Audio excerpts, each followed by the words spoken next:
Good morning and welcome to the second day of the Unite Global Summit 2022.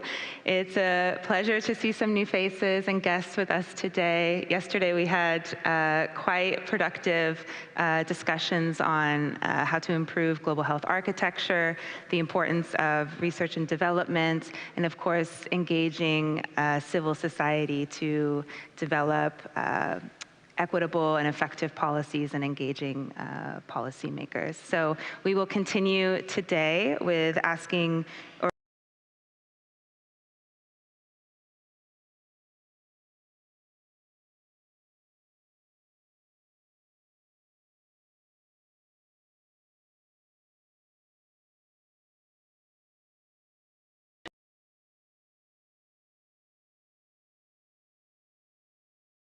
of the day, hosted in partnership with the Global Fund, and it will discuss the Global Fund replenishment and the very importance of this mechanism for increased investments. The moderator for this session, Gustavo Rivera, he's a state senator from New York. So Gustavo, you have the floor. Thank you, Madam. Good morning, bom dia, buenos dias, or as we say back in the Bronx, que la que, what's up? Everybody all right? I am very, just first things first, so my name is Gustavo Rivera. I'm state senator from the great state of New York and the great town of the Bronx in New York. And I just want to say thank you to Unite, not only for inviting me here. I was surprised to learn that I was the only representative from the US, which means that I'm both have a lot of my folks to get involved and, more importantly, a lot to learn about what's happening around the world. So I'm incredibly honored to be part of this great group of legislators and parliamentarians, and very honored to be asked to moderate the panel this morning. And my job will be quite simple. I will be running the trains, make sure they run on time, and mostly getting out of the way of those trains, because the three folks that I will introduce to you in a second are folks that are experts in their particular field. They will talk to us about the Global Fund this morning.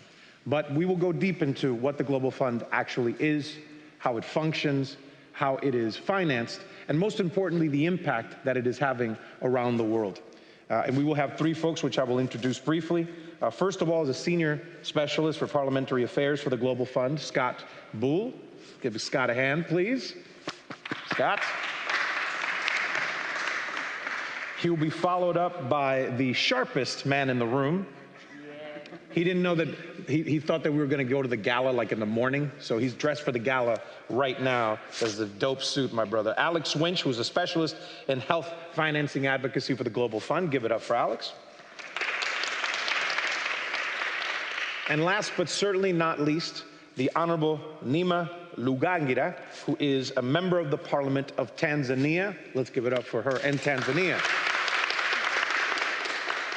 And so to kick it off, we will have kind of a discussion of kind of a brief history and kind of a reminder of what the Global Fund is, how it functions, how it is financed. And we'll start off with Scott. Scott, lead us off.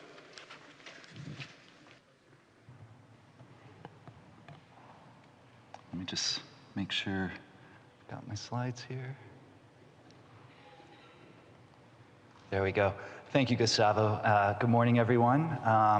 I want to start by thanking Unite for including the Global Fund as part of the summit, but also more broadly for the very strong partnership that we've built over the past several years. And this was, of course, especially important and beneficial this year during our seventh replenishment.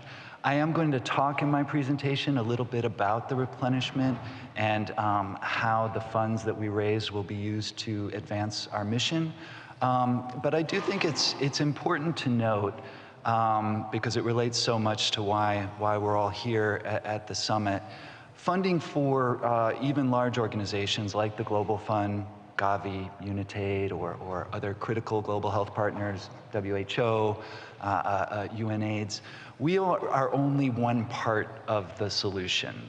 We will never be able to achieve the Sustainable Development Goals or make progress and impact on so many of the issues that we discussed throughout the day yesterday without health being prioritized in domestic budgets. And this is true in countries around the world, but that includes in the countries that receive Global Fund grants. So that's a major part of our mission, catalyzing and incentivizing domestic financing for health.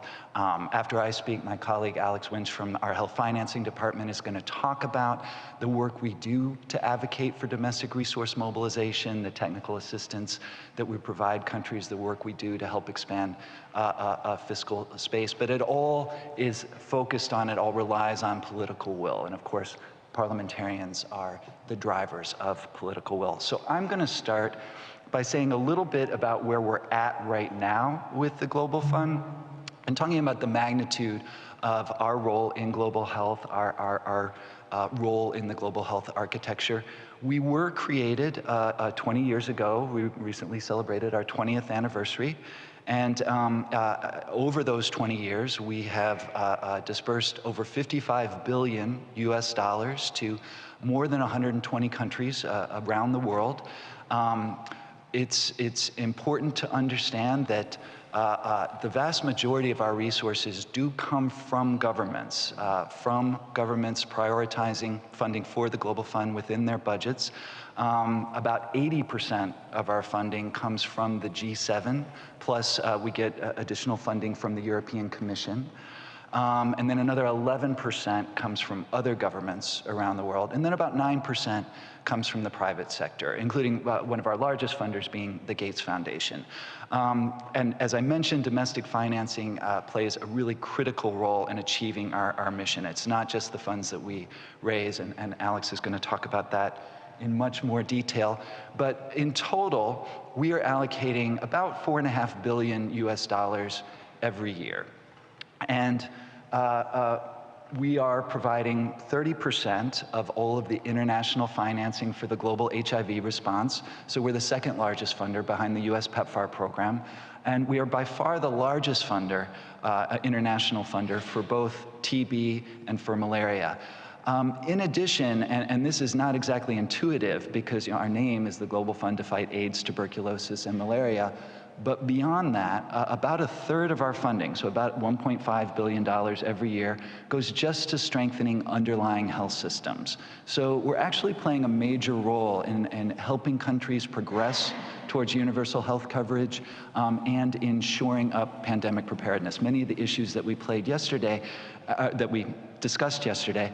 And the reason we do that is that the building blocks that are essential for universal health coverage and that are essential for pandemic preparedness are also clearly essential for progress against HIV, TB, and malaria. We need a well-trained health workforce. We need strong supply chains. Strong laboratory networks, data systems, financial management systems, community systems. So a third of our funding goes to strengthening health systems, and that actually makes the Global Fund the largest multilateral grant funder for health system strengthening worldwide. And we allocate our funds based on income classification and severity of disease burden. So because of the disproportionate impacts of HIV, TB, and malaria on sub-Saharan Africa, particularly HIV and malaria, you see the vast majority of our funding does go to sub-Saharan Africa. However, as many of you know, many of the highest TB burden countries are in Southeast Asia: India, Indonesia, Pakistan, Philippines, Bangladesh. So Southeast Asia is the second largest recipient of Global Fund grants on a regional basis.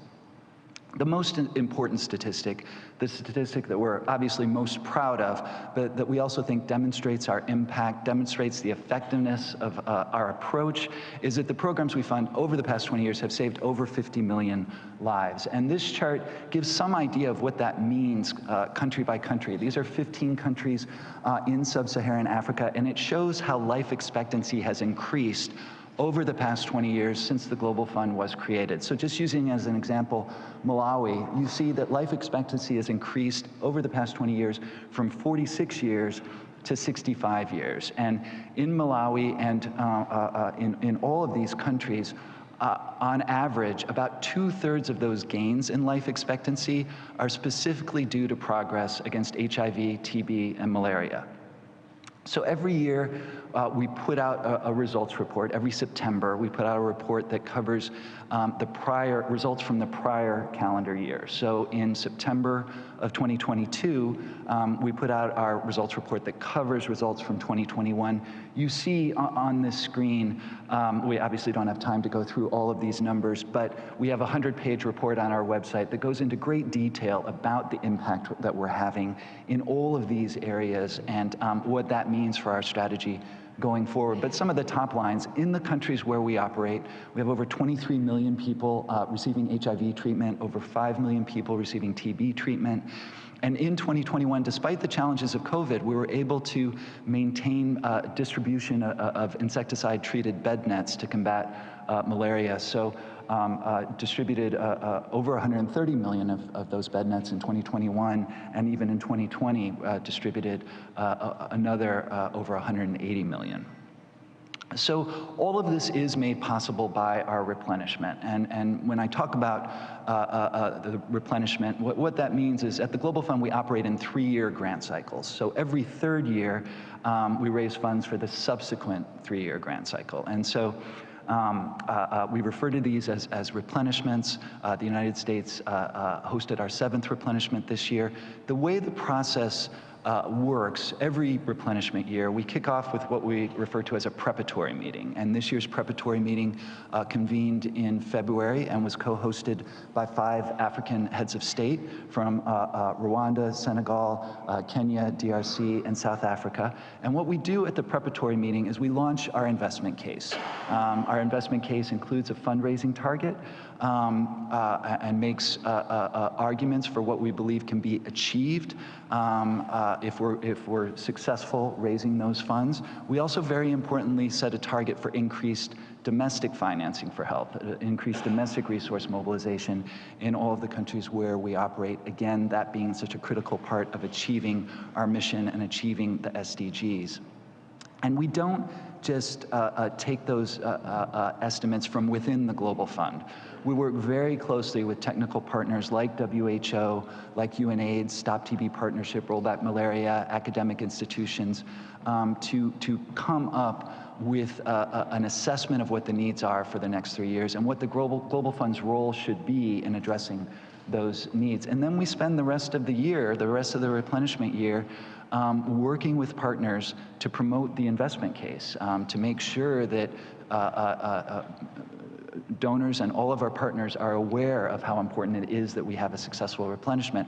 And that involves a lot of work with civil society partners, other advocacy partners, but critically working with parliamentary networks like Unite, who do such a great job creating opportunities like this for us when we're able to get in front of MPs and talk about what we do. And I don't know if Alicia, I see Alicia here from the Global TB Caucus, also another global network that works very hard, Luis as well, part of the TB Caucus, to support us. So the work that the help that we get from parliamentary networks to promote political will to support the Global Fund is really critical for the replenishment. And it all culminates at a replenishment conference. That is, it's a 3-day conference, but all of the pledges are made in a pledging session.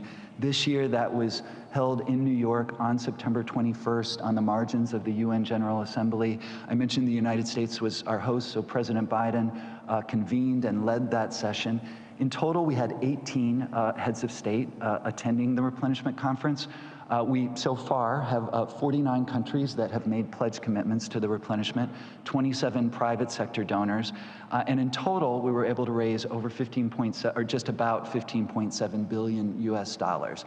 That builds on 3 years ago when we had our 6th replenishment in 2019, we raised 14 billion US dollars. So a significant increase that will help us achieve our mission and implement our new strategy over the next 3 years.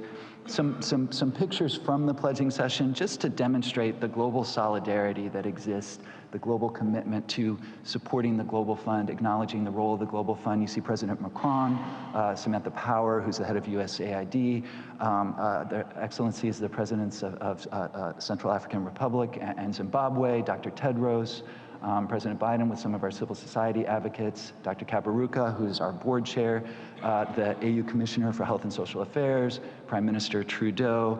And in total, we had more G7 heads of state at this replenishment than we've ever had before. You also see Ursula von der Leyen, the president of the European Commission, Bill Gates, the president of South Korea. We had all the G7 heads of state except for the UK and Italy. The replenishment pledging session was just 2 days after the Queen's funeral and just before Italy's national elections.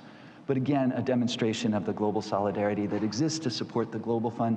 These are some of the statistics. The things I wanted to highlight on this slide is that of those 49 countries making pledges, we had 8 new donors from many different regions around the world. And really importantly, and Honorable Ruth referenced this yesterday in some of her remarks, that we have 22 countries that receive Global Fund grants that actually also make replenishment pledge contributions. And as Honorable Ruth pointed out, those countries receive much more in Global Fund grants. Zimbabwe is a good example. Zimbabwe pledged $1 million to the replenishment conference, and in the current 3-year grant cycle is receiving about $540 million. But it's a symbol of global solidarity. Everyone chipping in to support the mission of the Global Fund. So I'll just start to close by reiterating the essential role of parliamentarians. And this was something that was discussed quite a bit yesterday, and it demonstrates the engagement of Unite parliamentarians. And Ilona, in her opening remarks, made many of these key points, but I think they're important to reiterate the unique role that you play, because you have unique powers and you have unique relationships, unique connections. Obviously, you know the health needs of your constituencies better than anyone. You're their best advocate. But you also, have, as we discussed a lot yesterday, specific powers in terms of approving budgets, but very importantly, the ability to conduct oversight, the ability to hold your governments to account for keeping commitments. You have relationships with the community-based organizations in your constituencies. You have a unique ability to communicate on a peer-to-peer basis, and obviously all of you understand that because that's why you're here, but this is something that we really emphasize to MPs around the world. When you speak to other MPs from your region or globally, you have a credibility to talk about the impact of the Global Fund and how it's impacting your country. Ability to mobilize media coverage, but then also unique relationships within your parliaments, relationships with other key decision makers who might be on relevant budget or finance committees or health or development committees. And also your ministers and heads of state and so forth. But I mentioned the point about conducting oversight. This is a list of, and not a complete list, but a list of over the past 20 years, many of the key commitments that have been made across the African continent. And it goes well beyond just the Abuja Declaration, but it takes political will in order to actually have those commitments realized. And we talked yesterday about, some of these commitments just end up being words on paper. If parliamentarians highlight them as priorities in the budget process, then they become real. And some of the things that stand out this year, specifically focused on TB, Letitia was talking yesterday about how we're going to have a UN high-level meeting probably in September, although I know the dates haven't been set yet, on TB, an enormous opportunity. And also India having the G20 presidency, because India is the highest TB burdened country, and that builds on Indonesia's presidency of the G20 this year, another high TB burdened country. And Indonesia did a lot to prioritize and highlight TB and specific TB commitments in the declarations that came out of the G20 this year. And then finally, I'll just end, and I think we can talk more about some of this in Q&A, but We just enacted a new 6-year strategy. The replenishment will cover the data about disaggregated by age and sex, who is being impacted is critically important. And a big part of, I mentioned that $1.5 billion a year that goes just to strengthening underlying health systems, a big part of that goes to strengthening data systems. And then my last slide, other things that have proven to be successful but really need a lot more resources to be scaled up. We need to do a lot more to promote HIV self-testing. We talked a little bit yesterday about how, we do not have enough people on PrEP, given how effective this is at preventing HIV. Mobile vans, mobile clinics, portable chest x-rays for TB. I mentioned bidirectional testing, new mosquito nets designed to combat growing insecticide resistance. All of these things, we know they work. We just need the resources and the resource mobilization to scale them up. So I will stop there and I think turn it back over to Gustavo or directly to Alex? Yes, to you. I will pass it to Alex in a second. Let's thank Scott for that. And just a couple of top-line things that I'd want to underline as far as tying everything together, right? The creation of the Global Fund back in 2002 was to deal specifically with TB, HIV, and malaria. But one of the things that Scott said is that certainly one of the many things that COVID-19 taught us, first of all, the development that was made possible by some of the investments of the Global Fund in the last few years in certain countries made the COVID-19 crisis a little bit easier to manage because of some of the systems that have been developed. And it just underlines how much to be able to meet the developmental goals that we've been talking about, and certainly one of the main goals of this organization to help that along, is the prioritization of public health and health services, right? And so this is why this underlines the importance of the Global Fund. The 50 million lives saved so far. That is just cannot be overstated enough. As you said, it was the most important slide that you had up there, and the one that we always have to remember. And it's always about how we can make further investments to make sure that we save more lives. And lastly, but certainly not least, the role of the parliamentarian in making sure that the Global Fund, that there's a commitment, and certainly as the only representative of the U.S., I can certainly tell you that I will be reiterating to my colleagues, and I'm lucky enough now that I will have both the leaders of both national houses, the Speaker, well, the Democratic leader of the House, as well as the majority leader in the U.S. Senate, both are New York-based. So obviously I will be, anytime that I can, I will be communicating to them about the commitment that is necessary to continue to the Global Fund.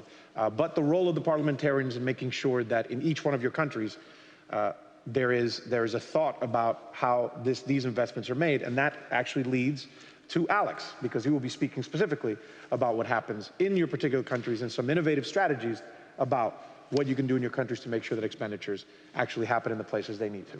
Alex? Hi, good morning, everyone, and I just want to add my thanks on both to the organizers of Unite, but also for Scott for inviting me to this amazing place. I wanted to start just kind of reflecting on what Scott said, because when most people think of the Global Fund, they think of large block grants for some of the key life-saving interventions, such as ARVs, bed nets, and TB drugs. But actually, I come from what is probably a smaller part of the work, but strategically also incredibly important, which is around advocacy on domestic financing for health. And why is that important? Well, because actually the financing for healthcare is primarily a political decision. We know that. So then in the advocacy team, in the advocacy work that we do at the Global Fund, the question is how best do we leverage and mobilize our entry points, both within governments, within the ministries of health, but equally important, the ministries of finance, at the heads of state level, that Scott said, great champions and advocates for the work of the Global Fund, but also with our work with you guys today with parliamentarians.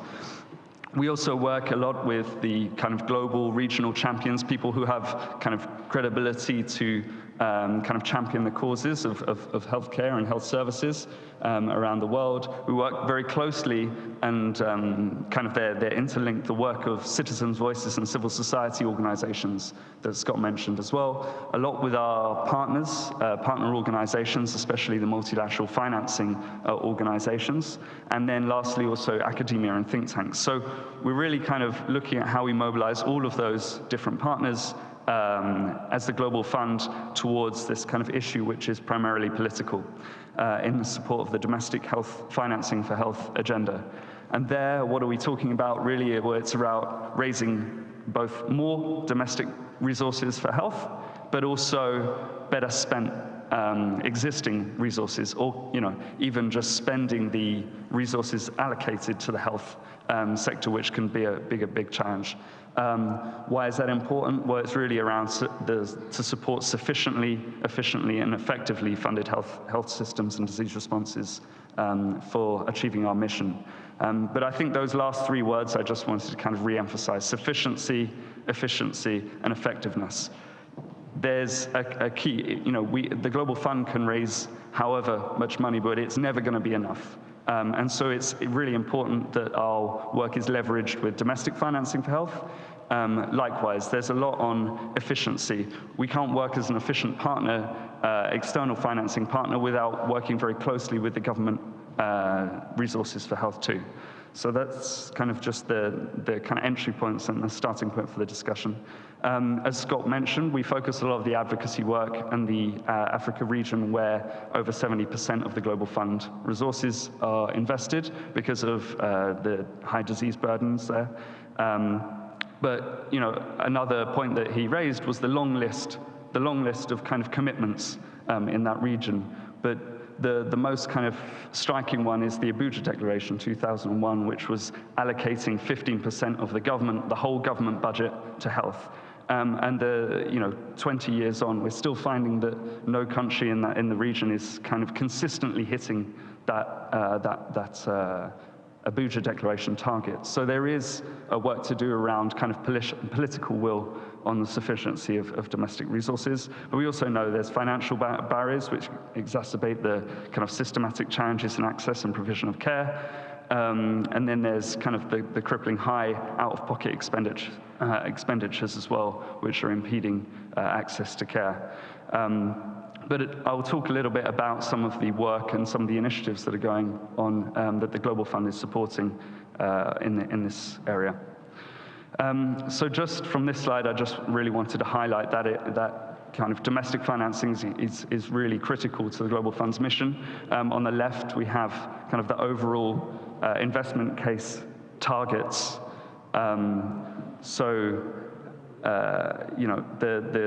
What the Global Fund hoped to raise was around this 14% of the total investment case. But that's kind of complemented by the orange part of the graph, which shows the amount from domestic resources that are also contributing to that, around 45% of this kind of global need. And then on the right-hand side, one of the tools that we kind of have deployed to increase domestic financing for health has been the co-financing policy, which, as you see over various iterations and across the various kind of cycles of the Global Fund, has kind of increased almost kind of year on year and cycle on cycle. So that's kind of just the key things I want to take away from that slide. As I mentioned, the co-financing policy has two elements. One is around greater domestic financing for health more broadly, and looking for greater health prioritization over time. And the second one is more around, more specific to the domestic investments in disease responses. So an element of looking for an increasing allocation to health in the financing, but also an increase allocation to disease responses, and to absorb kind of specific costs that the Global Fund are currently covering. So that's kind of the key elements of the co-financing policy. I just also wanted to say about, coming into this discussion around domestic financing for health, we know that kind of the global economic environment is going to be is currently challenging, and it's going to be even more challenging for some of the countries that we invest, which are kind of the greatest affected by disease burden too. Kind of global growth is forecast to slow down. We know that this, the latest IMF's World Economic Outlook kind of highlights that this is a very weak growth profile, the weakest since the global financial crisis. And also the most recent World Bank report around kind of health financing from double shock to double recovery has updated its estimates, which really kind of highlights that that there's even more countries now which are going to be finding it difficult to invest in health and invest more, or even sustaining the existing levels of health investment is going to be challenging. And that's all going to have an impact in terms of lives saved and people affected by the diseases. So I just wanted to highlight some of the other work that had been issued around health financing and some of the work that we do with think tanks. This is the Overseas Development Institute, and we looked at kind of specifically what the impacts would be on domestic financing for sub-Saharan Africa more specifically. And it said there, the key takeaway I think from this report is about the need for ministries of health and finance to forge closer working relationships if they're to address the combined health and fiscal crisis. So as I mentioned, some of the work that we're doing as the advocacy team, there's kind of 3 levels: the work at the global level, regional level, and national level. The global level work around domestic financing for health and advocacy obviously has some of the highest visibility, but really the impact around changing allocations and increasing to health has to happen at the national level. And so you'll see this in kind of the work that in the next couple of slides. Often as well, you get asked, why is it important to do global level domestic financing advocacy? Really, it's about that raising the visibility on health financing as above the level of technocrats to the issue to political decision makers, but to ensure an ongoing seat at the discussions. And we do that a lot, with the different forums, whether it's at the African Union Summit, whether it's global level meetings like the World Economic Forum, the World Bank Spring Meetings, World Health Assembly, and as I mentioned, many other events. Some of the examples of that, we just came back from the World Bank autumn meetings, and there was kind of 2 high-level events there. One bringing together ministers of health and finance in a closed roundtable discussion about how ministries of finance can support ministries of health, but likewise how also development partners can be better partners to ministries of finance, which is kind of a very important discussion, kind of a shift in thinking. And likewise, we had our board chair, Dr. Kaberuka, come and speak to lots of youth advocates on an interesting event around talking about tough choices and the questions around, well, who lives, who dies, who pays, and who decides. And so it's just kind of reframing those issues on health financing for a different audience. As I said, so that was some of the work at the global level. At the regional level, there is a lot of work on supporting tools. One of the most effective recent tools has been the Africa Domestic Financing Scorecard, which has been going since 2016.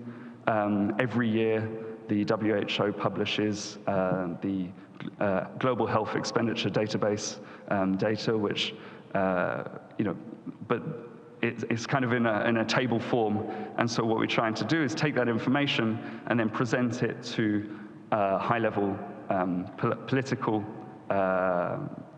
appointees, basically.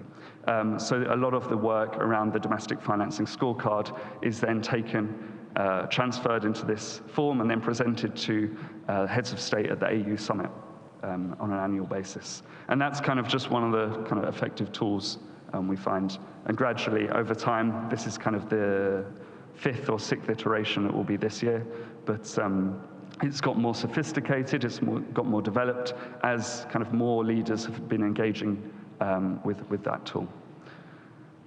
And then another key issue or key initiative that's underway is the African Union's ALM Domestic Financing Agenda meeting, which was kind of launched in 2019 under the auspices of His Excellency President Kagame, who became the kind of domestic financing champion for the continent, which brought together a lot of participants, brought together a lot of leaders and from across different sectors, and really was the first since Abuja to kind of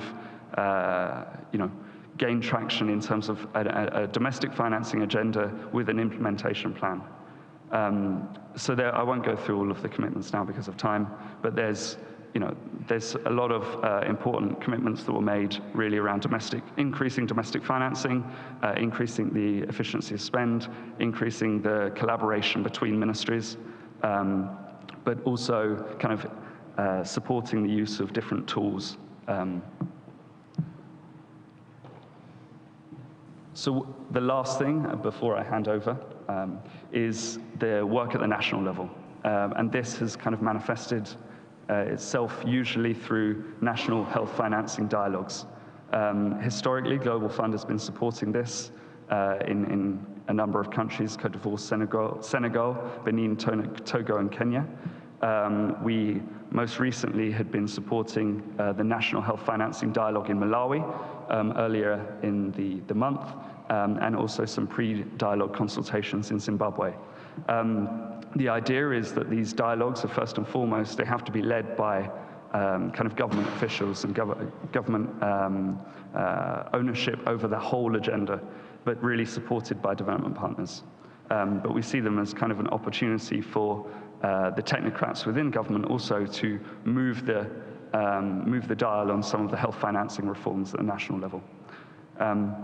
And also for the Global Fund, they're an opportunistic but organic opportunity, both to strengthen the in-country relationships, but also to ensure that inclusive dialogue on health financing. So I've got up here just some of the media coverage as well from Malawi and Zimbabwe, but there was kind of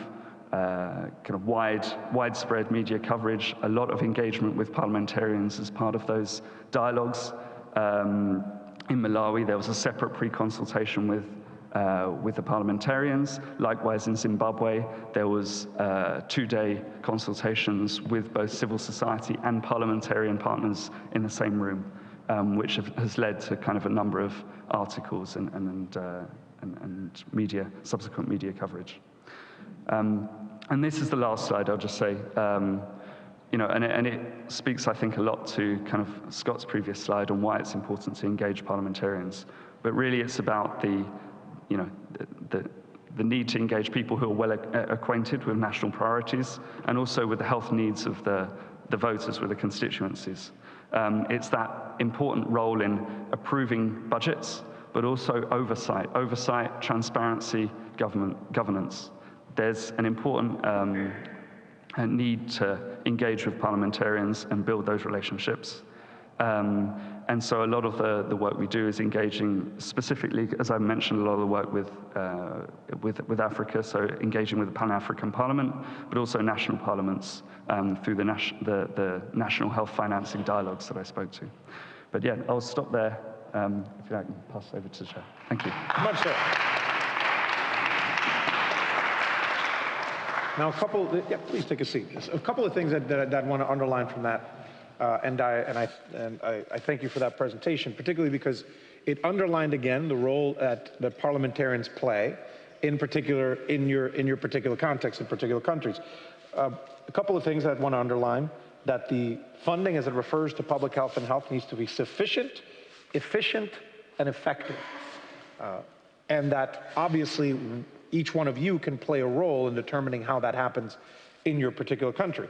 And also something that's important is the fact that, as you pointed out as well, domestic financing, and between the domestic financing and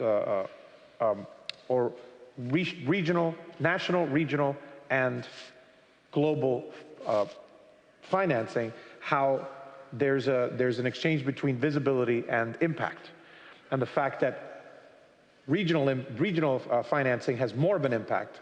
And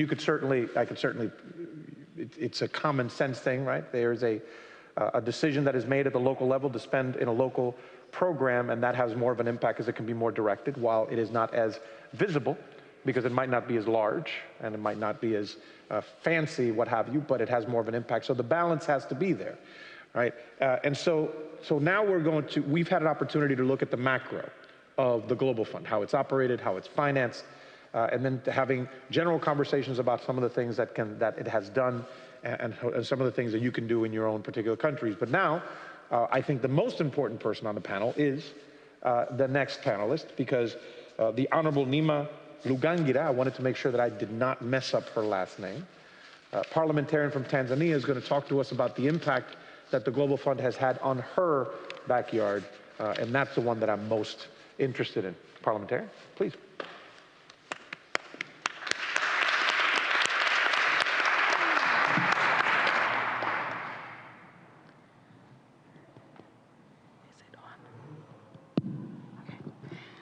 Good morning, everyone. So as introduced, my name is Neema Lugangira. I'm a member of parliament in Tanzania, and it's my first term in office. 2 years last month, so I have 3 more years. I would like to sincerely thank Unite for including me in the delegation, and most importantly, including me in this very important panel. Now, just to give a bit of background, in the last 20 years, since 2002 to 2022, Global Fund has invested approximately $3 billion in Tanzania to tackle issues of HIV, TB, and malaria. And currently, as we speak, the Global Fund has 4 core grants that are currently happening in Tanzania, and this is to the tune of about $608 million, and this is signed for the years 2021 to 2023.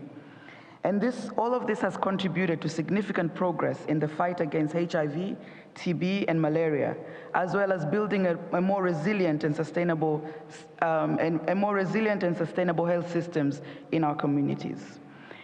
Now, between 2002 and 2020, we have experienced a decline in Tanzania of HIV incidence falling by 68%. And we have seen an increase in people enrolling in HIV treatment from 18% in 2010 to 86% in 2021. So you can already see the impact that the Global Fund is having in a country like Tanzania. However, Tanzania is one of the 7 high-burden TB countries and on the global TB watch list. And it is our continuous hope that through the Global Fund support, we will be able to further make improvements on TB cases, as well as achieving that reduction, the WHO target of 35%. But all of this is very well and very good.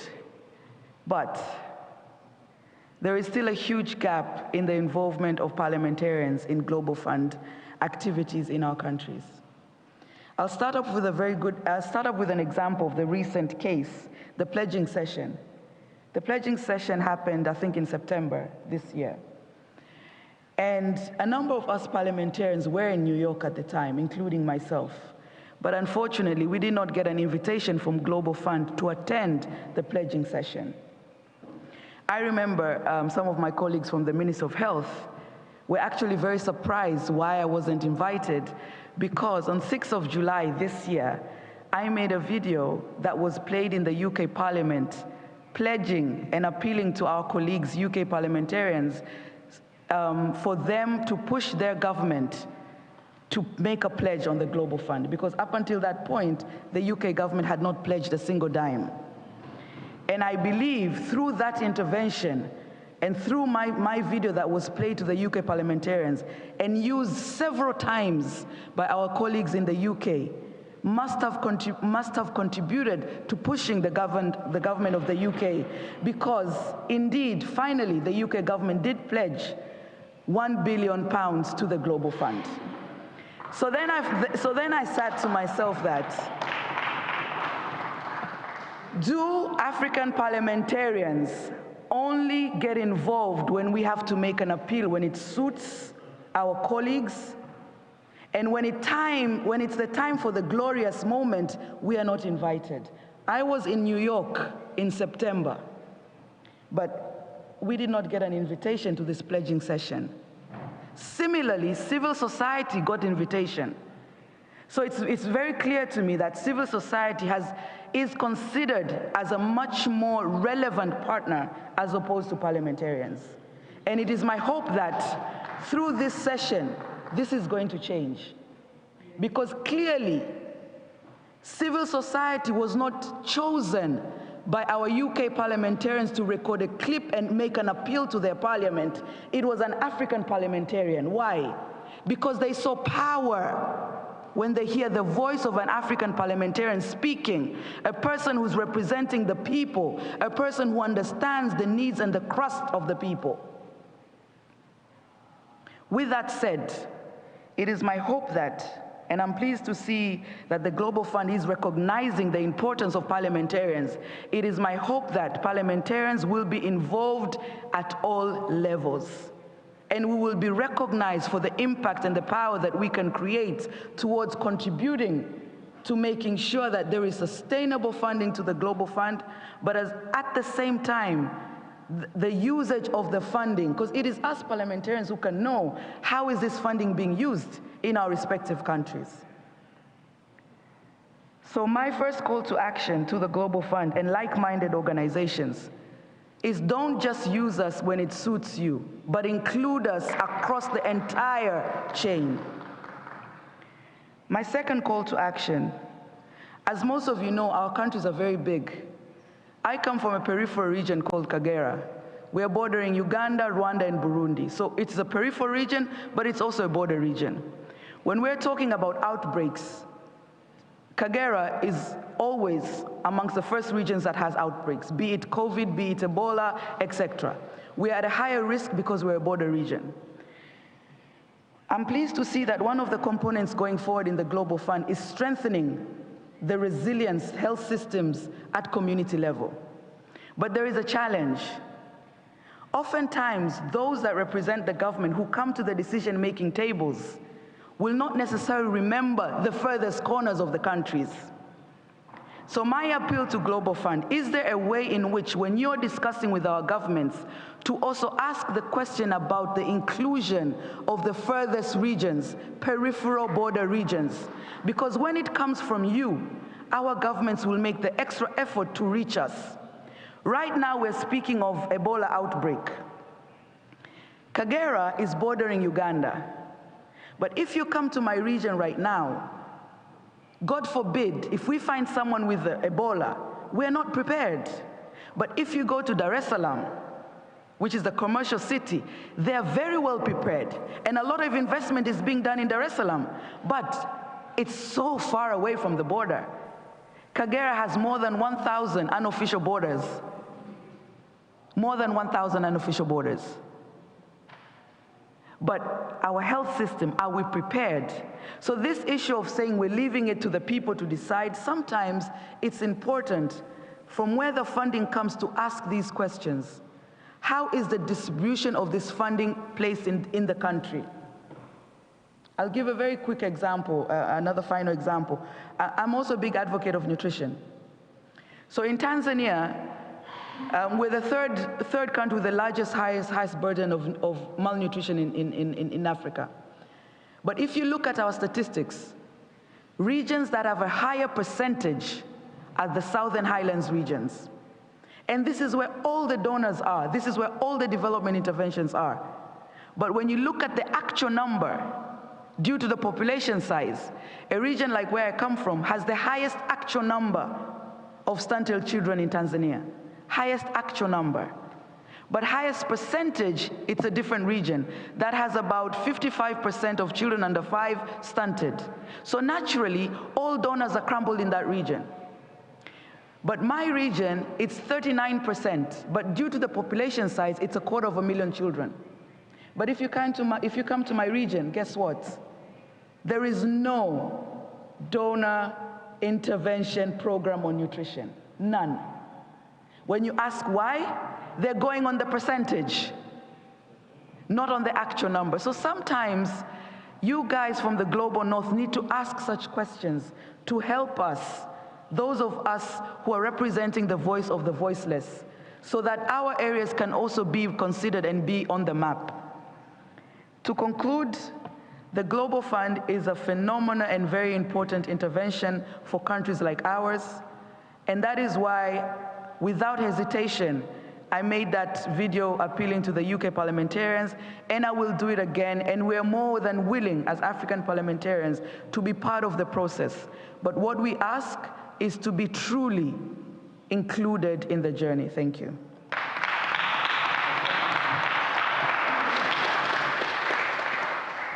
So I believe that the best way to be able to achieve things is to start by having honest conversations, and that certainly is what we're having today. But I wanted to make sure that Scott had a chance to address some of this, if you would like to, sir. Yeah, no, are you able to hear me? Yes, we are, Yeah, sir. okay. Members, region.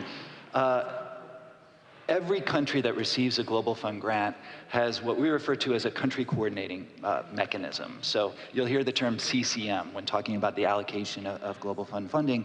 And we mandate that the CCM has to have broad representation. So it, of course, does include representation from the government, but not only from the government.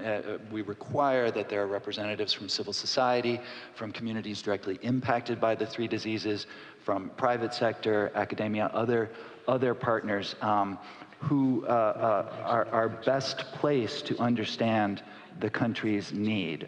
We believe in a very country-driven process. So while we allocate a certain amount of funds that each country is eligible to apply for, it's the CCMs in each country that make the final decision about where those funds go on a region-by-region and a grant-by-grant basis. In terms of the replenishment conference, point well taken. We had a very small venue. This was in New York during the United Nations General Assembly.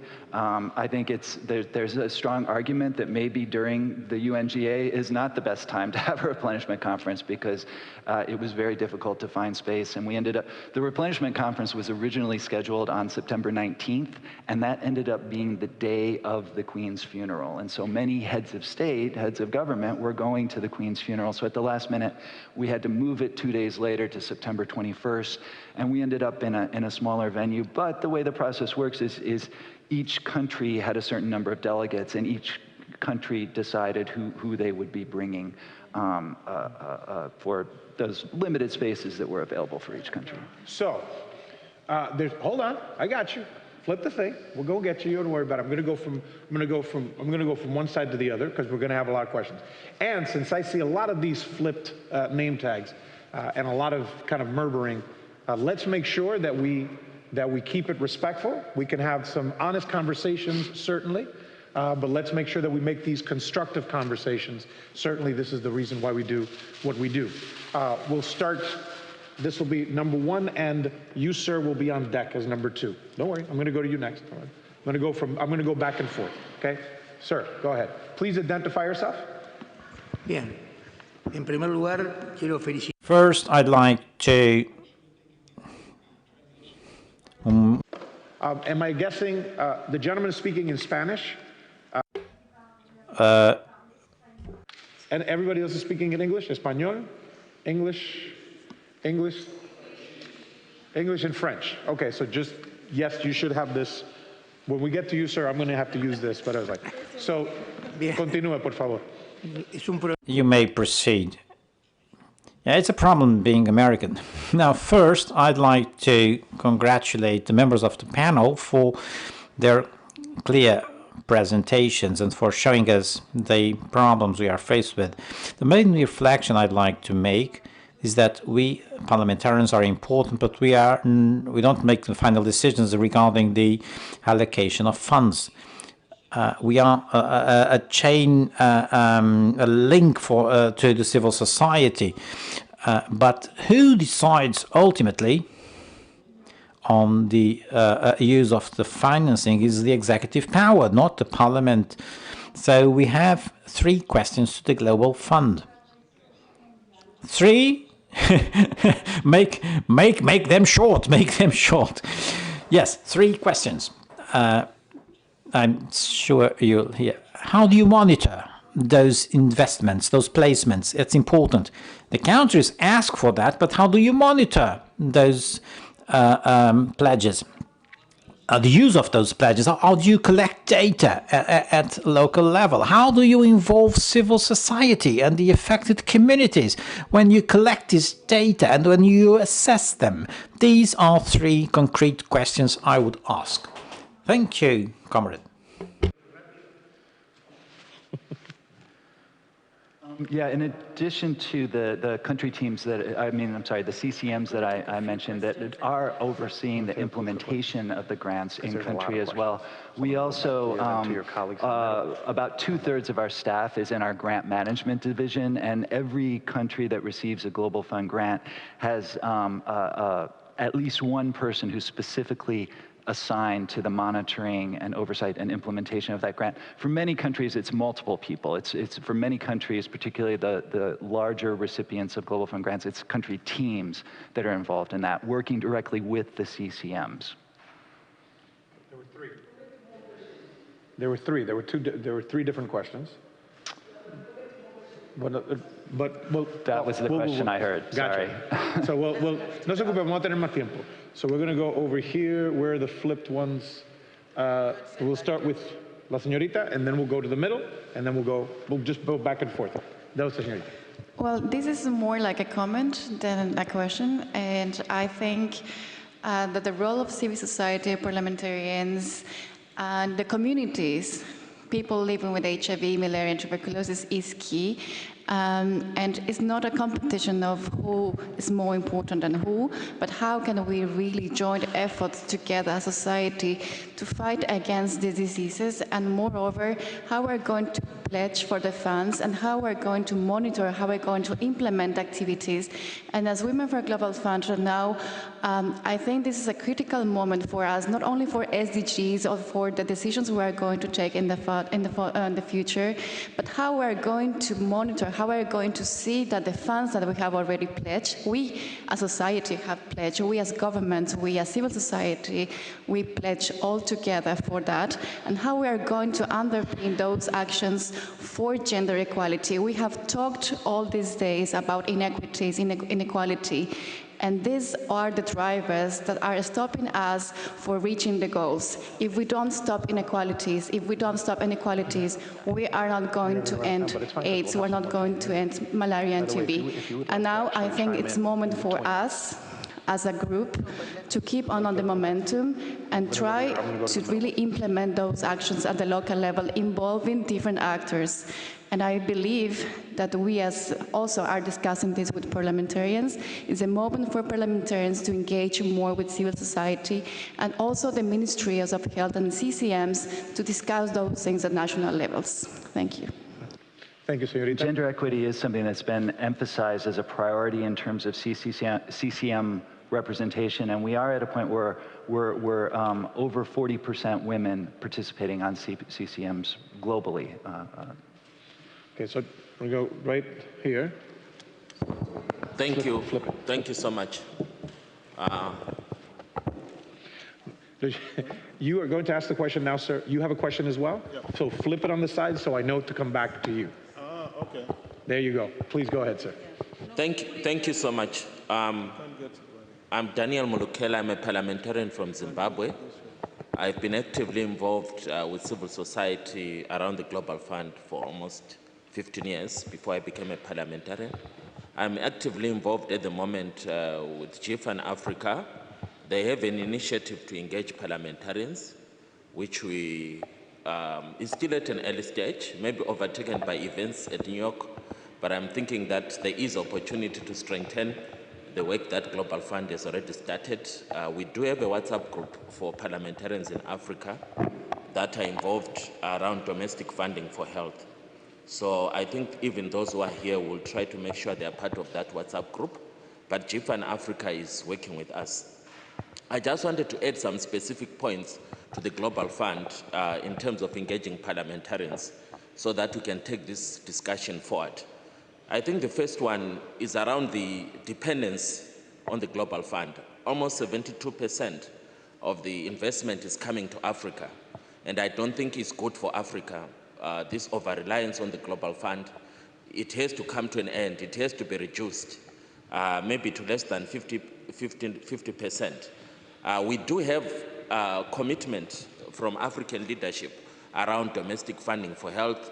We do have the Abuja Declaration of 2001, which increasingly is becoming obsolete in Africa, and that presents an opportunity for the Global Fund to do some national and Pan-African level of advocacy to increase reaffirmation and commitment to the Abuja Declaration. We cannot have Africa getting 72%, while at the same time is investing nothing back. So we need more African leaders to fund health in Africa, less reliance on the Global Fund. We have the scorecard. I saw the proposal to have a domestic tracker. That's an opportunity to engage parliamentarians. Let the domestic funding scorecard come to national parliamentarians at national level. Let the tracker system we are talking about come. And also let the Global Fund Advocates Office around parliamentarians get involved. For example, we have ICASA, which is a very big platform.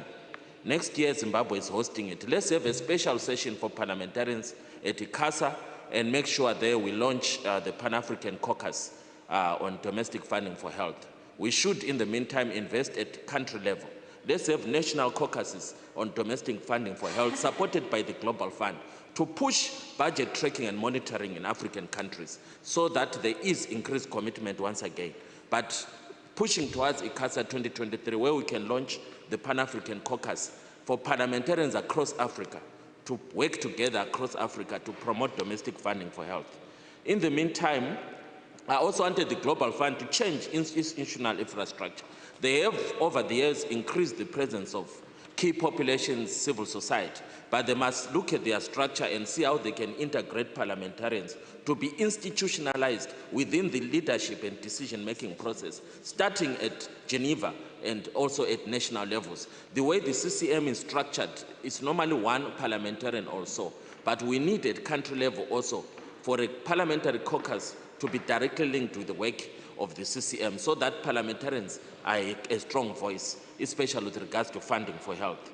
Also, they must make sure that in this coming cycle for funding, there must be specific money allocated for engagement of parliamentarians. Over the years, Global Fund has allocated funds, for example, for key populations, for civil society. So in this funding cycle that is starting now, let's allocate resources to ensure that the Global Fund has a meaningful and sustainable investment of parliamentarians, starting at national level in Africa and at continental level. We need to stop this dependence of Africa on the Global Fund and make sure that the Global Fund stops spoon-feeding Africa for funding for health. It must come to an end.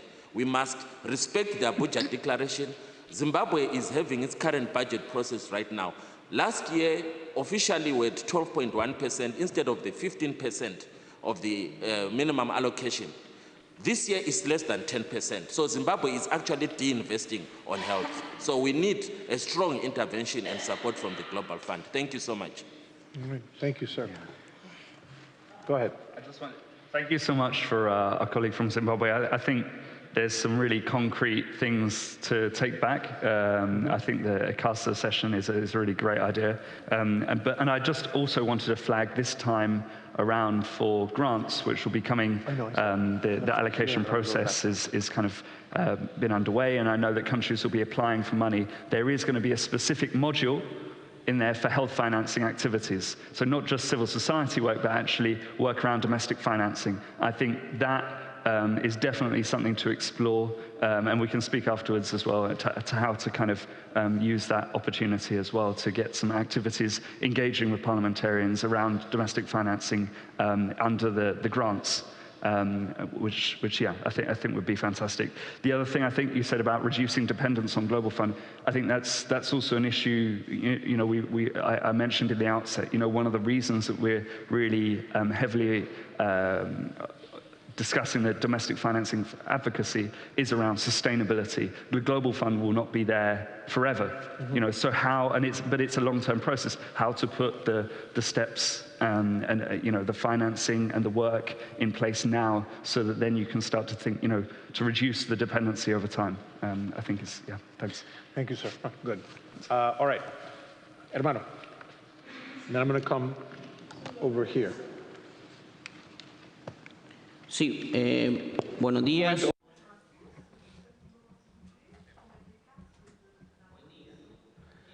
Good morning. I'd like to thank the Tanzanian MP. She was very critical, and this makes us proud, because my region and my country, for the first time in history, has elected the first woman president in Honduras. And I'm very proud, because this is a change, and we're breaking with the past. Because sometimes this is very our culture is very men-centered, and now we have a woman president. So I'd like to thank the MP from Tanzania.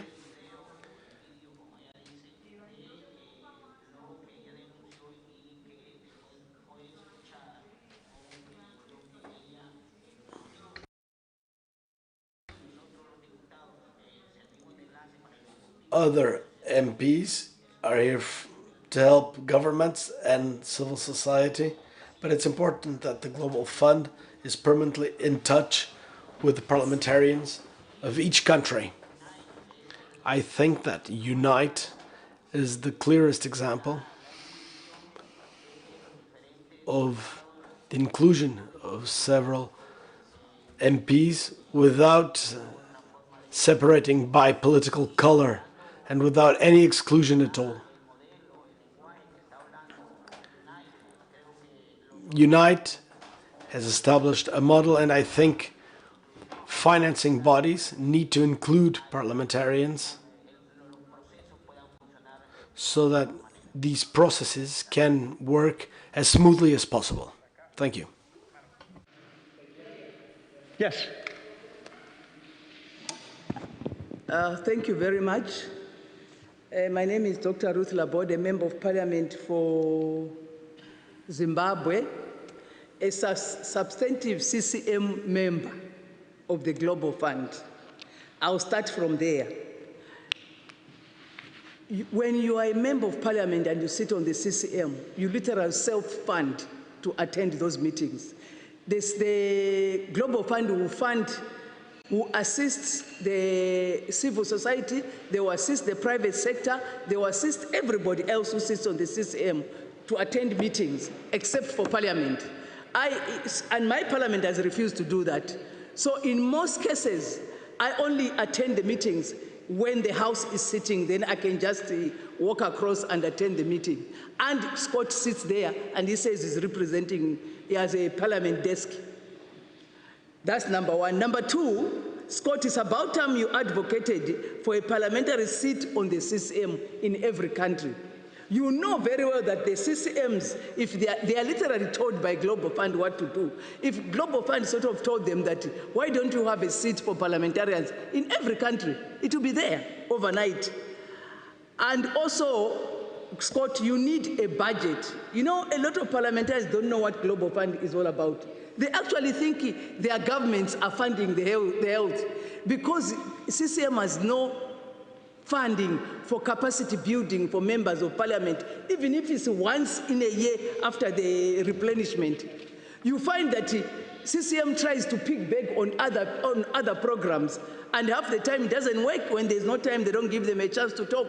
So it's about time you ensure that at least each country and each new parliament, the parliamentarians are told about the Global Fund, but there's no fund to do that. So that doesn't happen. And then at the same time, I want to know, what do you do normally as that is for my colleague there from the finance, if a proposal from a country comes with including on the having excluded the LGBTI on the key population, and they're asking for money from Global Fund. What do you do? Thank you. Thank you, sister. There's a couple more. So there's actually one all the way over there. Sir? No, hold on. I'm doing back and forth. So over there, next one will be you, then the gentleman, and then the gentleman. So you're up, all the way over there. Brilliant. Thank you, Mayor, very much. I'll be brief. My name's Kerry James. I'm the Chief Executive of the World Hepatitis Alliance. And first of all, I'd just like to commend the Global Fund of all the great work and change that you've done over the years. It really has been transformative. For people that may not be aware of the hepatitis problem in the world, more than 1.1 million people die of hepatitis-related illness every year, and most of those people are in Global Fund-supported countries, which is why we really welcomed the expansion of Global Fund support for hepatitis in this information note.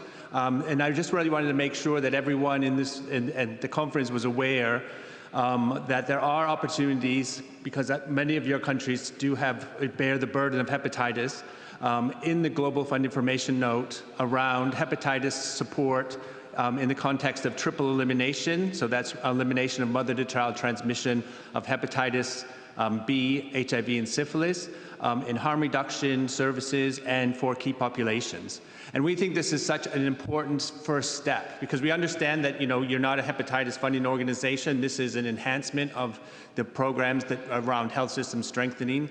But in the places where Global Fund money has been used for hepatitis programs, it has been catalytic, and it has been really important for spurring domestic funding, domestic financing for hepatitis in several regions, not just in Africa, but also in Asia.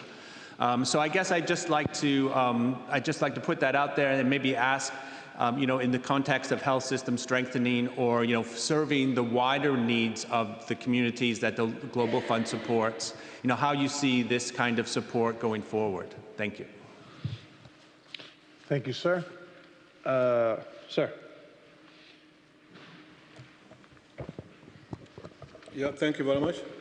English? What? English. English, okay. Yeah. This one. Go Okay, ahead. thank you very much. I want to sincerely thank Unite for uniting all of us here at this time, and for talking out these very important issues. I want to thank the Global Fund, from all what you have been doing, and I thank my colleague from Tanzania and all those who have spoken here. I just want to cue with what some others have said, but I have first of all this question to find out from the Global Fund. Do you have any program at all? Do you have any agenda to support parliamentarians to effectively play their oversight role? Because here you were talking of members of parliament and the role they can play in mobilizing resources. But then you cannot mobilize resources when you are not informed. When you don't know anything, you don't have data. We are so bare. We don't know exactly how we are going to be mobilizing funds when we are not convinced of what we want to talk about. Now, do you have any program, do you have any agenda on how you can support parliamentarians to effectively play this role? Secondly, it would appear as if there is some conspiracy somehow. You permit me say this, because if you are only working with our governments, yet you expect us to ask them to be accountable, and yet you are not involving parliamentarians in what you want them to ask the government to be accountable for, there's some conspiracy somewhere. We have 4 more people. There's some conspiracy somewhere. You see, you always like to talk about democracy. We represent democracy in these our countries, but you handcuff us. You make us to become more vulnerable and helpless. Now, how do you really function? And how do you want us to function? I will therefore suggest that you change the paradigm You change your way of functioning, change your way of, coming into these countries. Let us be able to do what we are expected to do by our people. We must hold governments accountable. Help us to do our work. Thank you very much. Yes, sir. All right. We have a couple more. So, un momento, s'il vous plaît, because I'm going to need this for the English.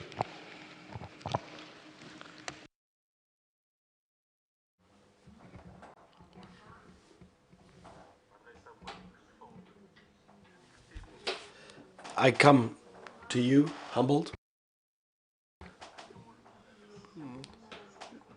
We had the 6th meeting of the Global Fund in Lyon in France.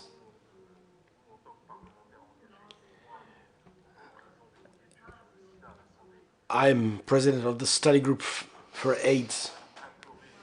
And at the time we begged the French government to increase the financial package they attributed to the Global Fund.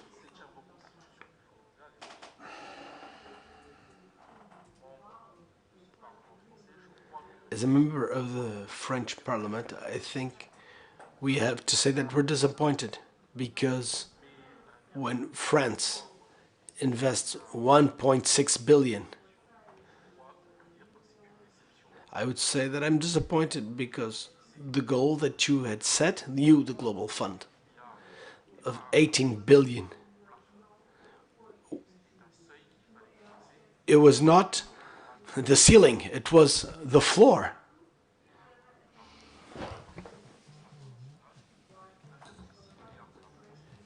And so France contributed with 1.6 billion. And for that reason, I said that I'm disappointed. And we have to call a spade a spade. I come to you humbled. And having said that, I'd like to ask a question that is at the heart of our concerns today. We have faced up to a pandemic with COVID-19.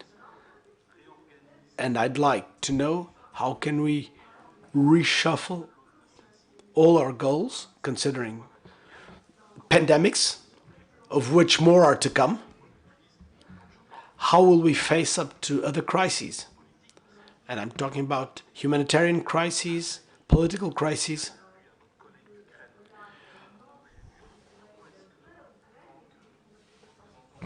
As a representative of the people, how can we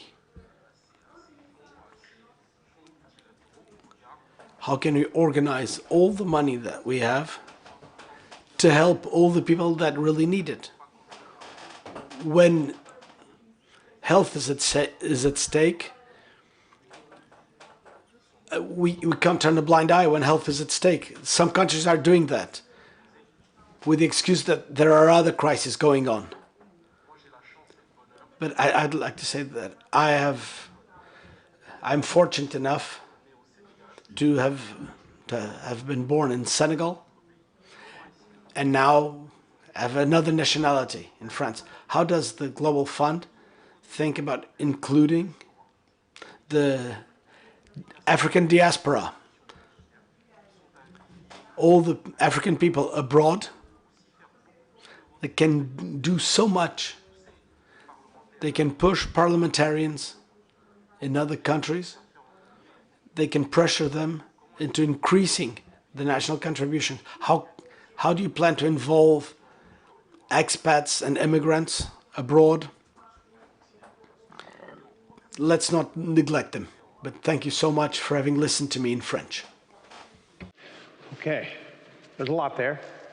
And so it seems to me that there were two things in particular the gentleman wanted to dig into. One of them is last question having to deal with expatriates, in particular as it relates to Africa. But the first one was perhaps, and tell me if I am correct or incorrect in this, the challenges of dealing with potential upcoming pandemics when the expenditures that are at your core are not necessarily about new pandemics, but existing ones. Would that be correct, sir? I don't know if you want to. Yes. Go ahead, sir. I mean, there's actually been a number of questions, so maybe I should run through. I mean, obviously, we'll get to the honorable member from Francis as well. There was a question about LGBTI exclusion, and I really appreciate that question. When you look at particularly a list of the highest HIV burden countries, and you match that against countries where LGBTI people are criminalized, there's very significant overlap. So this is a really a serious challenge for the entire global health community, and I can tell you it is impacting progress, particularly in terms of HIV prevention. There was some discussion about that yesterday during the UNAIDS session, but you know, for example, the UNAIDS target for 2021 in terms of new HIV infections was to have it down to 500,000, and the actual number was 1.5 million. So, you know, there's missing targets, and then there's missing targets by 200%. And so much of the challenge, you know, we have the majority of new HIV infections outside of sub-Saharan Africa, to the tune of, I think, about 94%, are in the key populations like gay and bisexual men, transgender people, sex workers, drug users. Even within sub-Saharan Africa, those populations represent about 39% of new infections. So it's an area where the global health community, including the Global Fund, needs to do a much, much, much better job. I mean, I can tell you how we've approached it in recent cycles. The last 5 or 6 years, we've had an initiative that we call Breaking Down Barriers, where we've worked with 20 target countries, 20 of the highest HIV burden countries, and work with them to do baseline assessments of what's currently being done, what's working, and then to develop national strategies. And we have identified things that are effective. There are things like sensitivity training for healthcare workers, sensitivity training for law enforcement, and not just police, but lawyers and judges, legal literacy programs, what we call Know Your Rights programs, funding for legal aid so that, and paralegals, so that people have resources to exercise those rights. And the Global Fund has scaled up that funding. In 2 cycles ago, funding specifically targeted to key populations was in the range of about $11 million. The last cycle, that was up to 80 million. This cycle, that's up to 130 million, just over 130 million. A lot of that is matching funds to, you know, catalyze additional resources, but this is an enormous challenge that is, it's not just a human rights. Consider we have about 10 more minutes. Sure. We have about 3 more questions, so. Okay, all right. Take that into consideration. There have been a lot of questions about funding to support MPs. The majority of our funding does go out through grants, and those are allocated by the CCMs that I've talked about. We do have a very small amount of funding within, I'm part of a division called External Relations and Communications, and I should mention that we have our former head of the External Relations Division, Christophe Ben, is here. So Christophe, don't hesitate to jump in. He knows more about the Global Fund than all of us combined.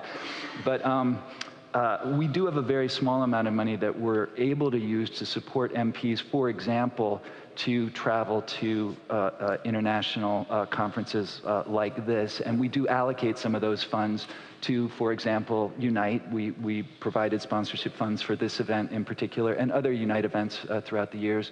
Significant funding provided to the Global TB Caucus and some other global parliamentary groups. But it is admittedly a very small amount of money. We don't have money that is specifically allocated for MPs to take actions within their countries. All of that would be determined by the CCM, how your respective countries' funds are used. And I'll have to stop you there for a second, only because we have 3 more folks, but we'll have some time, certainly. You should feel free, if your question was not answered, to come and talk to the gentleman after we have wrapped up. We have to make sure that we have 3 more folks. We have one here, then the lady, then back here, and then we'll wrap up. Sir. Thank you. My name is Leon Gogichashvili. I'm from Georgia, and the Global Fund works in Georgia. So you have done great job in Georgia, and you are still continuing to doing this. But I think that without domestic help, nothing is enough always. And so I know that during the years we raise the financing from the budget of Georgian budget in this direction. So it's crucial to continue financing these projects. And also I have a question concerning these issues. How can the fund support countries in transition from global fund to domestic support to ensure continuing and sustainability of servicing, especially in the context of global economy and funding crisis? So it will be very important to answer these questions, I think. Thank you. Oh, a second. Ask it very quickly again, please, just to make sure that we see if it's something that's answerable. Go ahead. Ask the question again, please, sir. How can the fund support countries in transition from global fund to domestic support to ensure continuity and sustainability of services, especially in the context of the global economy and the funding crisis? To ensure the question, I just had Nima telling me we should wait to ask for more questions. So we can answer if you want we'll or go to not. The lady in the middle, madam.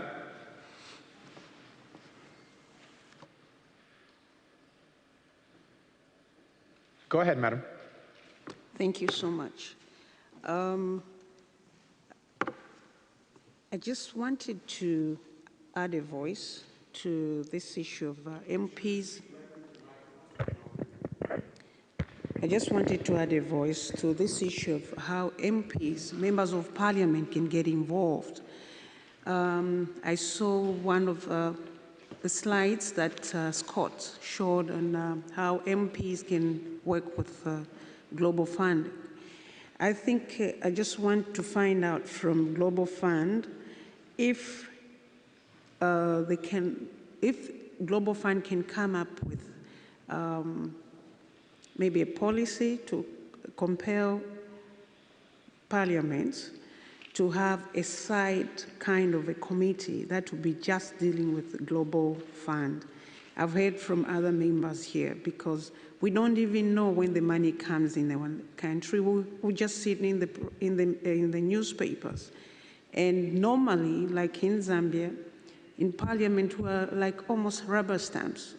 We have no voice to say you cannot borrow so much or you cannot get so much or you cannot take this money to this. We only sit in the budget and it will just show when we were debating Minister of Health, it will only show from well wishers instead of MPs have a word. So it's very difficult for MPs to work with Global Fund. So I would like just to find out, is Global Fund going to write something or a policy, to come up with a policy, a deliberate policy that can compel parliaments to set aside, just aside committees that will be working with Global Fund and the Ministry of Health so that when it's brought on the floor of the House, we know members have been gotten involved in this Global Fund when money is being given to our countries. Thank you. Okay. Thank you. And last but not least, sir, and then we'll do a quick wrap up. We'll start with you and then go that way. Yes. Español. So she's Spanish.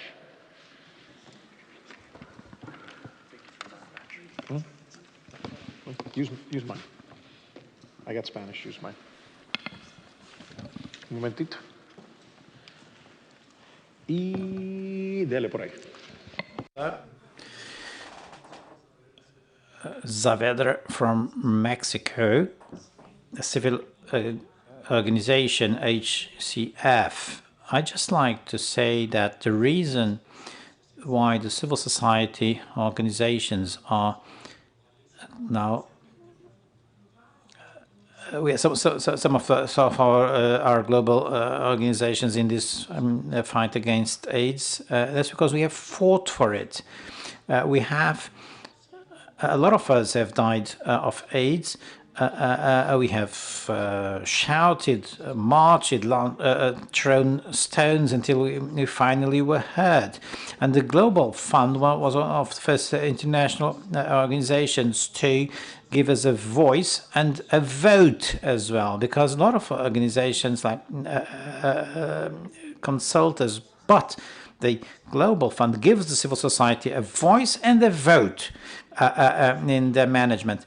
And also the sex minorities, that you now name key populations, not to hurt sensitivities, but there are other minorities that are not heard. So we are not competing against MPs, because a lot of MPs come from the civil society, and many MPs, when they cease to be in Parliament, they go back to the civil society. So of course the voice of the MPs should be heard, and we have to fight for that, and Unite is a good opportunity for parliamentarians to be heard. I like the idea of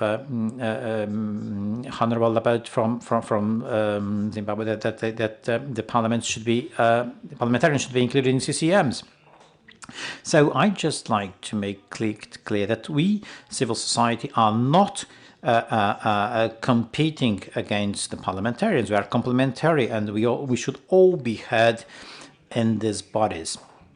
Now, when the World Bank launched the idea to create a fund against pandemics, we in the civil society opposed that, because we thought it would be a duplication of the work already being developed by the Global Fund. Why create a separate fund for pandemics? Well, anyway, they then invited us to be to integrate the board of this pandemic fund, and these funds of the World Bank against pandemics. I still think that those funds should be used by the Global Fund, because you already have the experience how to use these monies. Thank you.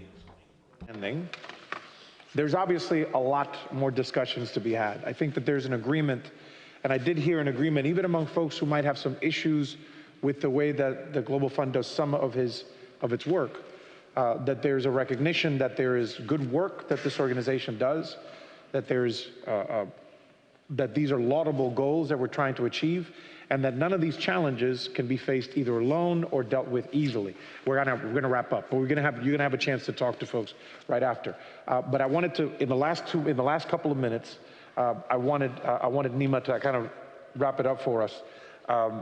In particular, what are some of her thoughts as she's listened to some of the concerns here, as well as some of the responses, and if you could just wrap it up for us as we think about this.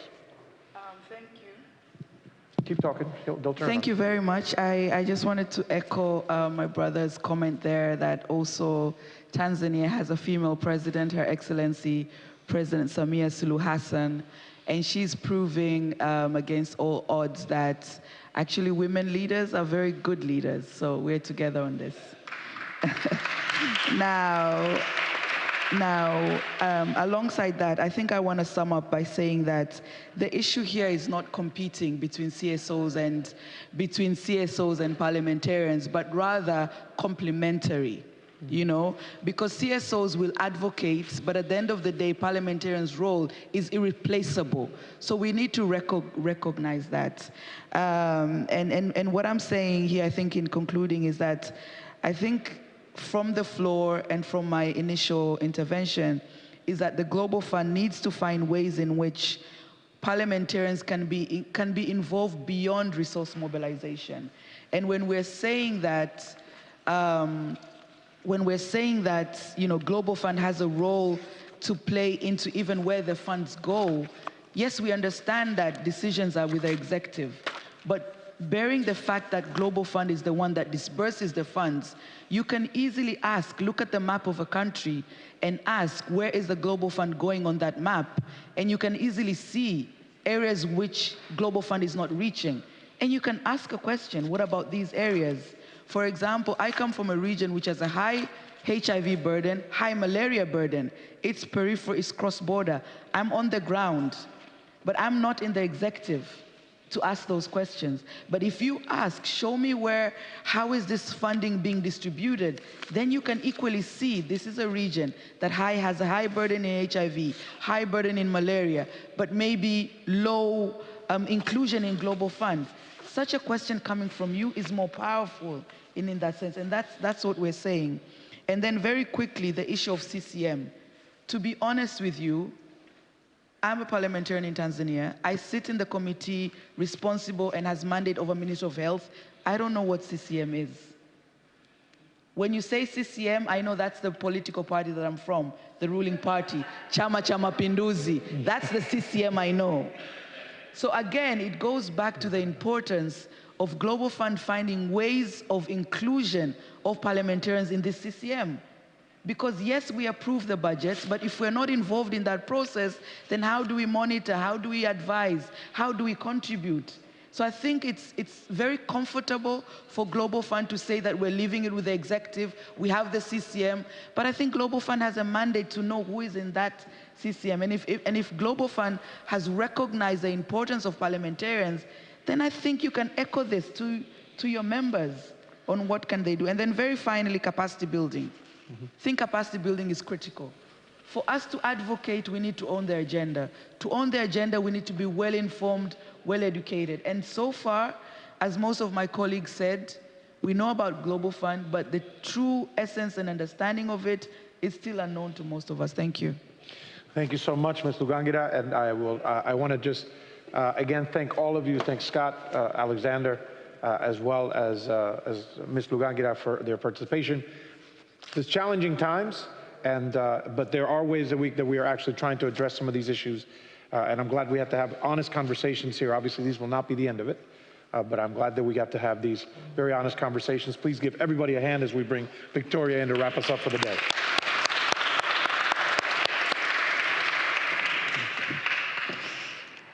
Thank you. Yes, thank you very much, and I echo your words, Honorable Rivera. I mean, this was truly a stimulating discussion, and I imagine the conversations will continue now in our short break. And so we will continue again at 11 o'clock. So it's for sure, for us to maintain the time, I ask that you arrive just a bit before 11, and then we can start right at 11 to discuss digital health. So thank you so much. Thank you to our speakers. See you soon.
Welcome back to our second panel session of this morning on the second day of the Unite Global Summit 2022.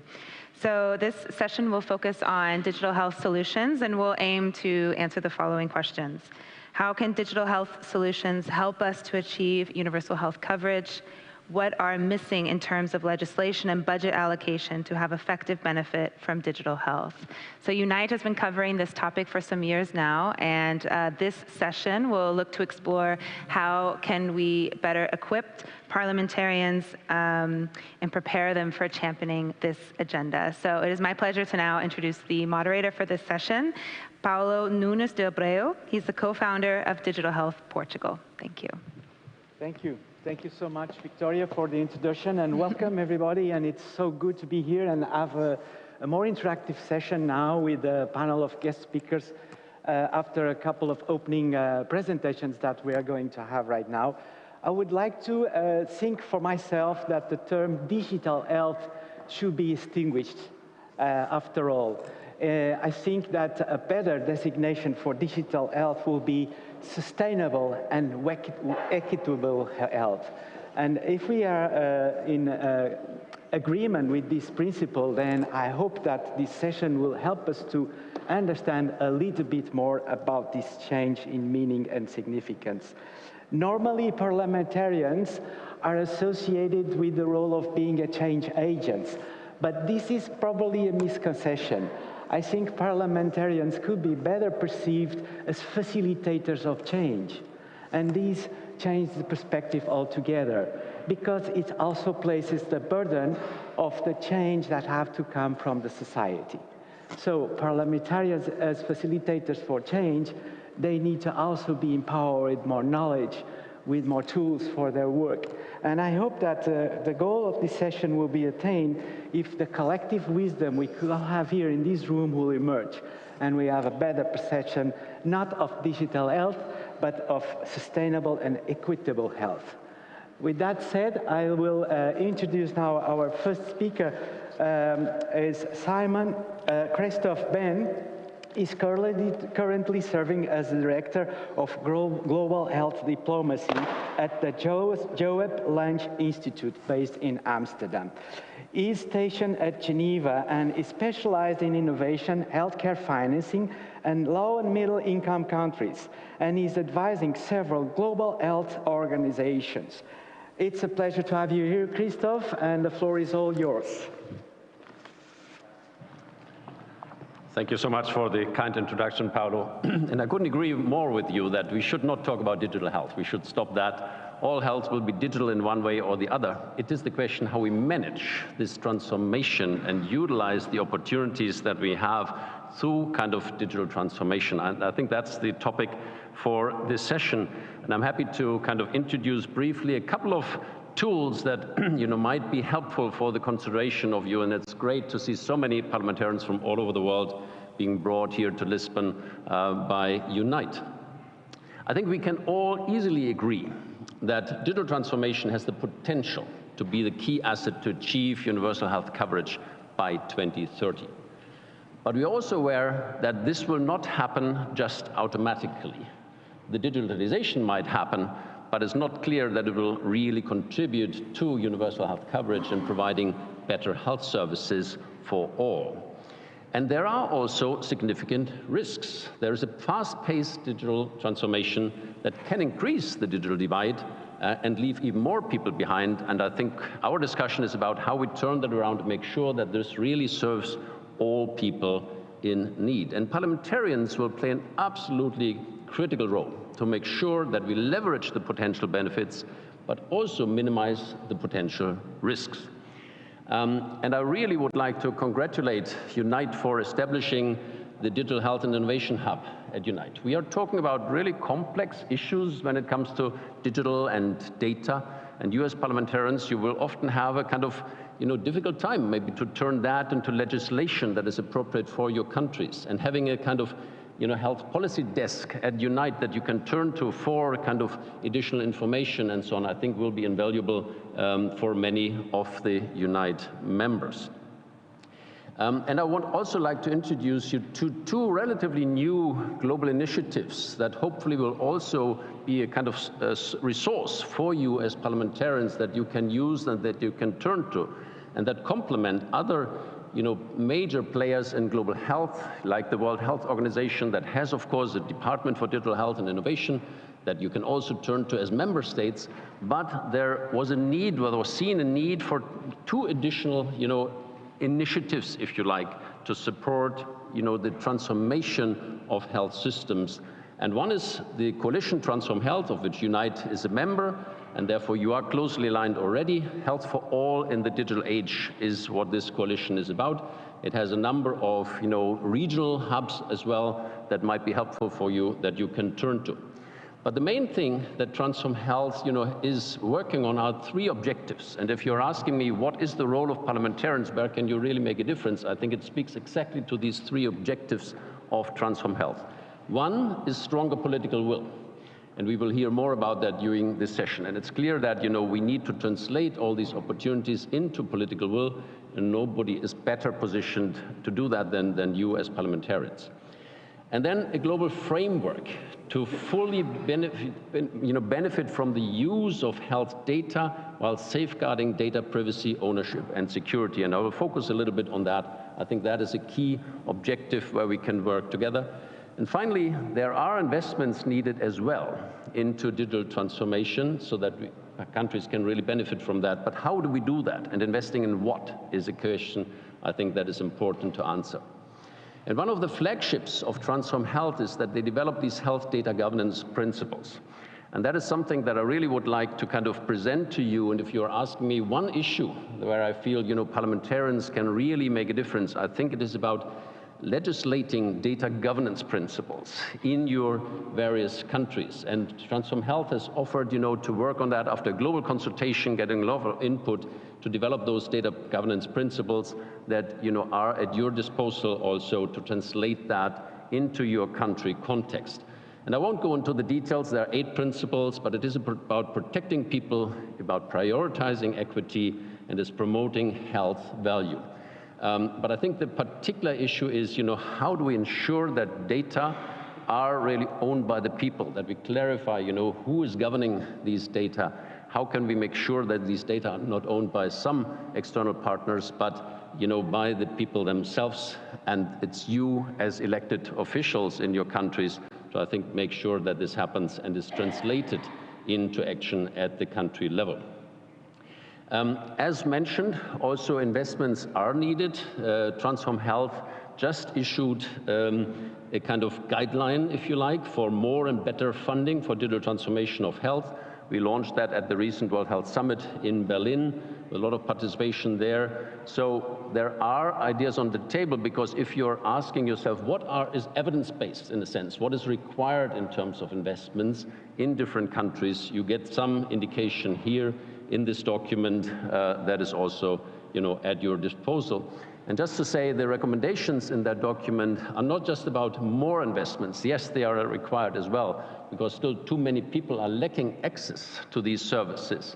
Not just because there is low connectivity, but also because they might not have the capacity, the kind of ability to kind of use these services. So there needs to be some investment.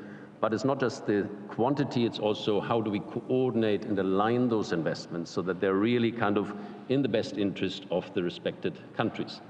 And countries do need costed strategies for digital transformation. Some countries already have that, but I think that is an important first step. There shouldn't be any investment unless it is, answering the demand from the countries.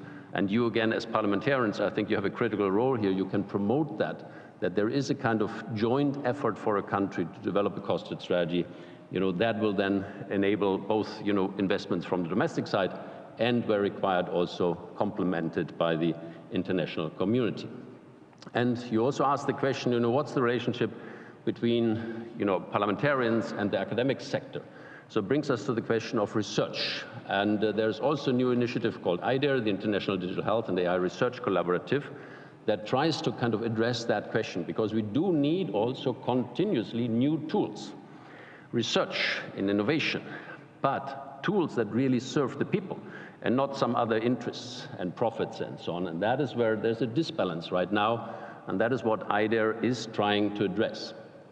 If you look at the global funding and support for research into digital health and AI, then you will see there is a strong concentration in some centers. One is in China, the other one is in the US, because for this type of research in AI for health, you need three things. You need huge data sets, you need the capacity, you need the talent to kind of do that research, and also you need, investments into this research. And you can imagine this is not equally distributed across the world. And this is not just even an issue between high-income countries and low- and middle-income countries. This is also largely a function of huge countries have huge data sets, and some companies have huge data sets, and they invest billions into that. And now we need to level the playing field so that all kind of countries and research institutions can participate in that. And that's what IDER is trying to promote, to improve the infrastructure, the capacity for this kind of research, but also looking at the topic again of the data, that you need for that research, and how can you safely use these data for meaningful research. And that is just as important for a country like Portugal, that is very advanced, in the digital transformation, but a relatively small country. How can we bring countries together to combine in this research and do then this meaningful research globally?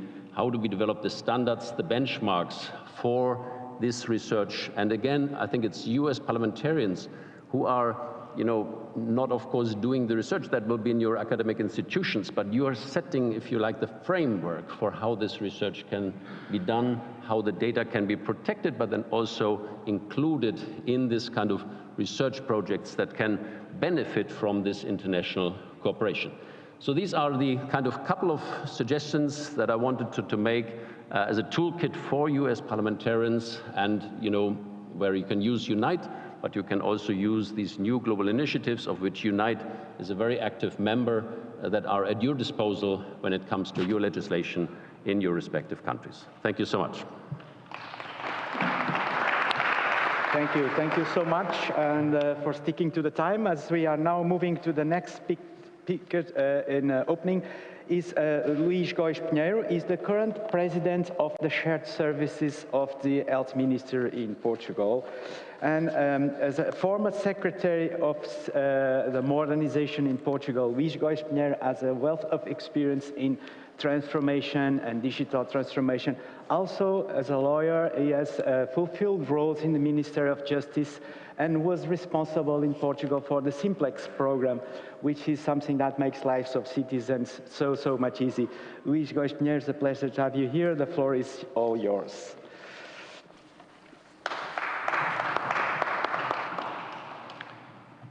Thank you, Paulo. Good morning to you all. It's a pleasure to be here. Thank you for having me here. Thank you, Unite.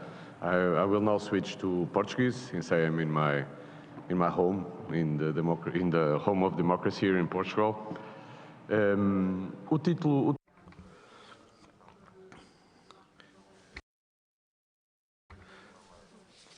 This title is very interesting.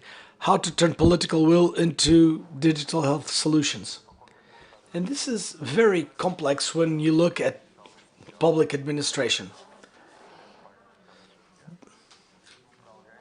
This is very challenging, even for someone who's been involved in the government, and I understand everything, because there are many tools in many ways to reach the same end. It's a matter of managing your expectations, and you need to understand something that is key. Politicians, parliamentarians, members of governments, etc., they're usually focused on something, which is people. And this is key to understanding almost everything, because from then on we can create the conditions to turn that political will in solutions that can be used by companies, organizations, and citizens. People and civil service, especially attached to digital services, need to understand that. And they need to understand that it's essential to manage expectations, and when creating projects that have to be projects whose results will come in the long term.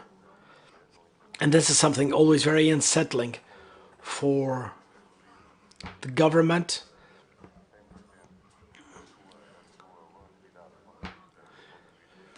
Sometimes politicians think short term, but these projects need to have short, medium, and long-term perspectives. And these are challenging times when it comes to this. In Portugal, right now, we're facing something very similar to other countries in the European Union. We don't need to discuss digital health because it's coming. Digital health will soon be a given for everyone. A few years ago, this was not as clear as it is today. And this shift in mindset to accept digital health projects sets the stage to have a favorable context.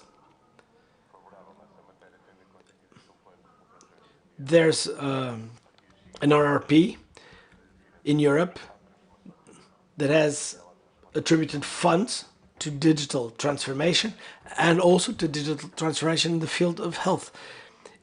In Portugal, we have 300 million euros that we need to use by 2024, so this is a major thrust. But there are also headwinds all over the world. These are trying times when it comes to access to human resources. Not just in the field of digital work, but we need qualified people, which are lacking, and we need material resources. There's been a breakdown in supply chains made bad by the pandemic and worsened by the war in Ukraine. We need the hardware, and the hardware is simply missing. And politicians need to look at the context, understand it, and deal with it. Because trying to use money that was meant to be applied to a context before this will bring little good. I'd like to talk about what we're doing in Portugal, and considering that most people who are listening to us aren't Portuguese, they don't know what this is all about, and the RRP, when it comes to the digital health transformation, tried to identify a number of projects to promote digital transformation of the whole health ecosystem, not just public, also private. There's 116 ongoing projects. And this program has short, medium, and long-term views. There's the infrastructure pillar, which is the shortest term view, because we need infrastructures. And then there's another pillar for citizen information services, and another one for information systems geared towards the health professionals in short and medium term.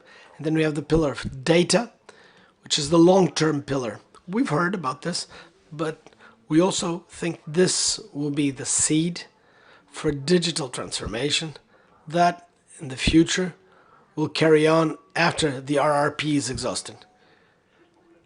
I would like to give you an example of a few projects that are ongoing, and I'll show you the way they're concerned about medium, short, and long term.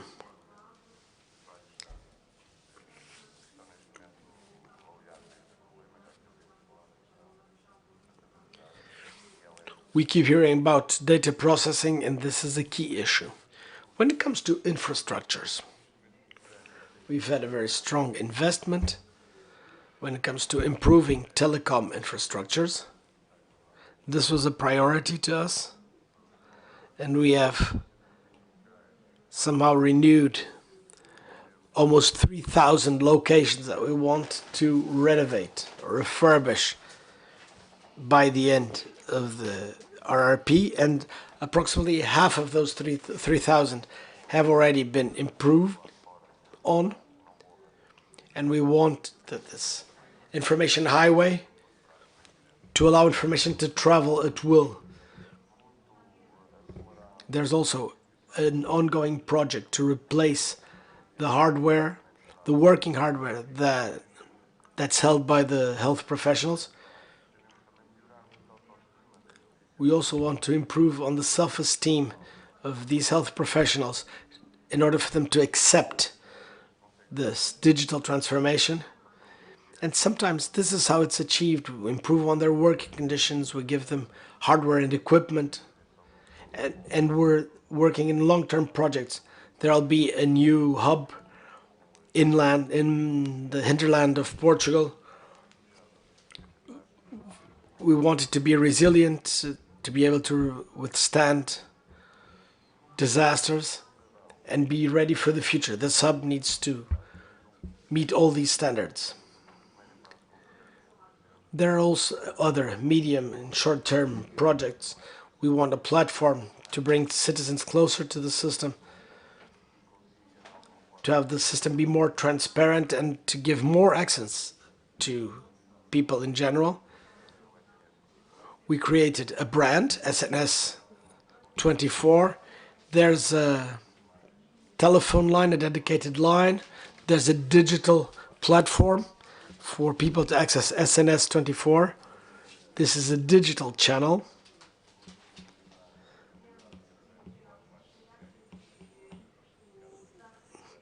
That allowed people to access and to request sick leaves on that platform. And we're also working on the midterm, and there are many remote monitoring services meant for the medium term. And we want to create a digital health unit that will allow people to access it, allow connection to people, a remote connection to people. We're trying to replace all the information systems of all hospitals and that help all health professionals, and this is a challenge for the medium and long run, but especially in the midterm. We started with primary care and we're now widening our net and reaching out to hospitals. But the main long-term goal is to reshape the way we process the electronic data and records of patients. There's a lot of information that is available, but in parallel we're building a structure. That means we're starting from scratch. We're working with private stakeholders from all areas of the public and private sector. We want to create interoperability standards for the data exchange to be more fluid and more seamless, streamlined. And this is essential. From this standpoint, what we're doing here can be sped up by resorting to laws that help move this process along, as is happening in the EU. As for data, this pillar is geared towards the future. We want to have a data lake for a secondary use of data in the health sector. And the secondary use of data will benefit from the European regulation. I'm sure this European regulation will be very important, but it'll be even more important to count on the help of parliamentarians, even outside of Portugal. This will speed everything up.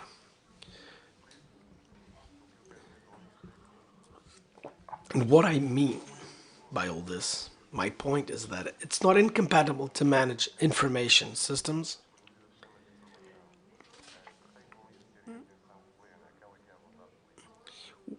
We need to understand what political what the political will is, because if we don't understand it, we can't carry out projects, whether in the short, medium, or long term.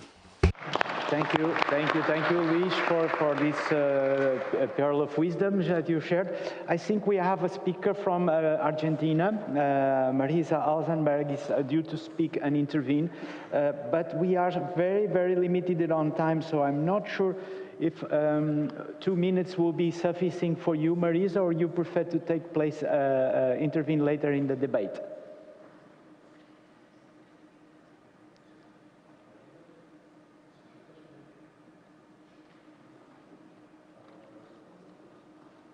Buenos días.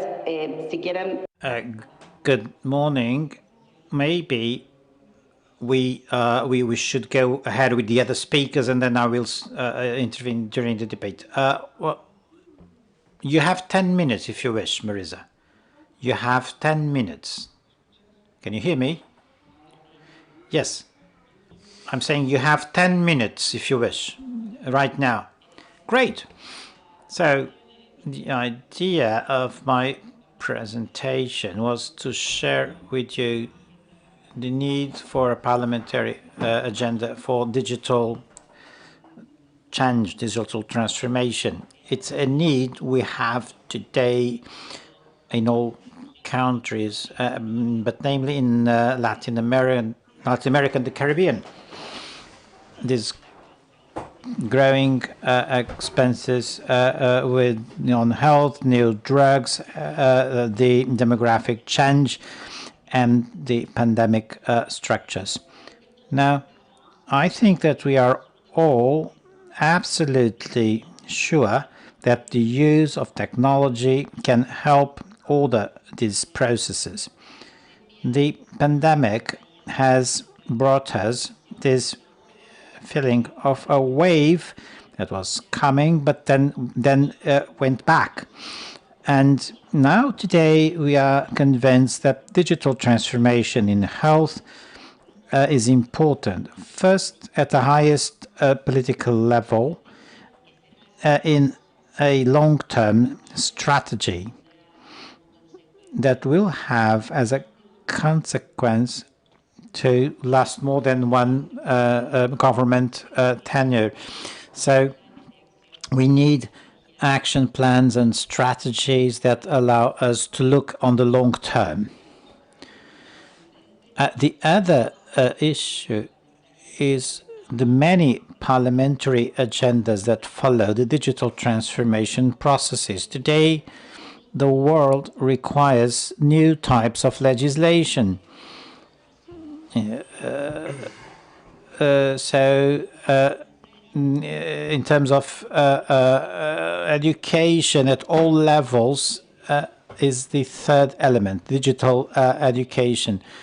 But as far as research is concerned and in the academia, we have been studying, for instance, in Canada, the social determinants of, they have studied the social determinants of health. Now there is, we believe that there is also a normative determinant. And the pandemic has shown there's all these issues that have to do with the capacity of legislation to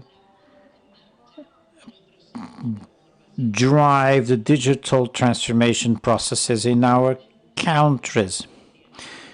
We have had many emergency laws to validate digital tools like distance care or remote care and others. So I think this is a true challenge, digital transformation. It does not have just to do with public policies, but it's legal, but also it's legal instruments that are necessary for this transformation to take place. There are some previous agreements we must make. We must come to an agreement on what it is that we are talking about when we talk about digital transformation. And then this should be declined in several working areas, namely the identification of the key aspects that this digital transformation process entails. Developing different rules, laws, based on general principles and categories, and having to do with data on health, and to make room for all technological breakthroughs that are still to happen. The articulation of digital health norms into an integral strategy, a true ecosystem, it's another challenge that we have to take. And there is a key subject, and I would like to focus on this now, which is the alignment of those norms or rules with the demands of the people. They all have to take into consideration of human rights perspective. So the capacity to generate reasonable adjustments in order to achieve their goals that these digital health norms foresee, improving access and equity in health. Otherwise, legislation may even be widening the inequalities, widening the gap. And when I talk about reasonable costs, I'm thinking about what happens to people with disabilities that won't have access to these health technologies. I'm also talking about gender perspectives and vulnerabilities that we should, or just because we are women, children, seniors, and how these arrangements, these adjustments are so important to include all these groups. Another thing we must bear in mind is the technical access. It's not just the legal access, but the technical access, developing infrastructures, connectivity, interoperability among the several digital health services. And there is an axis that we have not developed yet, which has to do with accreditation and certification, both of institutions and products, as well as of professionals that use these digital health services. Because given the huge developments in this area, the states must have the possibility to accredit, to certificate the development of these tools. They are not all the same. The previous speaker spoke of change, managing change in digital health. Now, managing this change,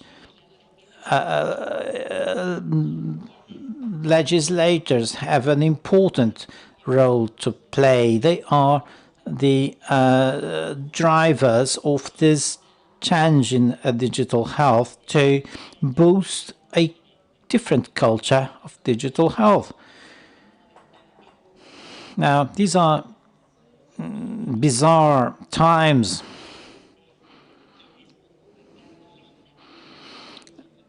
We know that we have to think on the long term, so we have to bring about all these cultural changes involving different axes of development.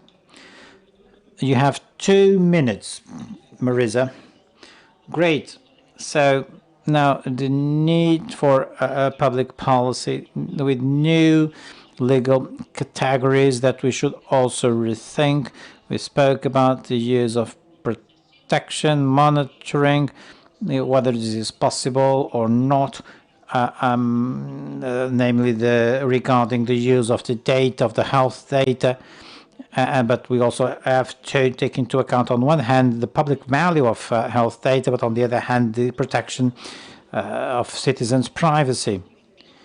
Now, the citizens are the main, are at the core. And finally, I think it is absolutely relevant to develop these key axes in terms of digital health, so that we get to know what is the state of the art, do a lot more research on legislative processes. So we have to come up with a parliamentarian methodology and the building of digital health agendas, always enhancing the use and the impact of digital health in human rights. Any new legislation must be able to be adapted quickly to the changes that take place and create a single digital system of health. Hence, we will have several axes that will help us on the humanization of health, so as that we are not either on either extreme, but at the center. That's what we need to improve access, equity, and rights. Thank you.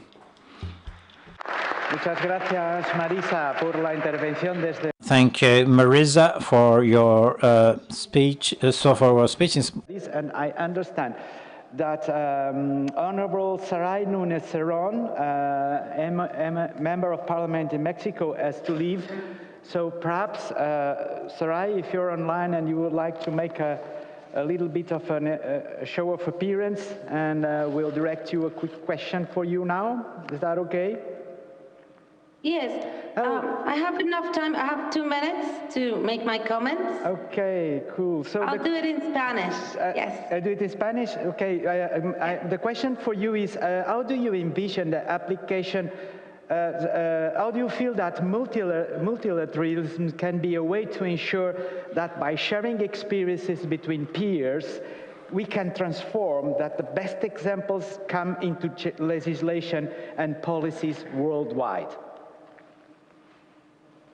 Sí, muchas gracias. Well, thank you. Again, I'd like to thank Unite, its great team, for the opportunity given to me to participate in the second panel, and namely to share this panel with other parliamentarians that we always learn with. Thank you for letting us become better legislators, having an impact on people around the world. A great greetings to all of you, and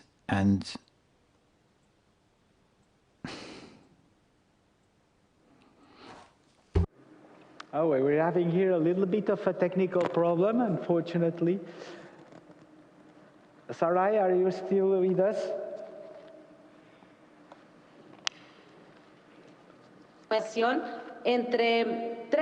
So, between 3 or more countries to achieve a goal. So precisely that's what we are doing here. Now, I'd like to specifically talk about digital health, taking into account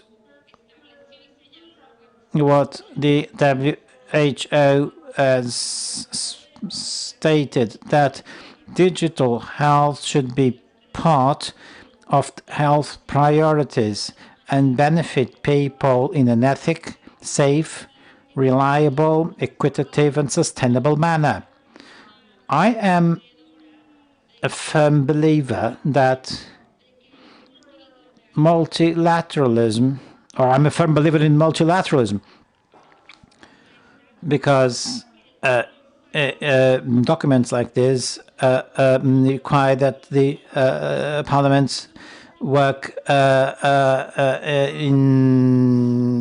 along the same line, so that we have an impact on people directly. Now, let me tell you about Mexico in terms of digital health.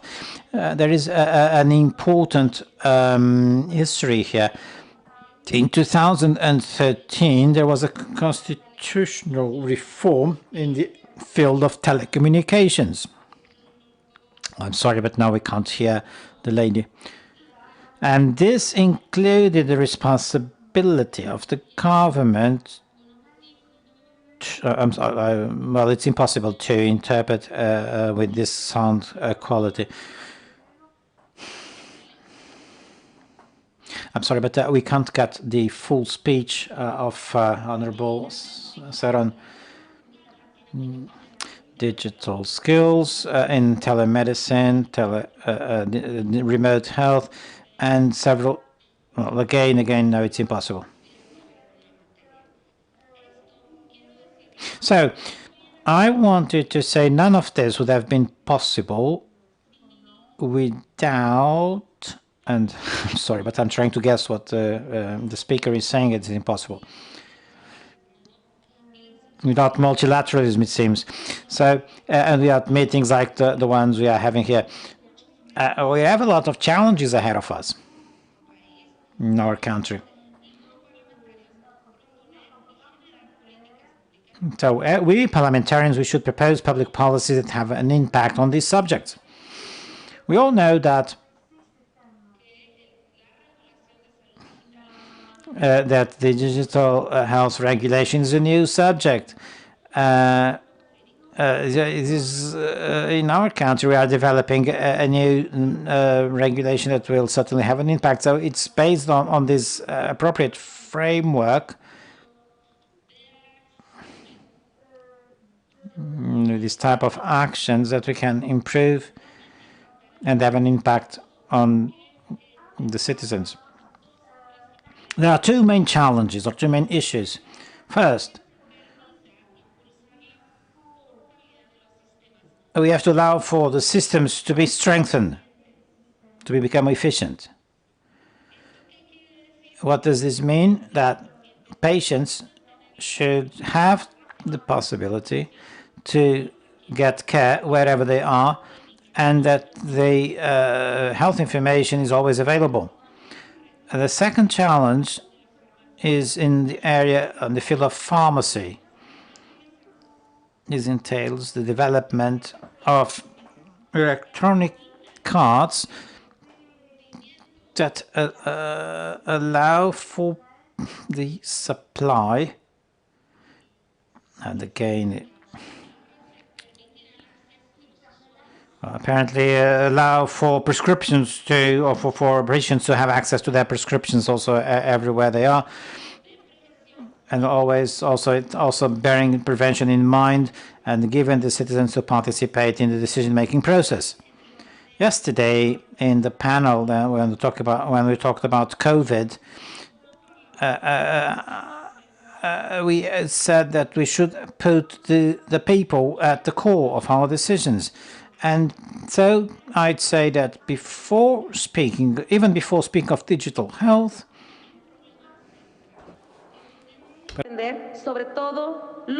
we have to take into be able to support countries in developing countries like Mexico, and this is the main obstacle we have ahead of us, given this digital gap still that we still have in our country. Well, in addition to the fragmented health system, we know that there is a lack of capacity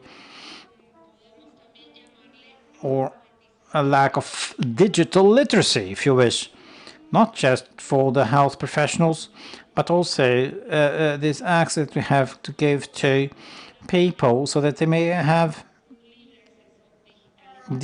free digital and technological access.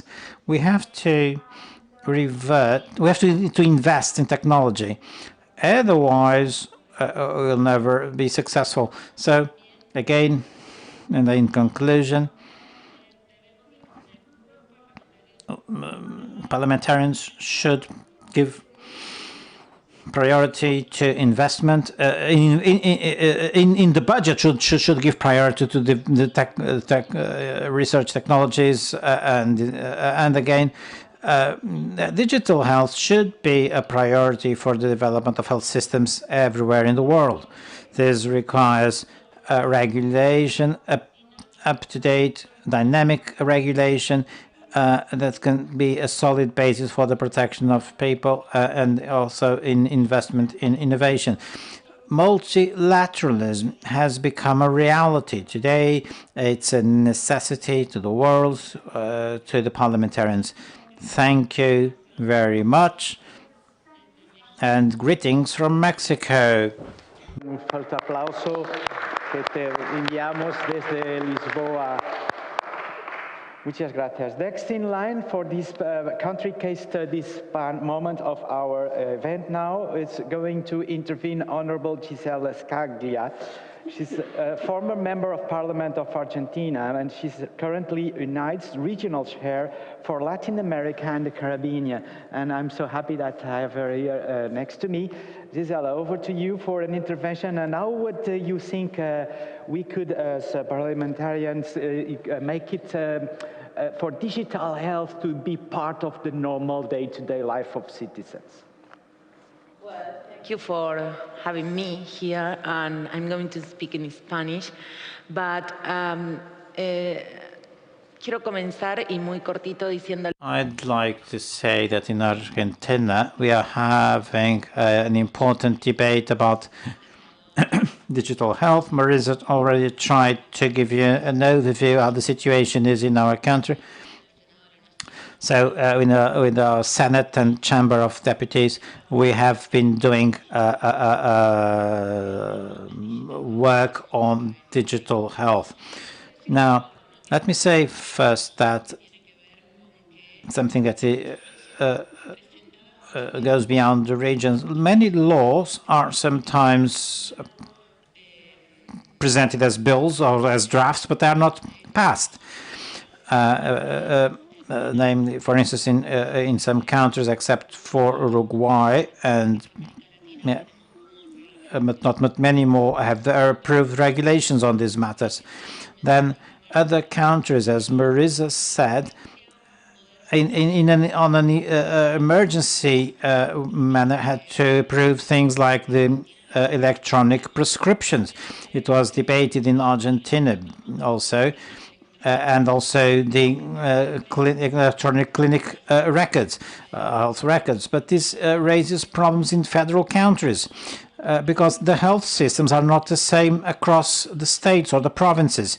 So when we have to think about digital health systems or clinic records, is how can we regulate it to be possible to have this when we are living across the different provinces.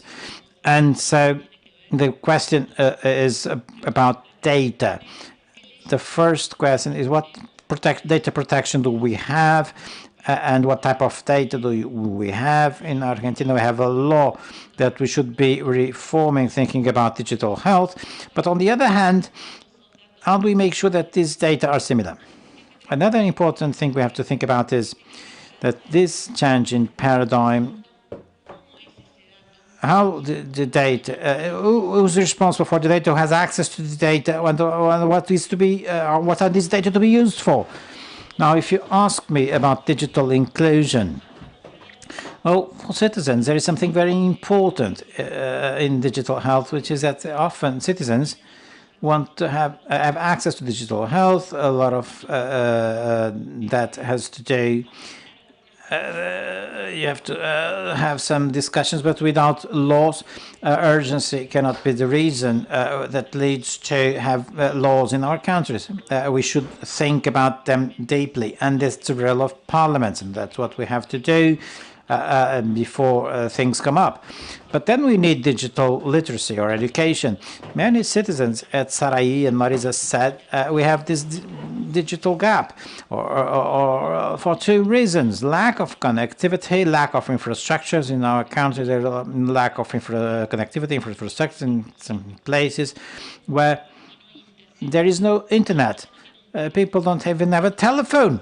So that's one of the reasons why we have to work on this, because digital health is not just being able to provide medicine remotely, but our citizens must have access to that, and they need infrastructures, connectivity. And on the other hand, education, and to solve this digital gap that still affects us. Now, to be short, let me just add that in Argentina, the steps that are to be taken next year is a law on the creation of a national agency for digital health. I think this is an important project. It was already presented to the parliament in Argentina, and I mean, this is something that will overcome any government term it will have to be a state policy, a long-term state policy. So a national agency on digital health that becomes the keeper, the guardian of these data that are so important and that regulates everything we do is fundamental. And that's what we will do with Unite, Marisa, and others in Argentina. Can I have 2 more minutes? Thank you. So I will add by telling you something about that national agency on digital health.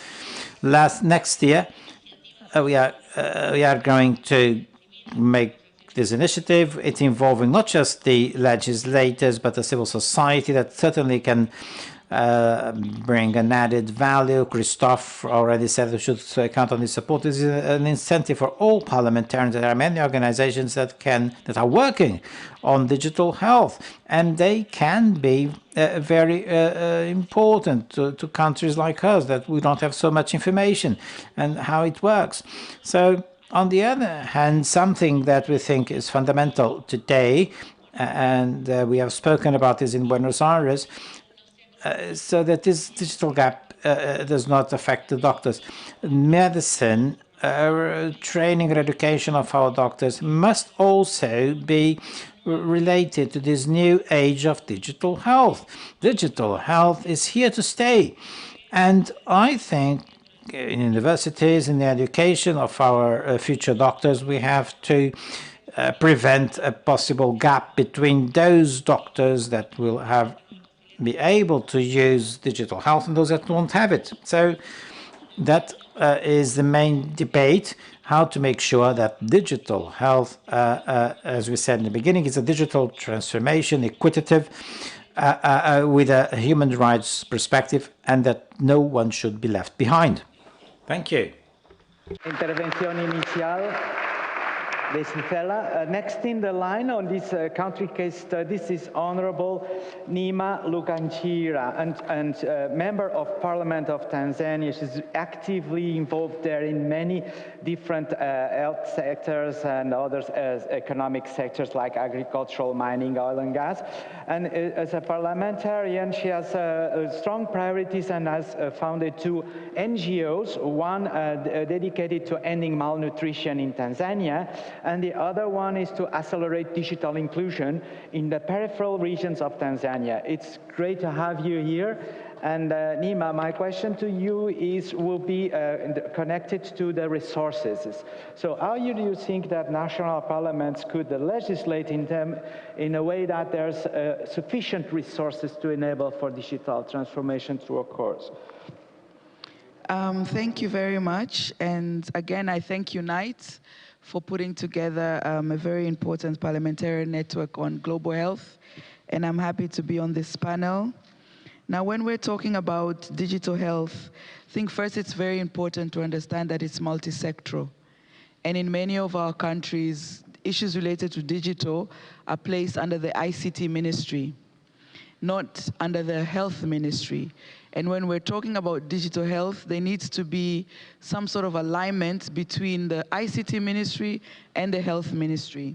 So one of the first things that can enhance our role as parliamentarians is to have this multi-sectoral approach and policy review. To review the ICT policies to see how it accommodates health, but also to review the health policies, the existing health policies, and how is it accommodating the issue of digital health. And then this brings me to another very important issue of data protection. A lot of our countries, we have data protection acts, but again, these are passed under the ICT ministry. Even recently in Tanzania, we passed a Data Protection Act, and in the entire act, there wasn't any mention about digital health. So now there is a need to also look at the health policy to see how is it going to communicate with that Data Protection Act that we recently passed. And when we're talking about financing of digital health, I think as parliamentarians, we need to be capacitated to understand which part of digital health. Because there is the issue of equipment, which is also digital health. There is the issue of services, which is also digital health. There is the issue of tracking, For example, earlier I mentioned that I come from a region with the highest actual number of stunted children. But if you ask anybody in the region, where are these close to 250,000 children, nobody knows. So there's an issue of tracking maybe, and knowing where the different health issues are and where the people are. But then there's also the issue of data. And understanding that our governments have limited budgets, we depend highly also on donor funding. So where can we prioritize when we're talking about digital health? I think it's important for us to also get that clarity. Then also there's the issue of, my colleagues have mentioned, of digital skills and literacy. There's one thing talking about digital health and pushing for it, but then there's another thing, making sure that the community health workers, the primary healthcare personnel know how to use this equipment. So even from basic digital literacy, some of our areas are very behind. So we need to also look at the entire infrastructure, the digital infrastructure. There's access of electricity, access of just simple mobile connectivity, and access, of also the knowledge and the skills. Like some parts of the region I'm from, we can get the mobile network signal from Uganda. We get MTN Uganda, but you don't get any of the Tanzanian mobile networks. So if it's digital health, how will that work? So we need to look at all of those things in place. Finally, I think one of the critical ways that we can use as parliamentarians to advocate for funding is the health data governance principles. There's an organization, Transform Health, which Unite is a member of, that has come up with the issue of health data governance principles. And I think as parliamentarians, we have an opportunity to push, advocate, and lobby for our own governments through the ministers of health to see what are they committing on health data governance principles. Because if there is a commitment around that, it can pave way to a lot of the funding issues and domestic funding. And to conclude, I continue to applaud Unite's efforts in this space, because Unite has even set up a digital health policy desk. So there's a lot of commitment on Unite for the next 3 years to work on the issue of digital health. And I'm very proud to be on the steering committee with my colleague here, Giselle. Thank you. Nima, thank you for keeping it so short. We saved a few minutes here. So I think we have also interventions from online participants at this stage. Perhaps Amar Patnaik from India could intervene if you are ready. Amar? Yeah, thank you so much. Can you hear me? I can hear you. I cannot see you, but for the moment, but you are loud and clear to proceed with your voice, if you like. Okay, thank you so much. You didn't tell me what question do I have to address. Oh, of course, apologize for that. The trigger for your intervention will be, how do you envision the application of digital health solutions in the next 8 years that we have until we reach the deadline of the SDGs? Thank you so much. So, thank Unite for giving me this opportunity. It's an absolute pleasure to be here in the panel. I'm the regional chapter chair for India. Two of my colleagues, Gisela and Alimi, are there. We in India, I'll talk about India itself, since much has been talked about the advantage of digital health. Currently, we are setting up the largest health database of the world, which is under a mission called the National Digital Health Mission. The idea, and under the National Digital Health Authority. Currently, we have about 243 million health accounts. We are trying to leverage the fact that currently there are about 800 million Indians on the internet, which is expected to be growing up to about 1.2 billion in the next 2 years. So keeping in view the fact that we have to achieve these SDG goals by 2030, and even better than that, the fact that good health is universal health care. Good health is very important in a country like India, more particularly since it is linked to issues relating to income, wealth, poverty, education, which was exacerbated and actually seen during the time of the pandemic. Therefore, the mission currently is to have health as a priority, and this particular National Digital Health Mission is in the India stack now, currently at number 3. So the point here is that we, in the country, we realize the importance of digital health. I would like to look at this entire digital health from a framework of economy, efficiency, effectiveness, and most important, equity and ethics. So we know that the digital health has economic benefits for the people who have to access health, who have difficulty in accessing health, again, particularly in a country like India. We know that it is very efficient because you can leverage the power of data, leverage the power of applications, including AI, IoT, and give various kind of services, healthcare, which would actually improve the lives of people, decrease their out-of-pocket expenses. But the most important, whether it is going to be effective. Now, it's going to be effective only when almost everyone has this access to the basic minimum healthcare. Now, that can be possible only if you create this database and provide the public infrastructure. This is the entire change that India is following, is this particular digital health mission. It is an open digital health ecosystem. It's an open system.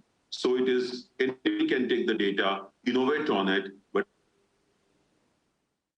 the risk that we are having of protecting the data of the people who are there in the database. And therefore, we are developing a system which is extremely efficient, extremely robust from the point of view of safeguarding the data privacy of citizens. But at the same time, the public infrastructure which has been provided is at the lowest level in India, which is called a Gram Panchayat, which is national, sub-national, sub-subnational, sub-subnational, subnational. It's at the 6th level. So this digital infrastructure, which is being provided through a BharatNet program, Bharat is India, so IndiaNet program all over the country will be completed in another 3 years. Now, once that happens, you can see that the entire power of the digital health would be available to every citizen in the remotest part of India. The second point which I want to make in this, which has already been made, is when I talk about equity, it is not just a question of digital health, bridging the health inequity. The bigger question would be whether it is going to bridge the gap of digital inequity and digital literacy. This issue has been raised, but I think in about 2 years, we should be able to reach a place where the public health, the IT infrastructure required for accessing this, the various applications and use cases of the health database should be available to the lowest formation or lowest citizen remaining at the rural level in the villages of India. The second point is that the massive skilling exercise that's being undertaken under a different program of a different ministry, but the important fact is that it is a whole of government approach. Even though the bill has to be sponsored, the mission has to be sponsored, the budget is being provided under the Ministry of Information and Technology, you can see that it is a national mission. And when it becomes a national mission, it becomes incumbent upon everybody to actually pool their resources into this. The health mission, however, the digital health mission is being sponsored by the health ministry because we believe now that IT has to deliver in every sector. So sectoral turf wars are a thing of the past. It used to happen before. But the data privacy laws that we have just, I think about 15 days ago, we have put a new version of the data privacy law for public consultation. This is a departure from the EU GDPR because we thought EU GDPR was too compliance heavy and it was trying to scuttle innovation by particularly the startups and the MSME sector who are really growing in India, the unicorns. We had about 43 unicorns during the COVID period itself. So we didn't want to scuttle that, and therefore we have developed a personal data protection bill, which is very, very light touch regulation, but also cognizant of the fact that citizens' data in a large country like India has to be protected to the extent that there should be no mass harm caused to a complete large section of people and community, which is a hard task, but we are up to it. Since you asked for a country-specific intervention, so this is currently what is being done. I'm not going to speak about the advantages of how it will bring in advantages in access, how it will bring advantages in the quality of medical care, which is obvious, which we have seen during the period of the pandemic. The last point is about the ethics part of it. And this is where I think we need to have not just the data privacy portion, it is also something to do with the medical profession, with the clinical aspect of it. And that, I think, the norms and the standards have to be devised by the Indian Council of Medical Research. They are working on it. Once the data privacy law gets passed, and we are, since what I forgot to mention is that we are looking at the entire digital ecosystem growth in the country. The privacy is one part. The Digital Act is another part that is for equipment manufacturers, social media players. There is another portion relating to e-commerce. People will be ordering for medicines. Many new applications will develop for home delivery of medicines, but what would be their quality? Now, this is a new ecosystem, a sub-ecosystem, which has to be developed. So we recognize that there should be no arbitrary scope anyway. Everything has to move in tandem so that we reach the goal, not just of a growth of digital economy, but taking advantage of that in digital health and giving the best of healthcare to the most underserved people in the country. Thank you so much. Thank you. And we were so lucky to have this pearl. So now perhaps we can open the floor. I think if you like to have some questions and make your interventions now, and while you are preparing, perhaps if we have some questions here also to our panelists. I have a couple of questions for Luis Gospinheiro and Simon as well, so be prepared. Please go ahead and be brief as possible. We have a cut-off date at 12:30.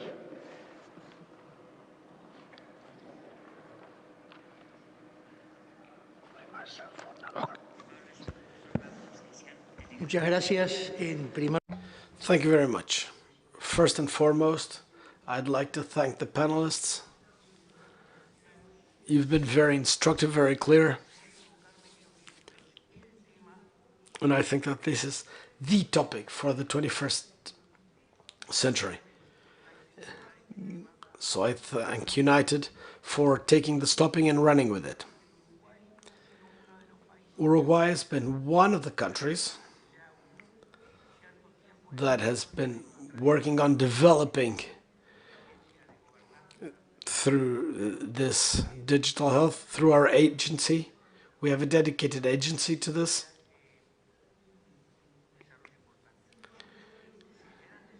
And I think this is the major challenge and the greatest responsibility us parliamentarians have. Because if this is not followed up by laws, then this building will crumble. And we need political will. If there's no political will in the countries, if there is no public will, then this will fail. And here's the question. How do you think that digital transformation could be even more inclusive? How will health be more inclusive? Can you give us examples? I'm sure there are many, but you're the experts, and that's why I turn to you.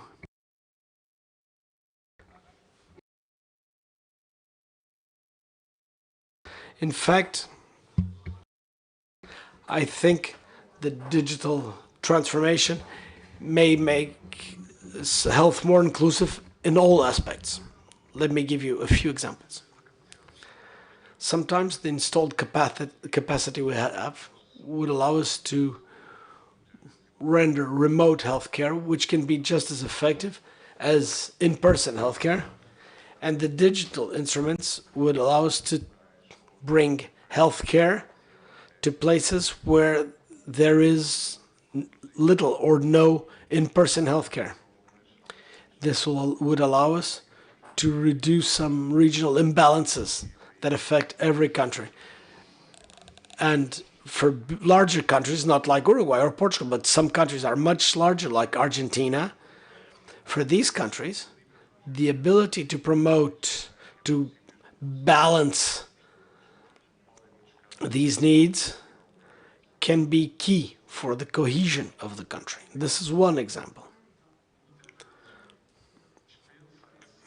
Furthermore, the digital aspects allow people to have a more direct relationship with the state, the healthcare providing state. And we have an ingrained culture, and sometimes it's too ingrained in Latin countries, where the state sometimes asks the citizens some data they already have. And this is a way to redress some imbalances. Sometimes people have more access to technology, who are more knowledgeable, who know how to navigate a system who's oftentimes opaque. If the citizen doesn't need to participate in everything, and if they just need to participate in things that support their own health, it will be easy to bring together a computer science major and an almost illiterate older person. We think that people should be approached and handled equally. Let me give you an example that we used here in Portugal, something we did in Portugal. Sometimes these digital services are seen as leveraging inequality. In Portugal, we created a hotspot called SNS24, and we made it available to the parishes.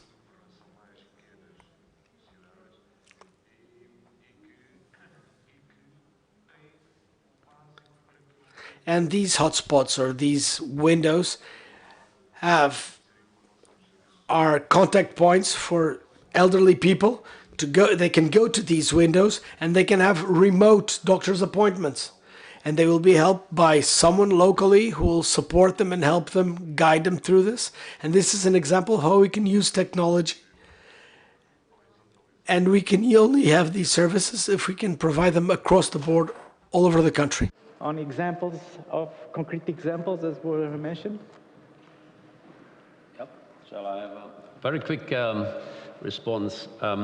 If you are asking, how can we make digital transformation even more inclusive? I think we need to talk about a human or people-centered approach.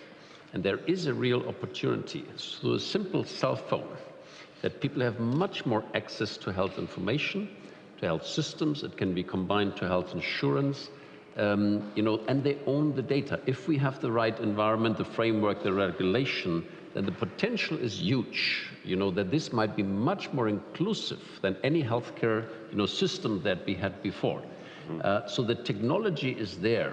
It's not even that we need to develop that even much further. And it's not a question of, is it a rich country or a poor country, because you can really leapfrog, these technologies with a simple cell phone and the right technology. So I really believe that not only is it a potential for universal health coverage, but also for the inclusiveness. But we need to make the person, the center of that, to own the data and to manage the data and the technology we have through the cell phone technology. Thank you so much. Our last question I'm going to take, because we have to we have to be really, really brief here. Perhaps that gentleman over there started the first place, and then I'll hand you the floor.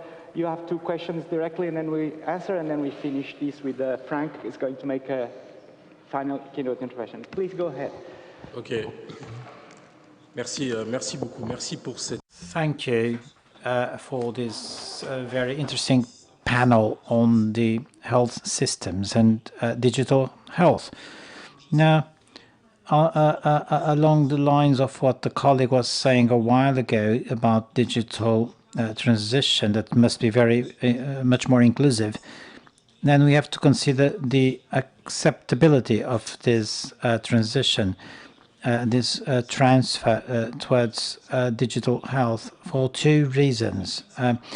we may be facing a public that is not willing to accept this, that does not trust this. So first we have to make this transition, we must make the system trustworthy, so people, in order for people to accept the transition. And the parliamentarians should think how they can help this acceptability, this trust in a new system of digital health, this type of transition. And secondly, we have to wonder, or to think about the training and education of health professionals. This is important. So that we think about the training of health workers, and also in order to achieve this goal, there is a lack of visibility on the access to the market of digital health. This is important. Lastly, we are here representing our countries, and we should also adopt in our respective countries national innovation strategies. Let me give you the example of France, where we have set up the innovation strategy for 2030 with several financial resources, 7 billion to achieve this goal of innovation in health, and allows us to overcome many challenges. And so we have to pledge in all our parliaments, in all our countries, to have this innovation strategy and the strategy for digital health that can then contribute to what Unite is asking us to do. Thank you. Thank you. Next question. I just wanted to say that this is a very important situation for Africa, because Africa, most of our people are in rural areas and they have difficulty in accessing quality healthcare. So we have seen a revolution in terms of access to communication with the introduction of the mobile cell phone. Most Africans now have access to communications using the cell phone. So this is just the next logical step. So we need to embrace digital health and innovation, because it's going to improve access to healthcare, especially for millions of Africans. We have seen in countries such as Rwanda, where they are embracing a lot of ICT in health. I know that they use drones, for example, to sort of share medicines to remote areas and so on. So we've seen that even in agriculture, they're using drones. So as parliamentarians, I want to encourage us to really take this one seriously, because it's an opportunity for Africa even to meet its targets under the Sustainable Development Goals focusing on health. Mobile data is very expensive in Africa, especially in Zimbabwe, where I come from. So that's another area where parliamentarians need to work hard to make sure that millions of Africans have access to not expensive data, so that they can benefit from digital health and innovation. But this is a potential game changer for Africa in terms of access to healthcare. Thank you so much. Thank you so much. I think there's lots of passionate people in this room, and lots of questions will be made. But unfortunately, we have a cut-off time we have to fulfill. I am sorry, panelists, we don't have more time for comments. I apologize for that. I give the floor now to Frank Smith, who is going to do a very, very short closing intervention, and then obviously Giselle will do a call for a sum up of action points and key takeaways we are taking from this wonderful session. Thank you all for being here today with us. Frank, the floor is all yours. Lovely, thank you. Can you hear me okay? We can hear you fine. Fantastic. Well, first of all, thank you everyone for this very important conversation, and thanks to all the panelists and questioners for great interventions. I want to make 3 points and invite you to sort of collaborate with us to move this forward. First of all, at the heart of digital transformation of health systems and digital transformation writ large is the question of data, the ability of technology to collect, to process, manage, store, and share data. So data becomes incredibly important. It's the raw material on which the digital technological revolution, if you like, or transition is based. In a digital age, my second point is, in a digital age, we as individuals are more than flesh and blood. We're also data points. My data is more than just, it defines me as an individual. It is part of my identity. It's not just, it's a critical asset that defines me as a person and me as part of a group in society in a digital age. It wasn't the case before. So your medical health records, for example, before they were just sat there on a piece of paper. Now they are data points that are being used not only by you, but by other institutions and organizations, not only in your community, country and region, but also at the global level. Critical to bear in mind that. And the third point I want to make is that the laws of a society, the laws that you as legislators make, codify our values, the values of a society.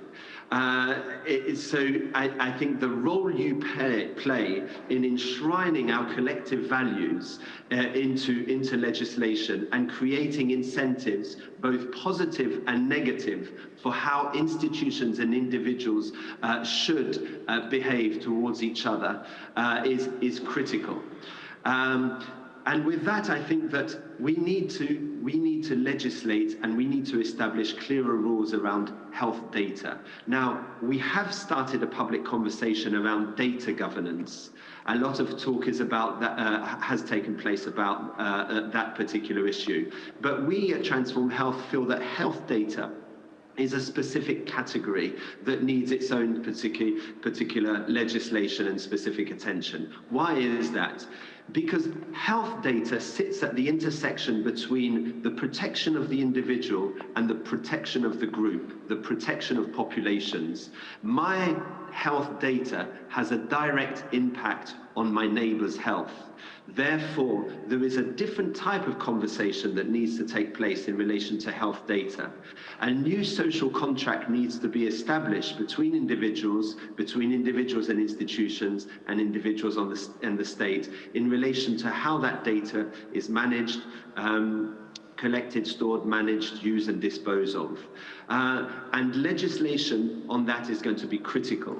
Now, given what we know about health data and the spread of diseases, is it enough to have that legislation just at the national level? We would say no. We would say we need a set of global standards in relation to health data governance, global standards that can inform national legislation.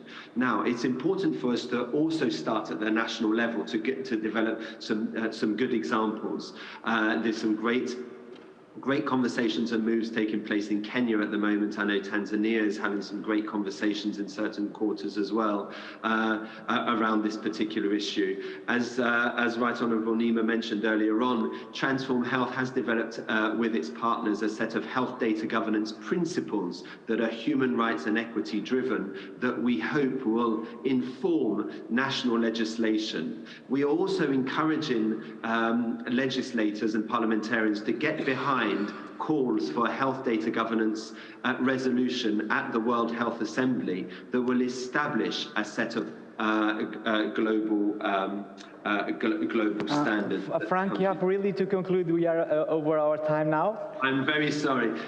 We have a 10-point plan that we would like to encourage parliamentarians to get behind. I will circulate this through the Unite network, and we would very much encourage you to work with us and collaborate with Transform Health and Unite to move this agenda forward. Thank you so much for your time. Thank you, Frank, and thank you for this offer. And over to you now, Gisela, for key short takeaways.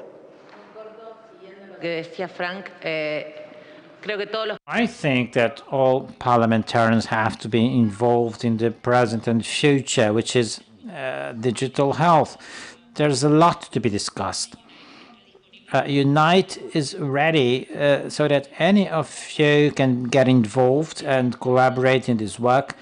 the work of parliamentarians is crucial to the development of these new legal frameworks.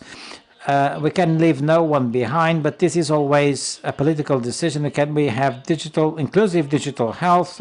That's ultimately a decision of governments, but also of parliaments. So this must happen in our countries.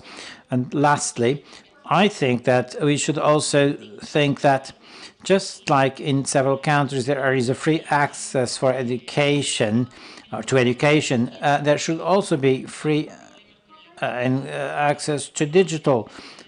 So free access to data so that we don't have to pay for the health services, digital health services. This is a major challenge that we should face. So thank you for this meeting, and thank you for letting us know we can count on you and work together in this next 3-year project. Thank you. We are 5 minutes behind the schedule. That's all we can do. Thank you so much. So just one information, because now we will be having the President of the Parliament here, so we need to be all seated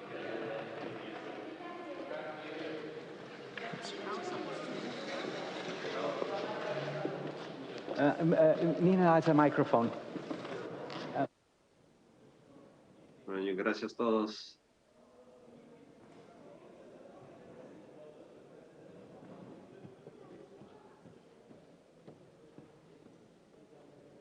Can you hear me now? Yeah, so just one small information, because we now will be having the President of the Portuguese Parliament, so we need all to be seated before we leave the room, and then we will have the lunch break. So thank you very much.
Tanzania, asante. You did well.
Bon dia, good morning. I would like to say a few words to thank the presence of the President of the Assembly of the Republic of Portugal, of our Portuguese National Parliament, Professor Augusto Santos Silva, to whom I am very grateful, not only for your kind presence among our summit today, but also because from the first instance that I spoke with you on behalf of Unite about the organization of this summit, of our goals on pushing the global health agenda forward, and of bringing together parliamentarians from around the world to discuss these important topics of global health, you were immediately willing to support us in any way you could, and opening your house, which is the house of all the Portuguese people, to our esteemed colleagues and honorable members of parliament from around the world. Our president, Augusto Santos Silva, is the second highest in the land, so to say, in terms of our political hierarchy.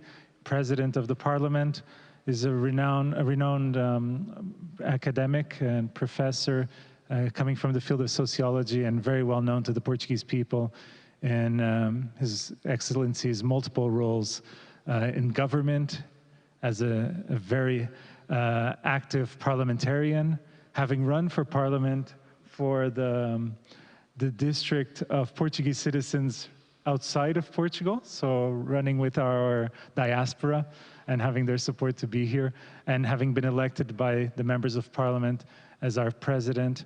And I must say, I just want to highlight this, I would be here forever if I were to go through His Excellency's curriculum, but I would like to highlight that the immediate role before becoming president of the parliament was as Minister of Foreign Affairs, and also a very strong defender of multilateralism, of the European project, and of our capacity to work together among nations for a better future for all.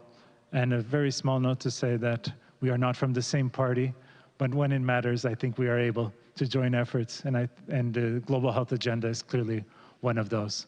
Mr. President, thank you once again.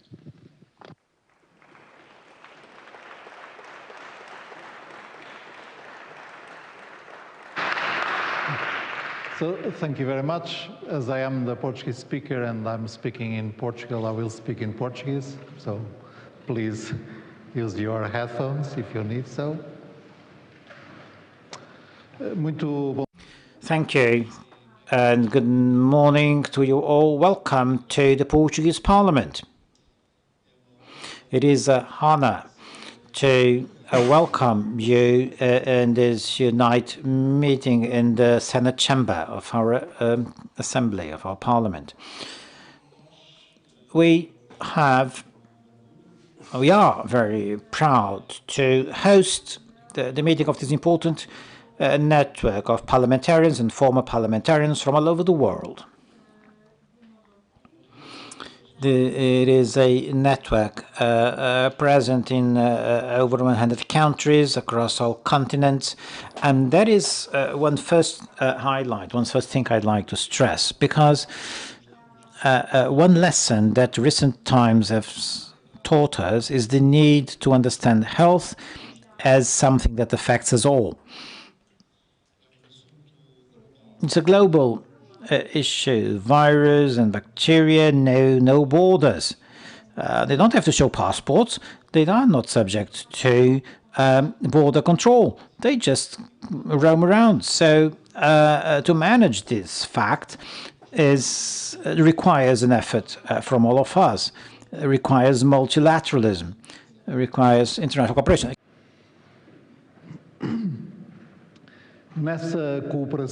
Now, starting with international cooperation and domestic matters, the role of parliamentarians is irreplaceable. The COVID-19 pandemic taught us that we should be prepared for the unexpected. We cannot anticipate everything, And so we have to be prepared for what may come up when we least expect it and in the form that we least anticipate it to happen. In order to face realities like the pandemic, we need knowledge, we need the experts, the expertise from each and everyone. Doctors, public health doctors, infectiologists, epidemiologists, but also statisticians, mathematicians, and experts on social behavior. Therefore, the more contacts we have with science, with the scientific and academic community, the better we will be prepared to decide.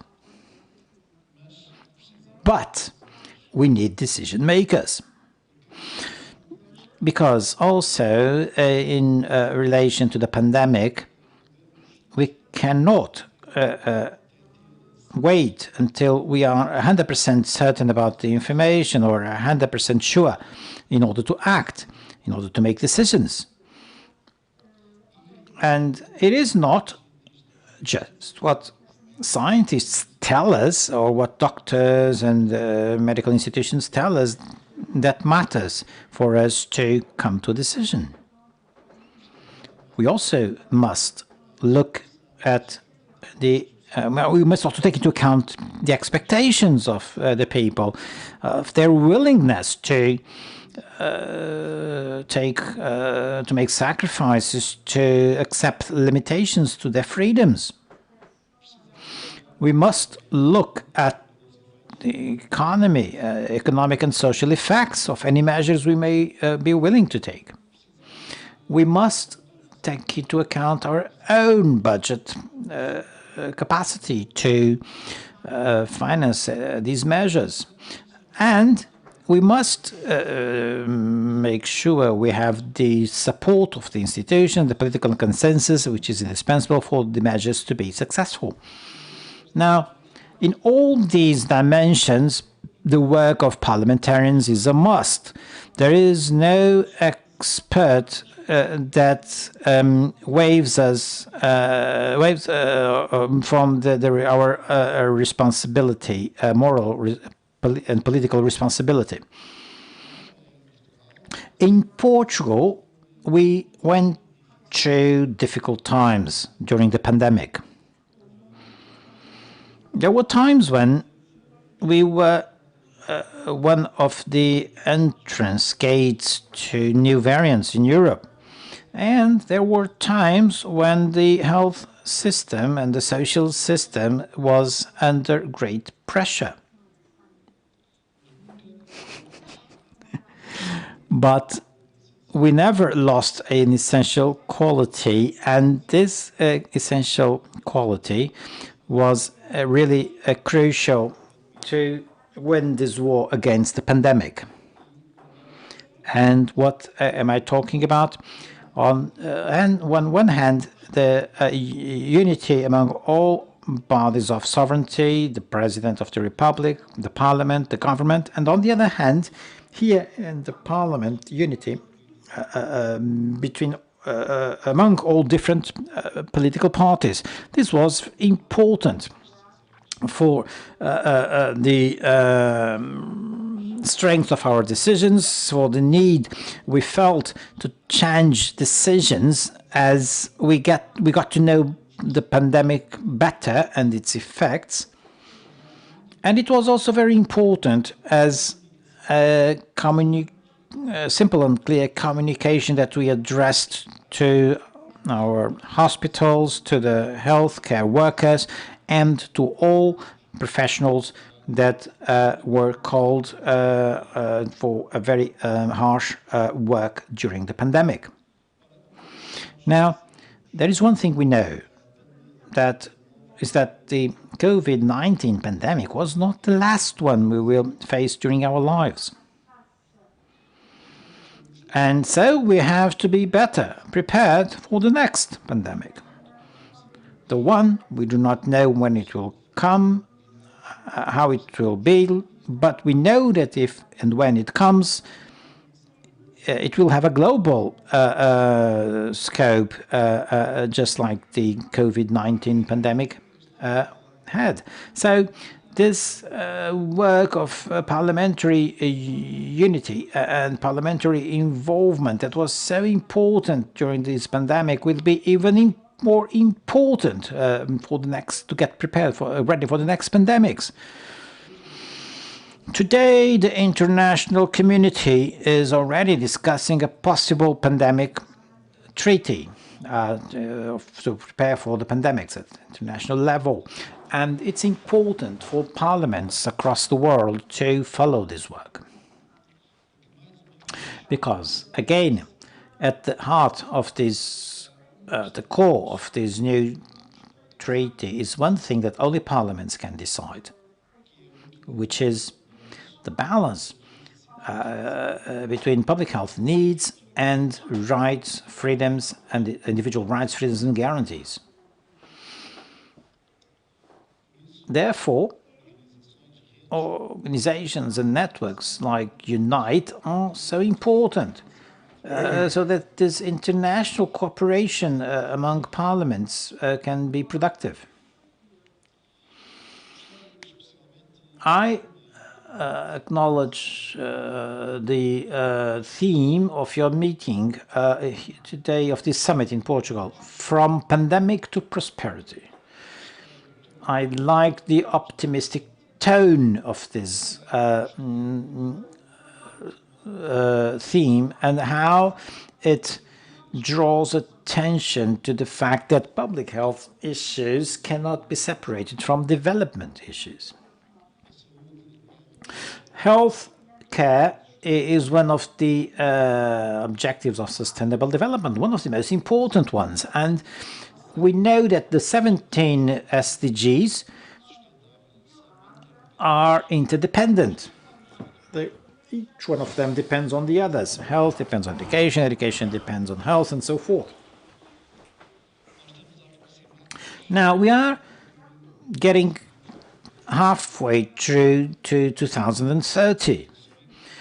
In 2015, the international community assumed the political and moral responsibility to achieve the SDGs by 2030. Well, this is 2022, almost 2023, and therefore this is a time when we are halfway through in this process, and we have to assess what we have achieved so far, to consolidate these achievements and to correct whatever has to be corrected, or that is whatever is lagging behind. Now, this is also work that is up to the parliamentarians to do, because the parliament is by nature the monitoring body of government activities, and therefore it's the parliament that should monitor and follow what is being done, and also making sure that the SDGs are being met.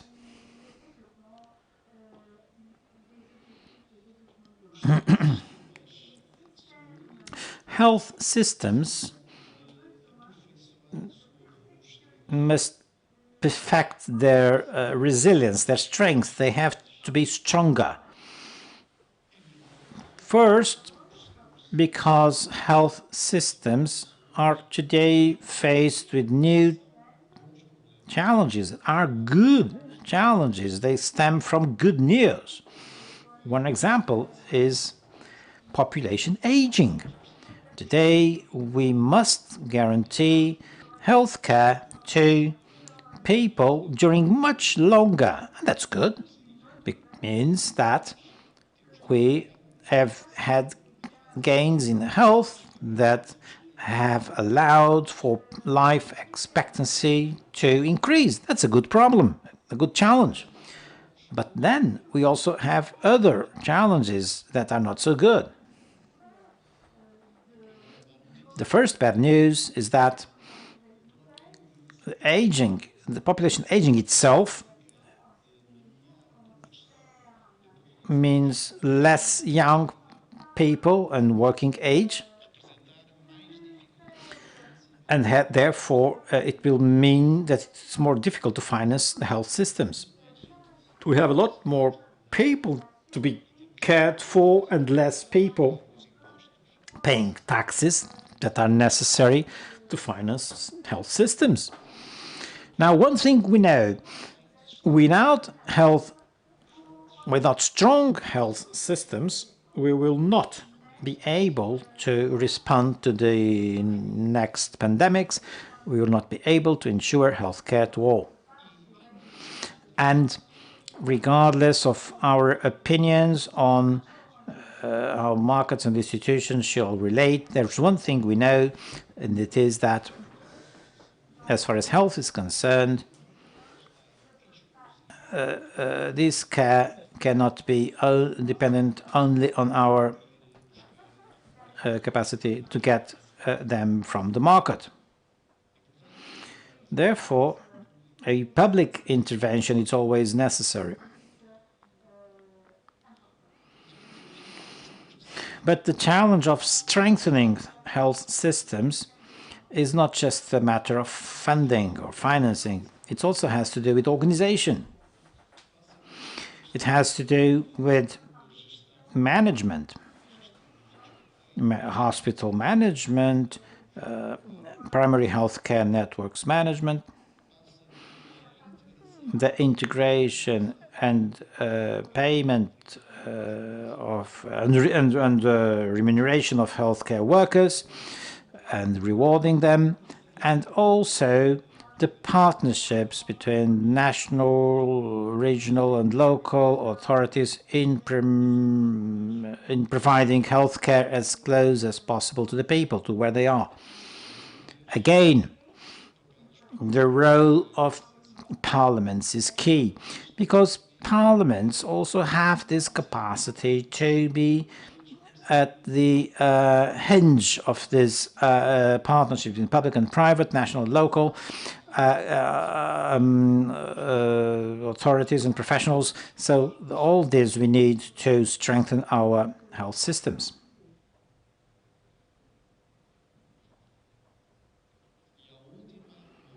And there's one final reason why the role of parliaments is so important. And that's my favorite reason, I must say. And it's the following. As regards health, as well as in relation to many other areas, we do not all have the same opinions. We do not all make the same assessments.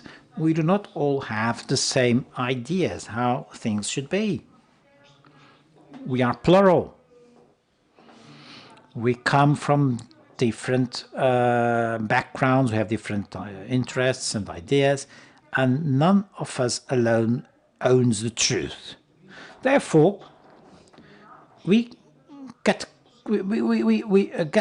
as much closer as possible to truth, to efficiency, proximity, the most reasonable solution, the most feasible solution, or the wisest solution, through a debate amongst ourselves, through discussions, a exchange of information, ideas, and decisions. And Parliament is where all this takes place. The Parliament, by nature, is where we can turn this wealth of diversity in good decisions.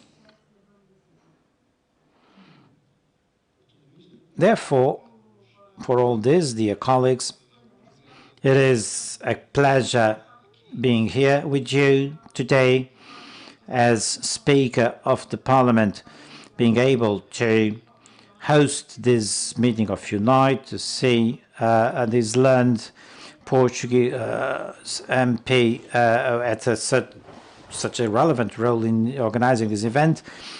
But please keep your efforts, keep cooperating this interparliamentary cooperation and also parliaments with civil society. Because I insist, we need health technicians in health, but we also need decision makers, political decision makers. We need the effort of each and every one of our countries, but we need even more cooperation between our countries. We need to strengthen our health systems, and for all this we need parliaments.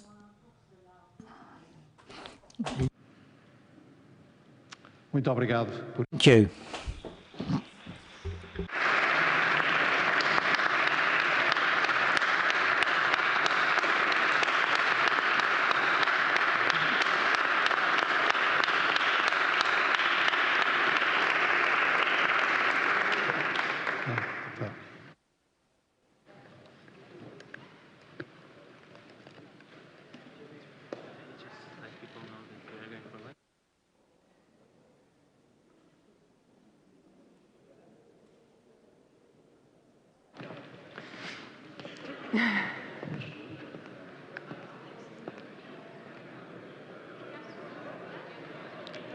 Okay, I will just quickly say, I think by now when you see me that I'm telling you there's some break or refreshments on the way.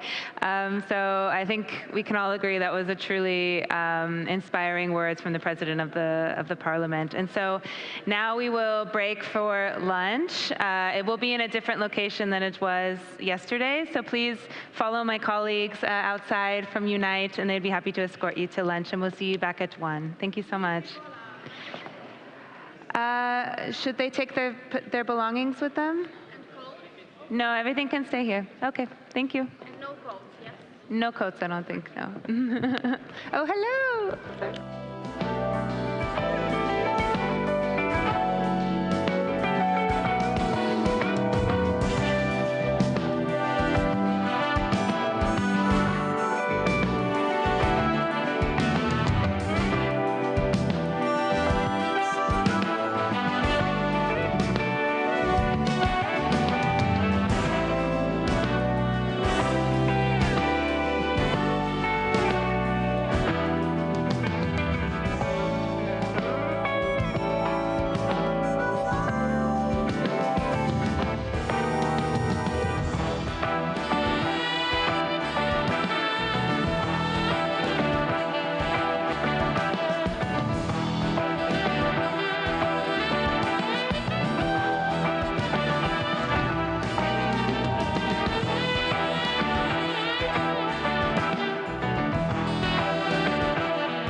the next generation. Free the next generation. Free the next generation.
next generation. Be the next generation.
Hello.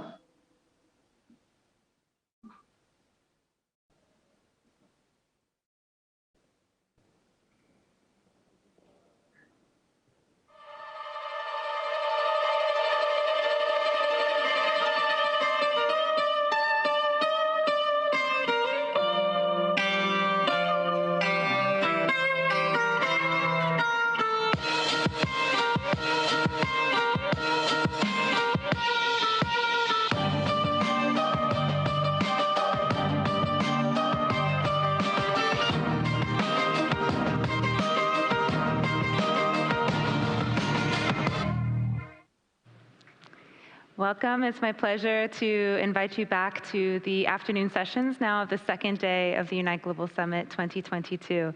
This first session of the afternoon will focus on hepatitis and the actions needed to engage parliamentarians for its elimination. Specifically, the session will address the rationale for triple elimination of HIV, syphilis, and hepatitis B infection as an urgent priority for strengthening health systems and enabling countries to deliver on global commitments, including the United Nations Sustainable Development Goals.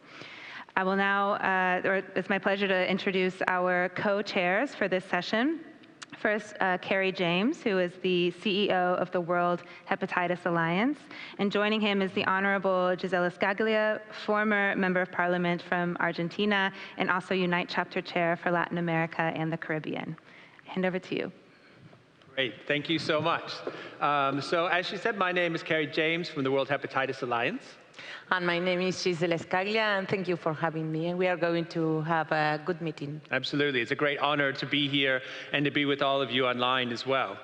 We've got a really great lineup of speakers, so I'm not going to spend too much time in the introduction, but just saying that the new triple elimination strategies are just so important to improve the lives of mothers and babies all around the world. And it's also a great opportunity for us to work together as different sectors with the HIV sector, hepatitis, traditional hepatitis services, to really focus on the needs of the people, the needs of the patients, of the mothers, and not just on the needs of like a specific disease response. And if any of you are on social media, hopefully today you would have seen that there's an open letter to Gavi in the Lancet GastroHep, calling on Gavi to commence their program for hepatitis B birth dose. Because we know from data from the CDA Foundation that last year 250,000 children were born or acquired hepatitis B at birth. And all of those could have been avoided, or 9 out of 10 of them could be avoided if they would have had the birth dose vaccine. So it's a very topical topic, so we're really excited to get started. And we're very honored to start off today with an amazing hepatitis B advocate, someone living with hepatitis B, Shaibu Isa from Tanzania. So, Shaibu, are you there?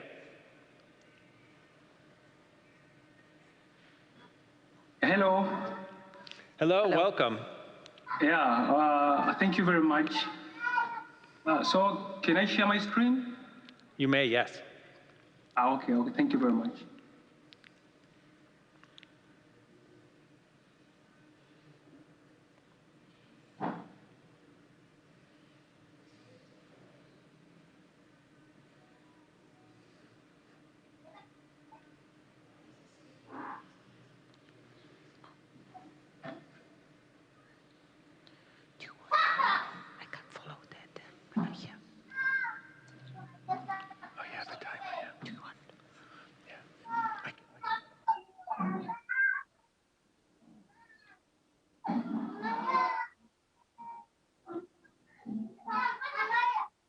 Sorry, I get a big problem to share my screen.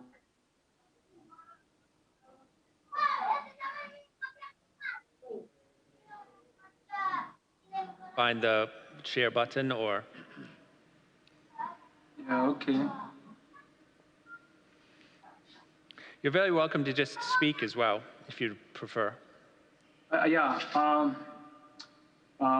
my name is Shaibu Isa. I am from Tanzania, and I am currently living with viral hepatitis. And my lived experience story started from high school, where my brother started to feel stomachache for a while, and I go to the testing. So after I come back, he realized that he has been infected. So I follow up to, he advised me to do the same. And I went in the hospital for the testing. So after testing, I found that I've been affected with the virus.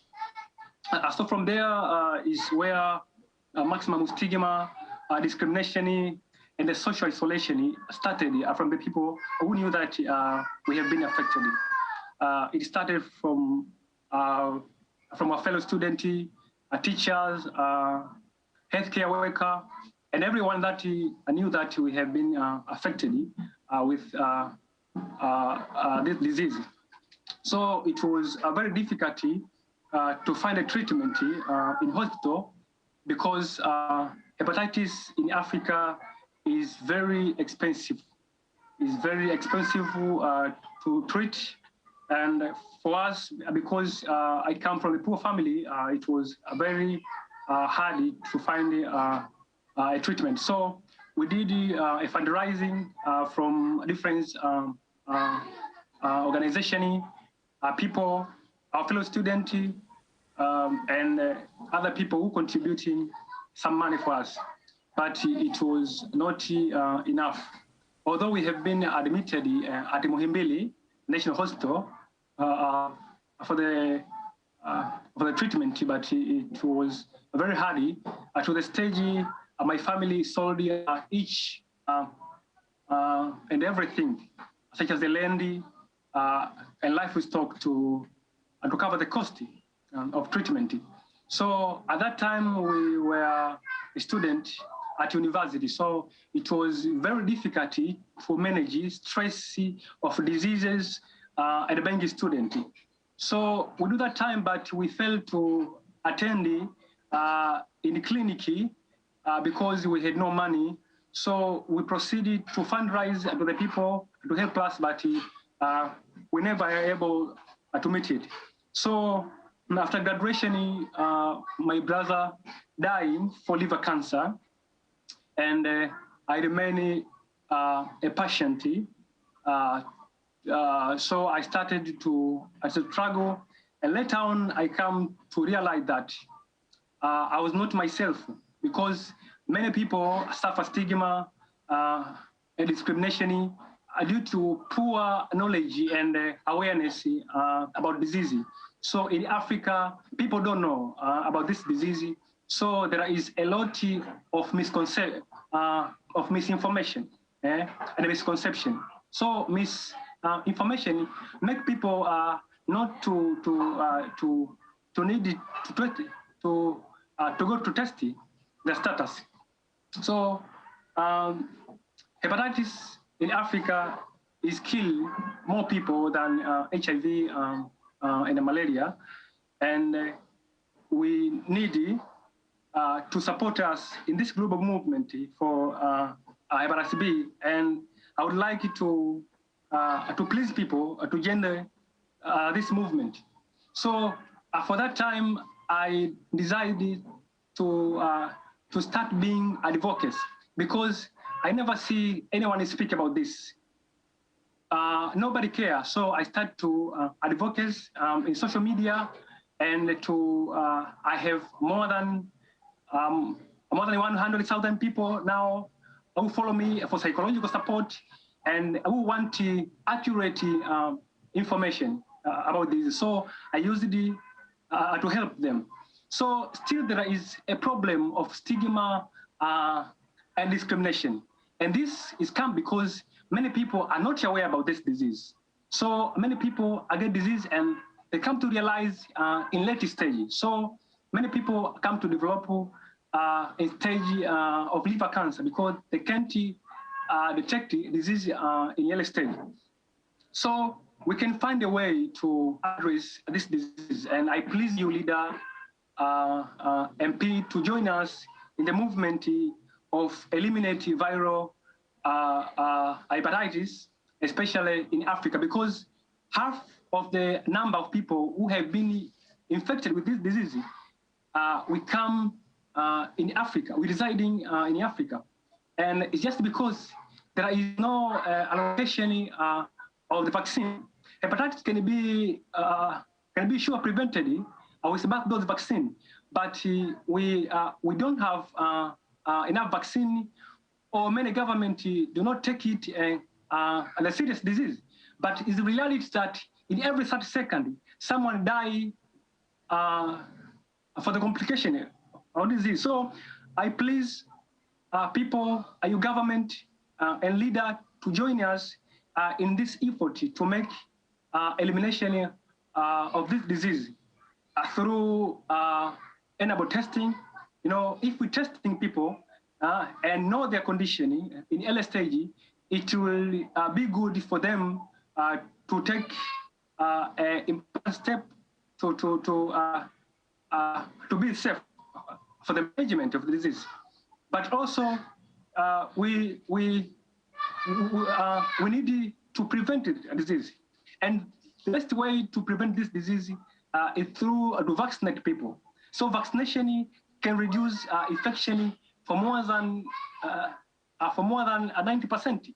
So if we're going to administer a best dose vaccine, we are going to save more than 90% of new cases of hepatitis B, and we're going to save for the 60% of the deaths according to this disease. So I beg you, we can take this step to make sure that the triple elimination of HIV, hepatitis, and the syphilis become a reality, because people die. In Africa, people die. People associate this disease with the issue like a superstition.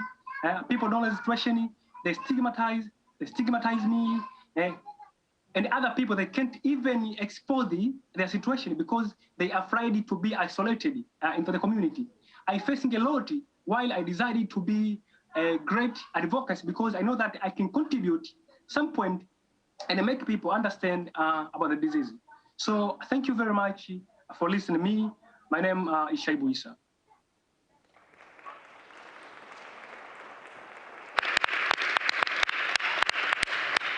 Thank you so much, Shaibu. It was an honor to have you as part of our panel today. So now I'm going to hand over to my co-chair for the next segment. Thank you, Xavi. Your story is so important for us. Now we are going to give the floor to Dr. Fumi Lesi, Hepatitis Team Lead, Department of HIV, Hepatitis and STAs, World Health Organization. I don't know if you can hear us, Dr. Fumi Lesi. Yes, I can hear you. Yes, okay, the floor is yours. I hear you and I see you, and I'm really delighted to be here. Good morning and good afternoon. My name is Dr. Fumi Lesi from WHO Geneva. Now, can I share my 2 slides, if this is possible?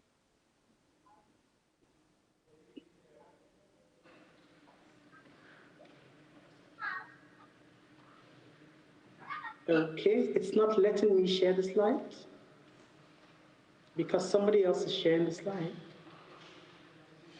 Okay, just hold on 1 second for me. Yes. Okay. It's okay. Okay, great. Now. Yes. So I just have a few slides, and please permit me to share this slide. Could you?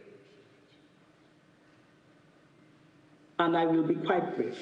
So thank you so much for inviting me to this session to highlight some of the rationale and opportunity for triple elimination of HIV, syphilis, and hepatitis B, and set the scene for a stimulating discussion. I thank Shaibu very much for sharing his story. It's amazing, the story. But in that background, hepatitis B is endemic, affects over 296 million people over multiple regions and continents.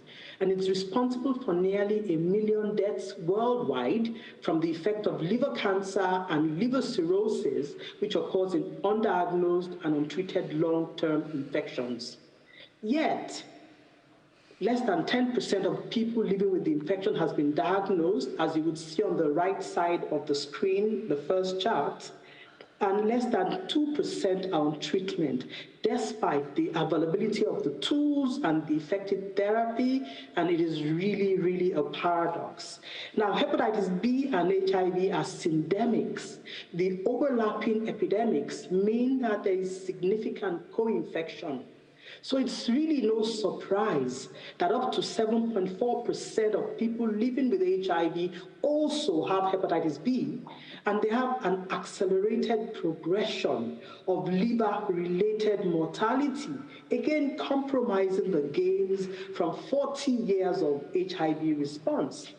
Now, early childhood infection and vertical transmission from mother to child represents the most important route of transmission.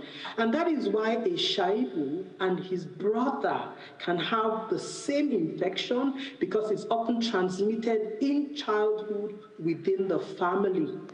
Now, with advances of science, we do know that a combination of hepatitis B birth dose vaccine and antenatal screening care represents the most potent interventions to prevent transmission. In fact, in endemic areas like in Africa, where Shaibu comes from, less than 17% have access to birth dose and even less to PMTCT interventions. So this triple elimination provides comprehensive integrated care, and there are multiple studies that demonstrate that it is feasible, it is cost-effective, it saves lives from cancer, and provides care for the mother and for the baby and for other members of the family. It's an excellent example of person-centered care and integration, and these are priority interventions for elimination of transmission of the 3 infections by 2030. Now, this is an essential part of the new WHO global strategy, and it's in line with the SDG targets for hepatitis B. It provides a critical opportunity to advocate for inclusion of hepatitis B in pre-existing dual elimination programs of HIV and syphilis. Now, there are some important parallels and synergies of hepatitis B and HIV. Now, both are chronic long-term diseases. Both are often silent with long latency period, and infected moms may be unaware and have no symptoms. Now, both of these infections can be identified during the antenatal period with rapid point-of-care tests. Both use similar diagnostic platforms, and both can be treated. So WHO recommends hepatitis B birth dose vaccination to all newborns since the late 1990s, and antenatal maternal testing in 2015, and antiviral prophylaxis in 2020. Yet this is not being implemented in many countries. WHO now has a global guidance to measure and track the progress and guide country validation of triple elimination of HIV, hepatitis, and syphilis, as has been done with polio elimination. So we are really waiting to celebrate countries that are on the track to elimination. And modeling studies show that this is feasible.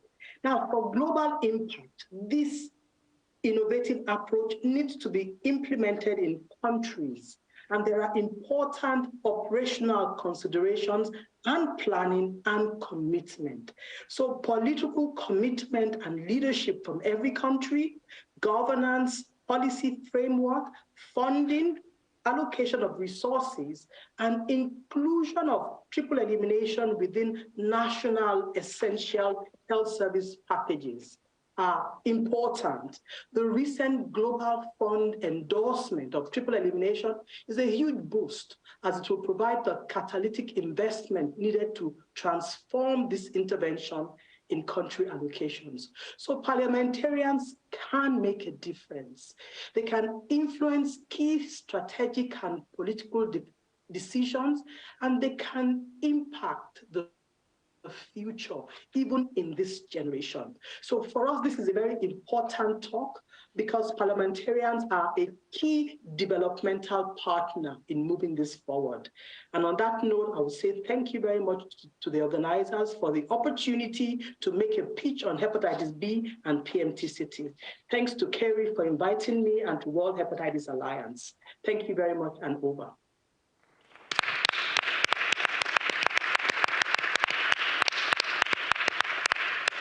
Thank you, Dr. Leslie. Thank you for your words and your knowledge. Now, we are going to invite to the floor to Dr. Roland van Den, Technical Director, Elizabeth Glaser Pediatric AIDS Foundation from Tanzania. Dr. Roland, can you hear? Thank you so much. Thank you so much for inviting me to this important symposium on triple elimination agenda. And you just heard from WHO the importance of it and a testimony also from Tanzania. I'm a technical director with the Elizabeth Glaser Pediatric AIDS Foundation and working already for the last 12 years in Tanzania with our aim of eliminating pediatric AIDS through strengthening the prevention of mother-to-child transmission programs in Tanzania, as well as ensuring that there is access to quality and optimal regimen for children and their families. And I think it is, I'm pleased to share with you our experiences from Tanzania, how we have moved and embedded the triple elimination agenda.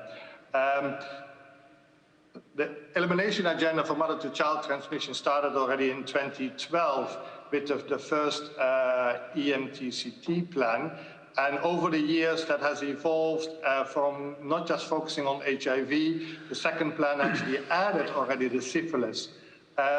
So when in 2021, a new reproductive and maternal, newborn and child health plan was developed, the Ministry of Health, together with development partners and implementing partners, already embraced the latest guidelines from WHO to ensure that this is an opportunity to also include hepatitis B, leveraging the strong PMTCT program that is in country, that is being supported by the main donors like PEPFAR and Global Fund.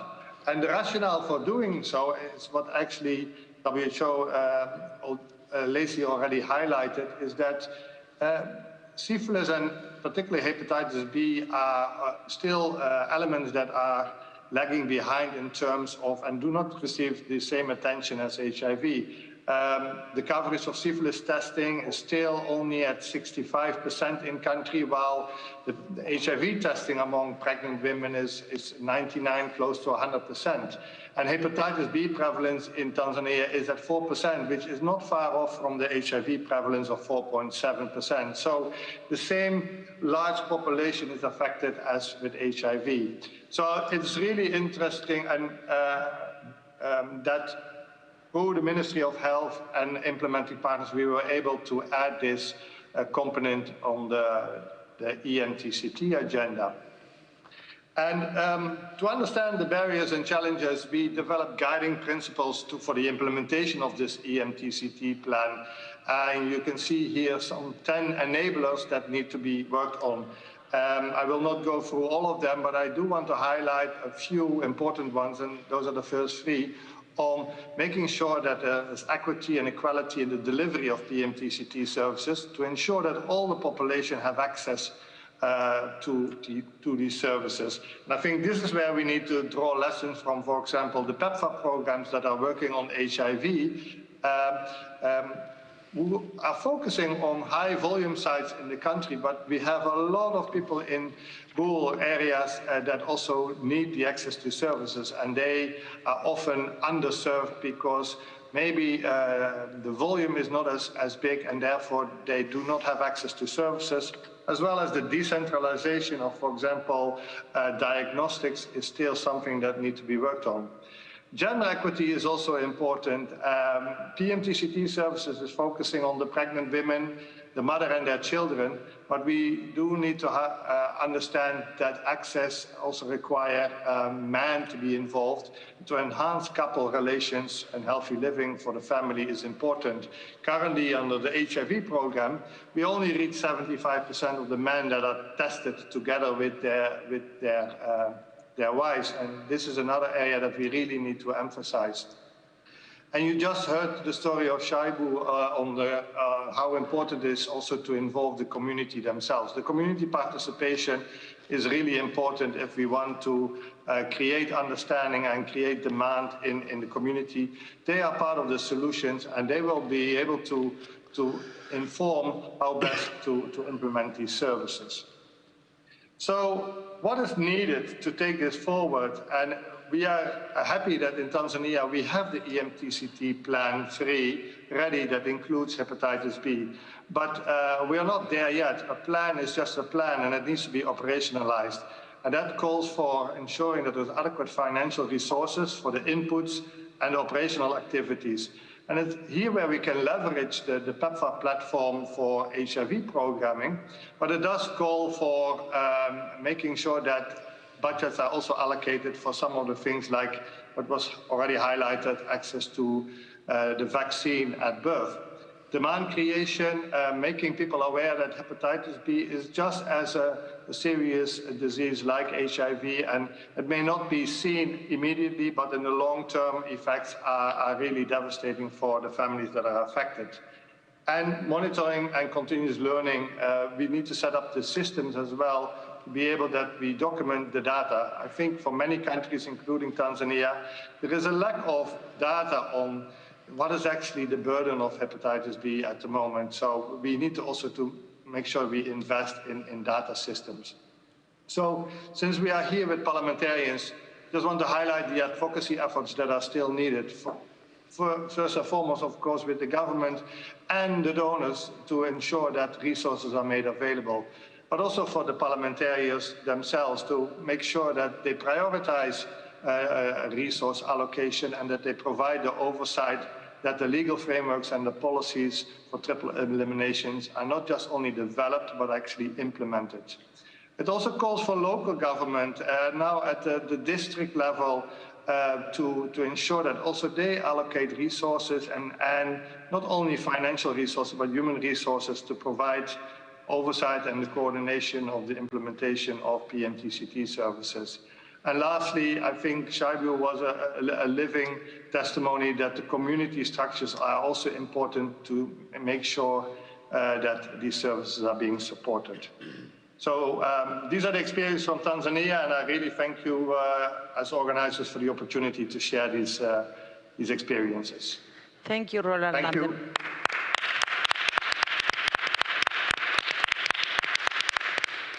Thank you, Doctor. It's very important, your experience, and thank you for sharing with us. Now, we are going to have the presentation of Dr. Sean Ward, Director of Coalition for Global Hepatitis Elimination. And you can go here, or you are going to I might just stand up. as you want. Good day, everyone. Hopefully my mic is on and everyone can hear me. It's great to be here. As was mentioned, I'm with the Global Coalition for Global Hepatitis Elimination of the Task Force for Global Health in the United States. I have a slide set, if I could see that, please.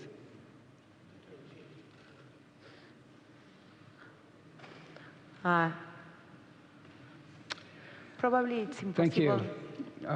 Sean, probably it's needed another mic. Okay. No, they can't hear in They Spanish. can't hear. Oh, they can't hear the Spanish. Okay. Yeah, I don't know why. You can hear? Yeah. No?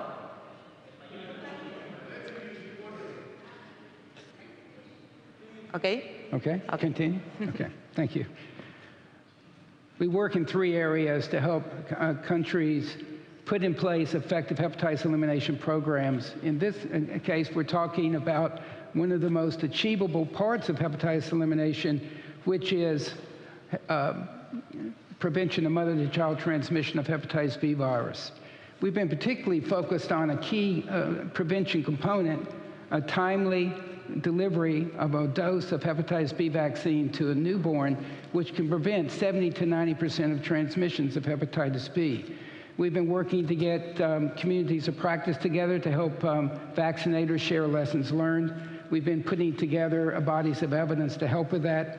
We've been working with local community organizations to build the awareness that we've been hearing about is underappreciated, and we're developing a variety of different tools. With our community partners, we've been putting together a variety of promotional activities.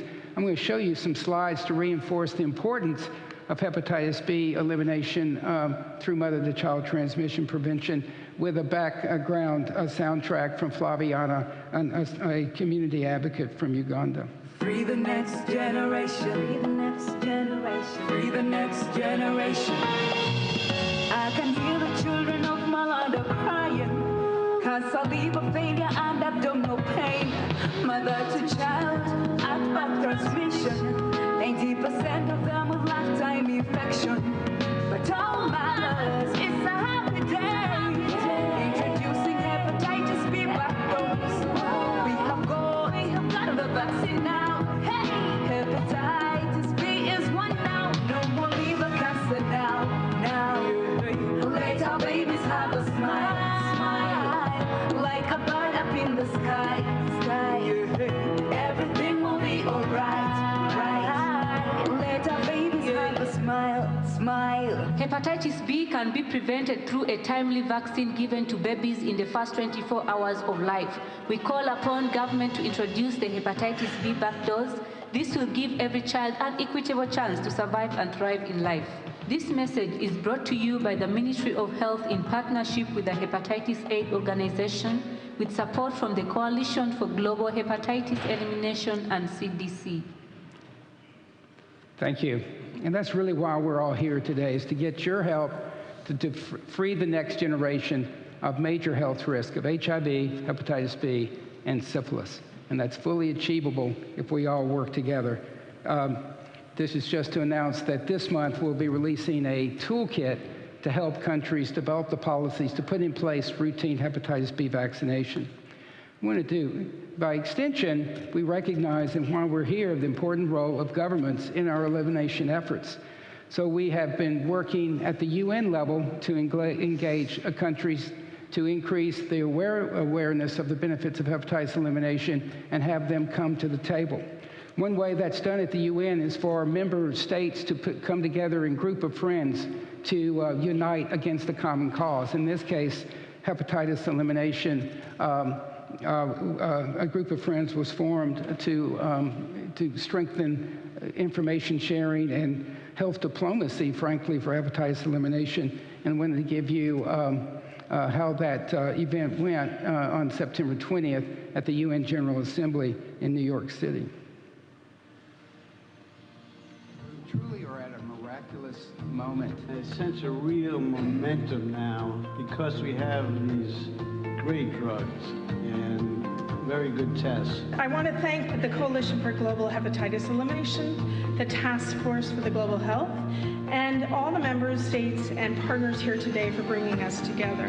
We estimate that there are currently over 300 million cases of chronic hepatitis B and hepatitis C worldwide, and an estimated 3 million people getting newly infected each year and 1.1 million deaths.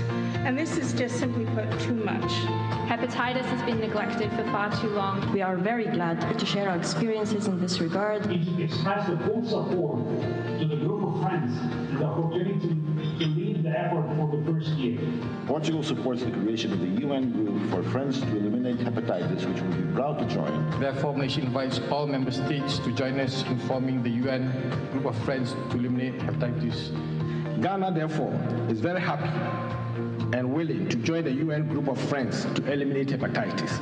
Chile joins happily and very determinedly this call to launch the UN Group of Friends for Global Elimination of Viral Hepatitis. We are delighted to take part in the present-day event and express our willingness to become a member of the Group of Friends to Eliminate Hepatitis. We are willing, able, and are here to be part of this friendship circle. The time has come for decisive collective action, which is why we appreciate this gathering. I hereby endorse the solemn commitment of the United Republic of Tanzania in joining the UN Group of Friends to combat chronic viral hepatitis. Sierra Leone is willing and happy to join the group of friends for the elimination of hepatitis. There is an African proverb that says, if you want to go fast, go alone. If you want to go far, go together.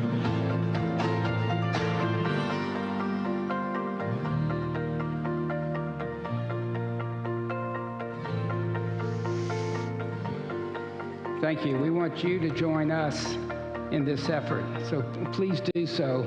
See how you can get involved in your countries. There are many countries that have more work to do. There are many countries that already have achieved great success. Coming together can help us share those positive experiences and protect more children from these 3 diseases. Those are my contact information. Please feel free to contact me if you have any questions. Thank you.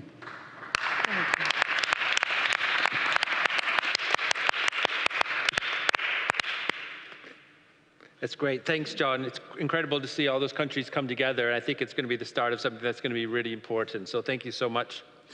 So now we're going to move on to 4 country experiences, 2 from implementers in country and 2 from our honorable members of parliament who are with us here. But first, we're going to go to Rwanda. I'm in here from Alida Nwiji, who is Senior Program Manager for Hepatitis at the Clinton Health Access Initiative in Rwanda. Alida? Hi, everyone. I'm checking if you can hear me. We can hear you. Can you hear me right? All right.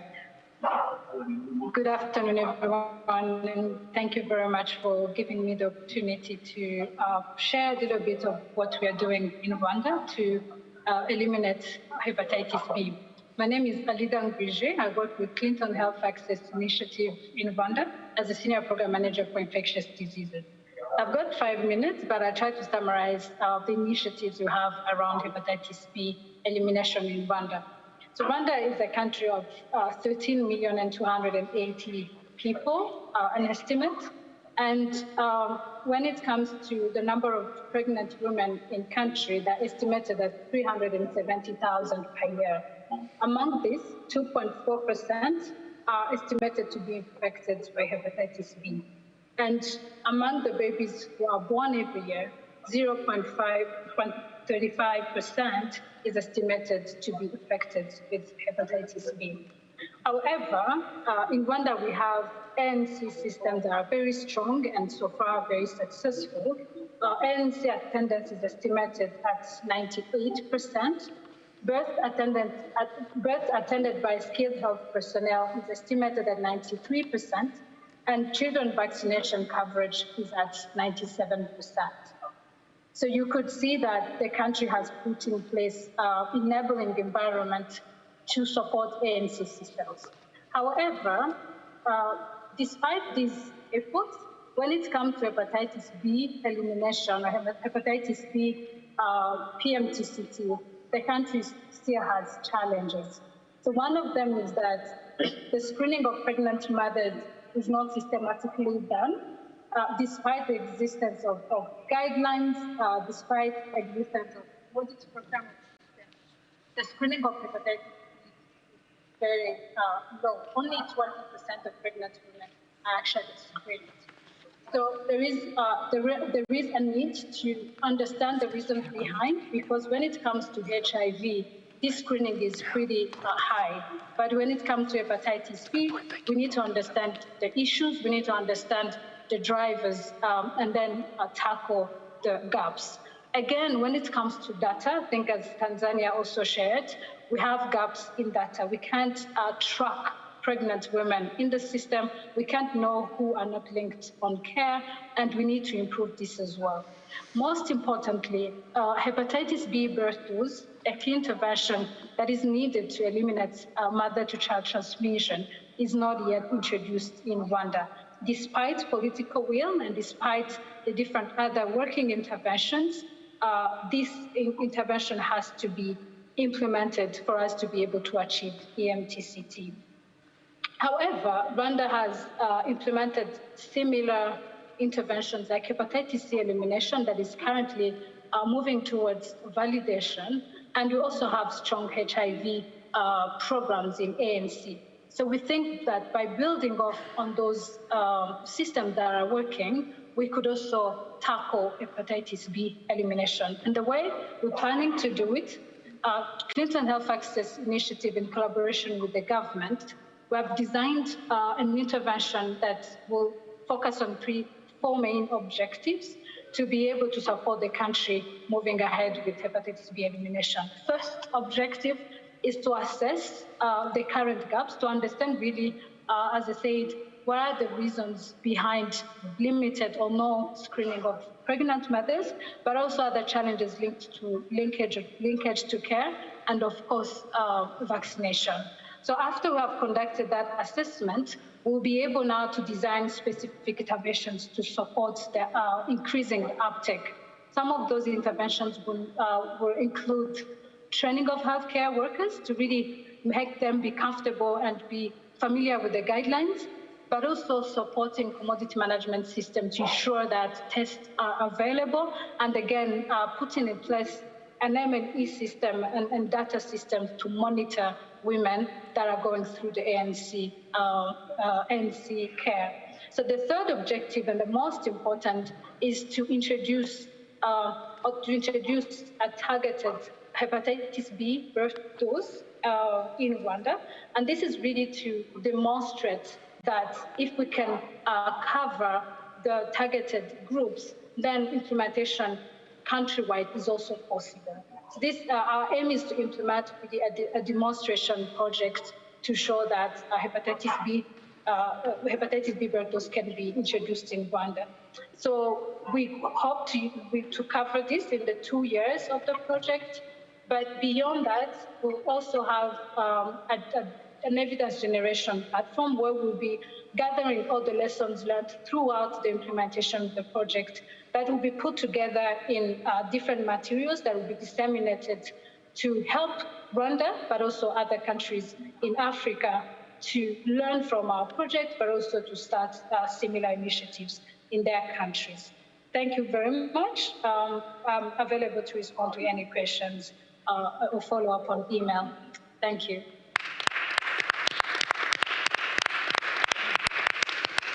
Thank you so much. It's great to hear the amazing work you guys are doing. And we will have an opportunity for question and answers when the presentations are finished. So next we're going to go to Cambodia. And Sylvantha Huel, who's a Senior Program Manager for Hepatitis and HIV at the Clinton Health Access Initiative. Thank you, the organizer. Thanks, the parliamentarians and ladies and gentlemen and other guest speakers. Yeah. So, as you may know, that the program, on HIV and syphilis are on the good move, in my country in particular. So it's a time to talk about the triple eliminations, which includes viral hepatitis B. Yeah. So because of the time, I'd like to give a bit of the snapshot of the program, how we start the PMTCT program. It's not too far from the WHO guidelines. Cambodia started launching the program, a vaccine program, which introduced the hepatitis B vaccine since 2005. And 2 years later, we introduced the happy birth dose. Up to now, we've got around 80% of the coverage of 24 hours happy birth dose, during 2020. And then we first launched our first PMTCT strategy in Cambodia, of mother-to-child transmission for only HIV, which was in 2008. Yeah.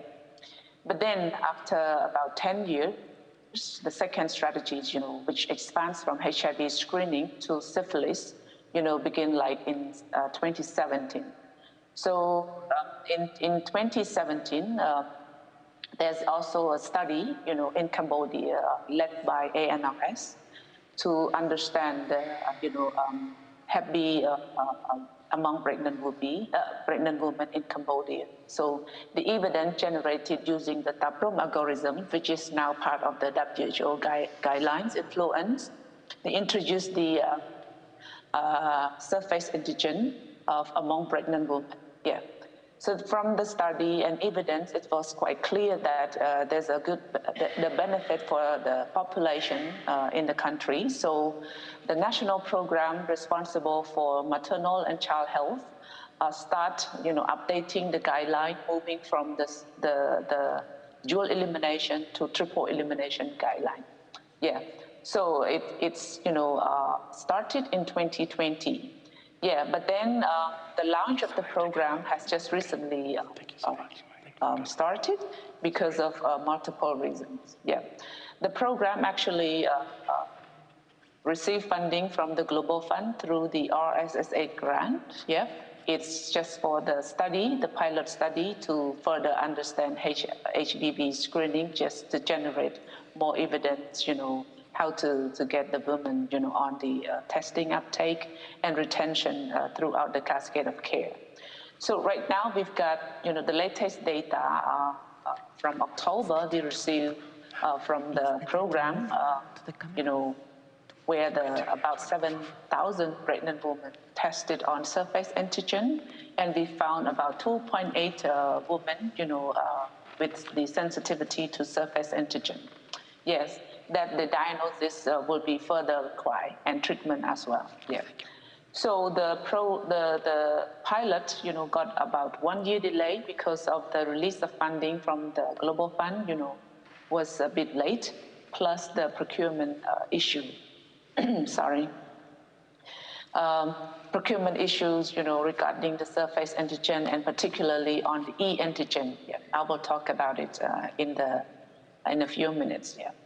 And in this year, Q4 of this year, we start to work with the, government, try to advocate for national budget to cover viral hepatitis, not just for Hep B, but also Hep C. But we make a very strong case that the PMTCT program for Hep B among pregnant women is the core of the country, because we've got HIV syphilis program implemented, and we kind of have a very strong program in Cambodia. So it's time to make the service available in an integrated manner. Yeah. So as a result, the Ministry of Economics and Finance, approved a $1 million budget to help with the viral hepatitis program startup in Cambodia for the first time. So for hepatitis B, in particular, it's able to plan for about 10 out of 120 ODs in Cambodia. Yeah, it is quite small. Yeah. So after all, I like to talk about the challenge and barriers, which are facing the program in the country. Although we try to implement both dual and moving to the triple elimination, but there's still a lot of barrier to tackle. And I like to highlight only a few main barriers, because the other barriers, I think the other speakers also highlight, and it's not too far different from our experience in the country. Yeah, so in our program, it's quite complex, because of the multiple programs involved in the triple elimination effort. So for the CDC, which is the Communicable Disease Prevention, and Control, leads the viral hepatitis, whereas the HIV program, CALL and CHART, responsible for the HIV and syphilis, yeah? And NMCHC, which is the maternal and child health care, which is the frontline program implementing the 3 tests, integration of the 3 tests at the frontline level. Yeah, meaning from the healthcare center. Yeah. So these 3 programs, barely talk to each other, barely communicate quite clearly about especially the clinical management guideline for PMTCT. For example, the CDC prefer having the viral load based test for the pregnant woman diagnosed with the HBV, from the surface antigen to continue the treatment starting from the, for example, GeneXpert testing, because they believe that it's the golden standard. Whereas the NMCHC program or PMTCT program would like to introduce e-antigen because of the study TAPRUM algorithm showing that there's a cost benefits for the algorithm to be implemented, especially in the remote area. Yeah. So the algorithm from TAPRUM, which is quite effective according to the study conclusion, it is simple and it's based on the e-antigen rapid test or evaluated Tranexaminase, which is ALT test, to evaluate the women who are eligible for treatment.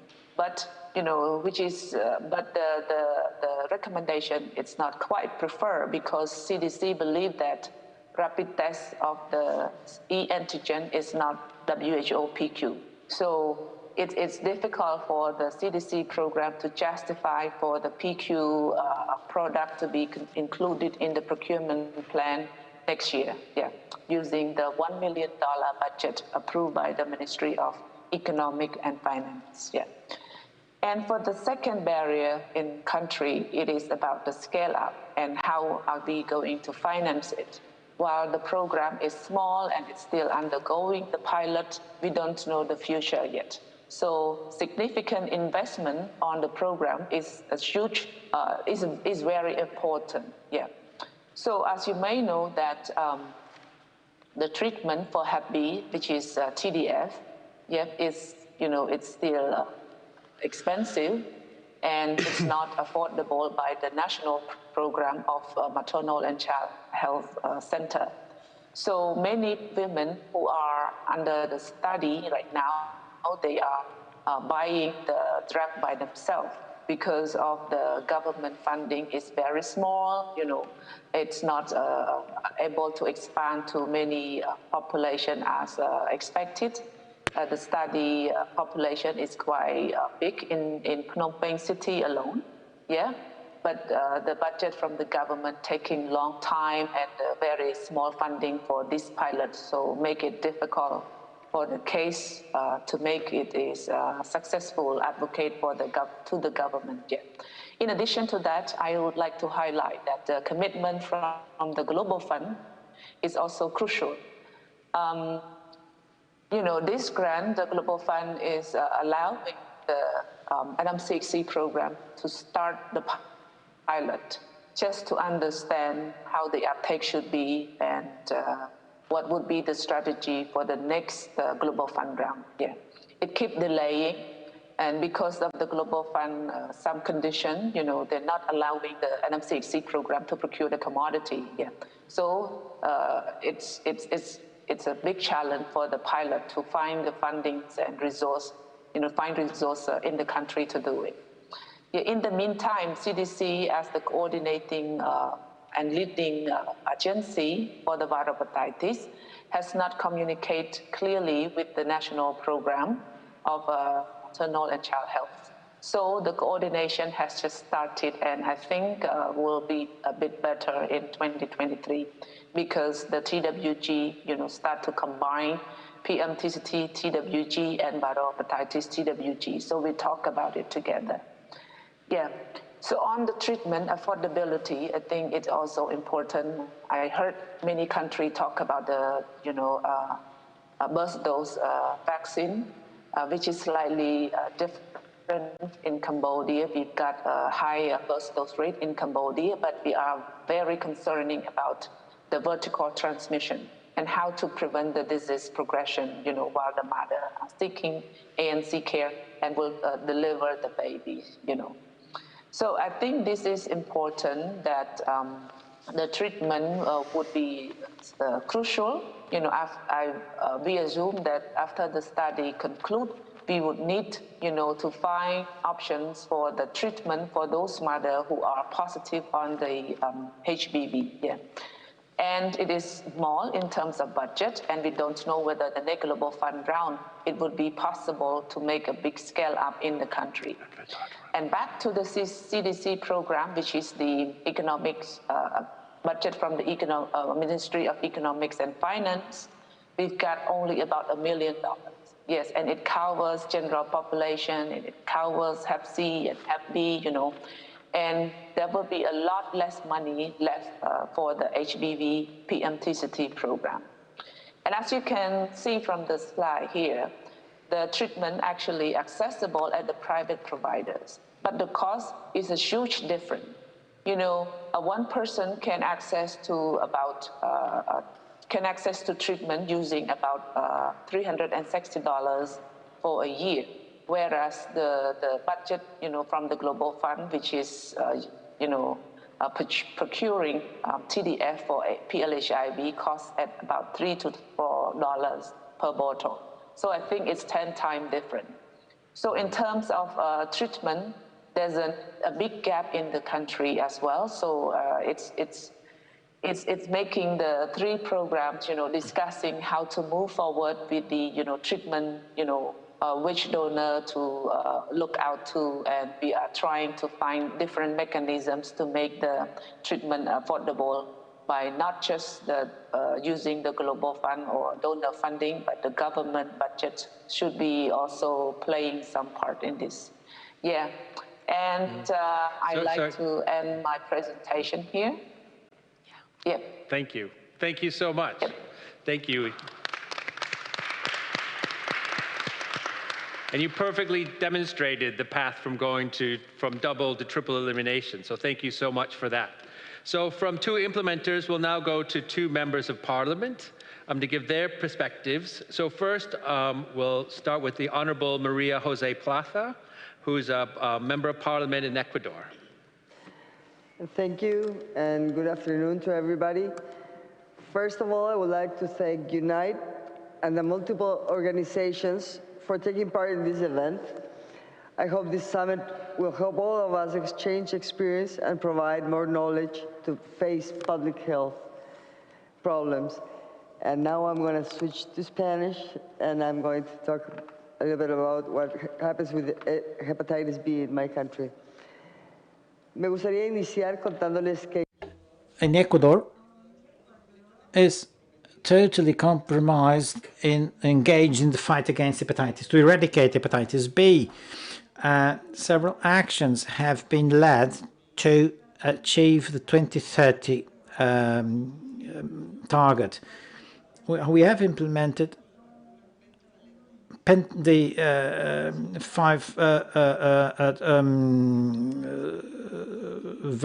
pentavaccine, which includes hepatitis B, in order to prevent this infection. In 2021, only 148 cases of hepatitis B were reported, mainly in Quito, the capital, and age group 20 to 49 years old. Nevertheless, the Ecuadorian government wants to get to those areas where the population could not have access to the vaccine. In this area, there is a high prevalence, and we need studies to find out the consequences of hepatitis B in those areas. Now, let's not forget hepatitis B is immunopreventable, and vaccination is indispensable to prevent contamination and that it may evolve to more serious pathologies like liver cancer. We have a full package of actions that in line with the WHO strategy and the Pan-American Health Organization. Now, all concerning the eradication of this disease. So we have permanent surveys throughout the health sector in Ecuador for an early diagnosis, follow-up both for the mother and for children until 18 months of age. We have a strategy to detect the infection in pre-birth stage and prevent a vertical transmission later. In 2019, we tried to innovate the epidemiological surveillance systems to generate warning signs and create surveillance strategies and control strategies of this pathology. It's important also to mention that these policies go hand in hand with the development plan and the health plan that has been devised for 2030. The actions are set so that by 2023 there will be a vaccination across the country, including to implement this multi-sectorial plan according to the WHO strategy, eliminating HIV and other sexual transmitted diseases like hepatitis B. Many actions have been implemented to achieve this goal at national level and international level, and the results have been positive. This work also showed that there are barriers and challenges that the National Health Authority is faced with. One is the budget issue. In order to implement the national strategy and the strategic plan, we are talking about treatments, costly treatments and medication. $10 million are spent for this purpose, but the budget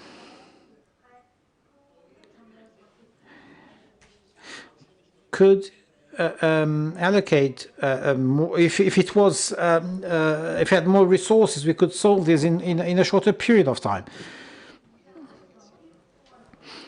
But we want to implement this across the whole public health network, and also with international support. The National Health Authority is working hardly developing preventing strategies to attain this international goal, minus 0.1% of the population contaminated or infected, and the importance of having studies of the prevalence of these diseases, thanks to which we will be able to structure the necessary public policies. Let me stress that the Ecuadorian government is also working to supply appropriately and timely of medication, so that all population that is suffering from these diseases may have immediate access to that medication. Besides, the legislative power is making sure that quality health care is provided, namely as far as providing medication is concerned and treatment for an opportune treatment, not just for hepatitis B, but for all these types of disease. The National Parliament has an oversighting role, very important, to make sure that the health agencies do their job and that there are the necessary laws to ensure quality health care, and that it covers the expectations of the vulnerable groups, like those that suffer from hepatitis B. Legislators should convey the voices and concerns of all persons, and mainly those that have this type of sexual transmitted diseases and are affected by them. And most times they live in marginal communities. As leaders and opinion makers and participating in decision-making processes, the parliamentarians can promote values of respect, empathy, and awareness up to diseases like hepatitis B. Moreover, we can adopt and supervise the implementation of laws that protect, promote, and ensure and guarantee the rights. And in this oversight role, we can make sure that the pledges are respected. it's in our hands to supervise the implementation of this legislation that guarantees the rights of citizens. And if you give me a little more time, I'd just like to say two important things. A little one. Yeah. Just, well, I'll go to the last point. Additionally, from the legislative function, we promote reforms to the public procurement law, which proposes to give greater speed to the process of purchase and acquisition of medicines for all types of treatment, and to ensure that the purchasing system that we have in Ecuador does not be an obstacle for patients to access their treatment. Thank you very much. Muchas gracias. Muchas gracias. I mean, I think one thing that's come up in all the talk so far is the issue of financing being a barrier for hepatitis. I think that's a common challenge we all face. But the thing that I like most about when you said the parliamentarians' role in increasing respect, empathy, and awareness, or creating, I think that is so important. So thank you so much for saying that. Thank you. Next, we're going to go to Malaysia. On the end of our panel, Calvin Yee Lee Wen, who's a member of parliament in Malaysia. Calvin, please. Sure. Yes, please. Thank you so much. Good afternoon to my fellow colleagues and, of course, the good healthcare advocates from, of course, World Hepatitis Alliance, as well as other health organizations pushing this very, very important topic that is very, very personal and close to my heart. I know afternoon sessions are the toughest, so let me try to keep it concise, as well as to share the experience of Malaysia when it comes to first dual elimination and as we are pushing for triple elimination. Malaysia was actually one of the early adopters globally of national prevention of mother-to-child transmission of HIV and syphilis in maternal and child health services. Prevention of mother-to-child transmission, PMTCT, program for HIV was implemented countrywide in 1998, whereas PMTCT or syphilis started a decade earlier. In line with the WHO guideline, Malaysia actually adopted a target of less than 2.2% of HIV mothers to child transmission rate and congenital syphilis case rate of less than 50 per 100,000 live births. So the country started antenatal HIV screening in 1997, and today antenatal testing and treatment for HIV and syphilis are provided free of charge, and virtually all women have access to quality health services, including contraceptions and birth-assisted SCIU attendance. And as a result, number of babies born with HIV or syphilis has reduced to the level of compatibility with the global elimination criteria.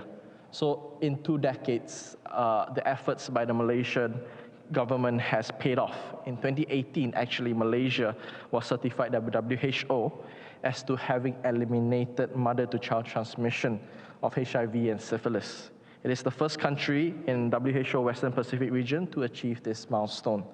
And of course, this elimination could not have been achieved without Malaysia's strong commitment to ensuring access to quality and affordable health services for all women, children, and families.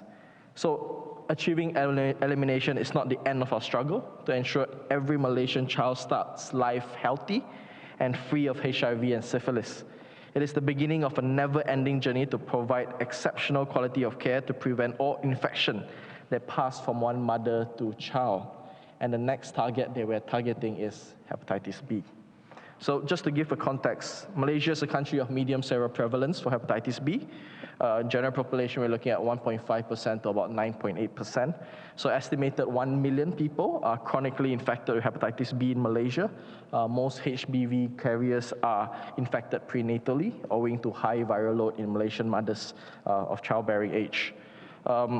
Approximately 75% of all viral hepatitis cases are due to hepatitis B. Chronic hepatitis B accounts for more than 80% of hepatocellular carcinoma in our country, and it's the 3rd most common malignant neoplasm, as well as the 10th leading cause in our nation.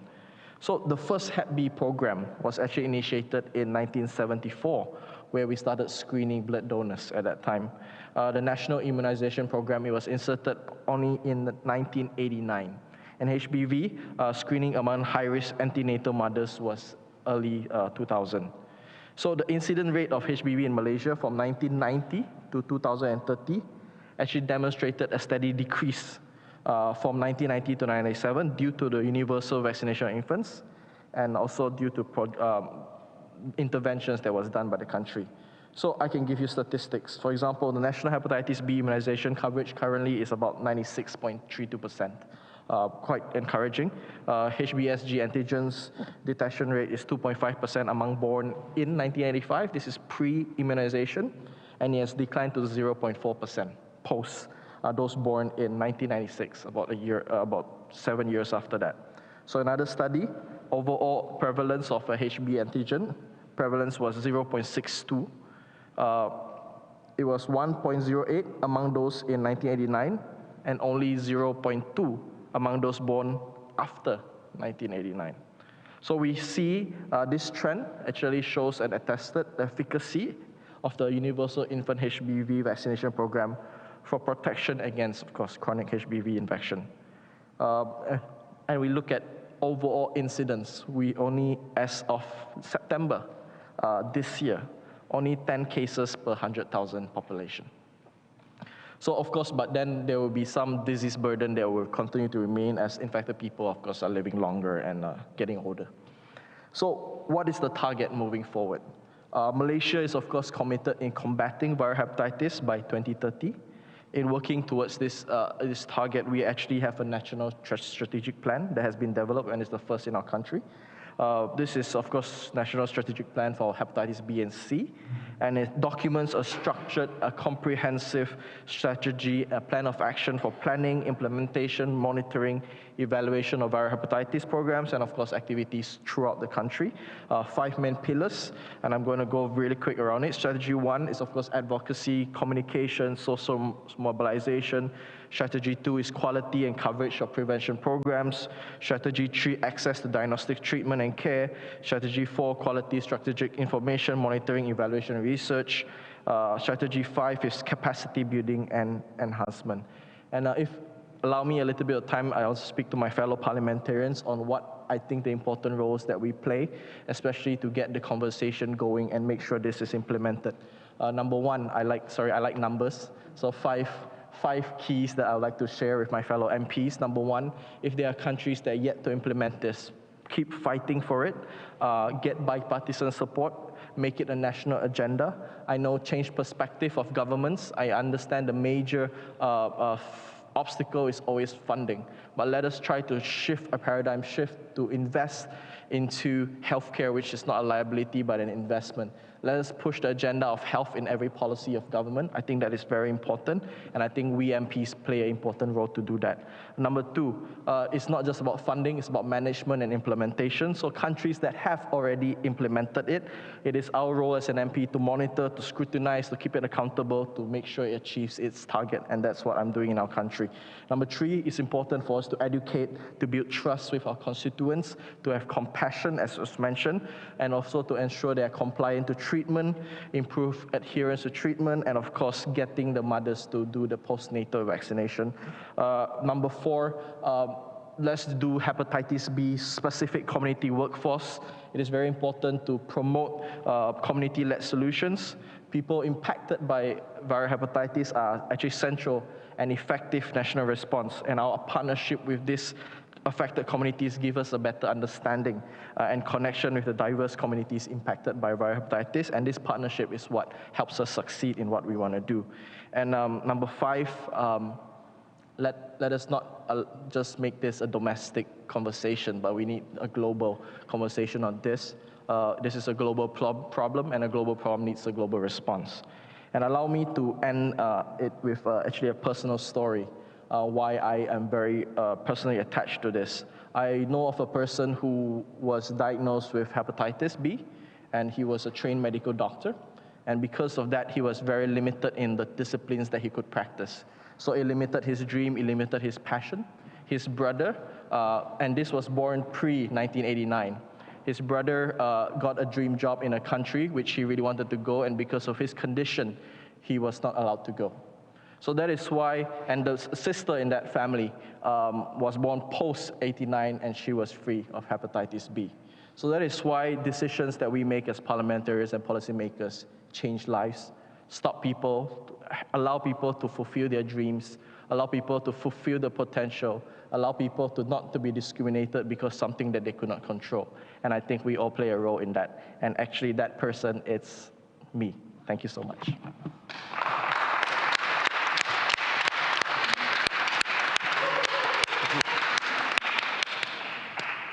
Thank you so much. Yeah, thanks for the numbers, thanks for your story, and just thanks for everything that you guys are doing in Malaysia. Okay, so I'm going to pass it back over.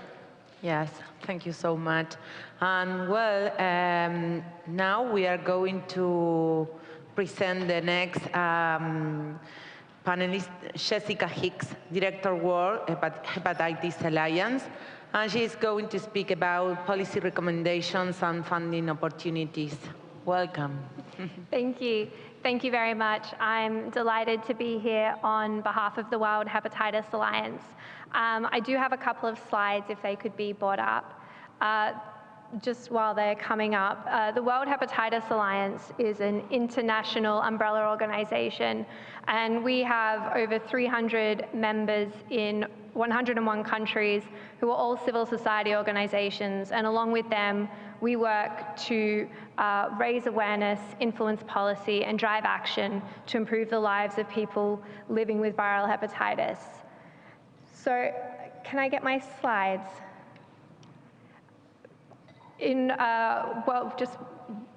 This year on World Hepatitis Day, we launched a new white paper, Mothers and Babies Can't Wait, Fighting Mother-to-Child Transmission. And this is because, as we've heard throughout the session, when it comes to prevention of mother-to-child transmission, hepatitis B is woefully behind efforts to eliminate HIV and syphilis. And we developed the white paper in consultation with people living with viral hepatitis who have been impacted either through being able to access the birth dose or, more importantly, not being able to access the birth dose. And I think as Shaibu, Kelvin, and this quote from Sue really illustrate, this is an incredibly urgent problem that we need to address now.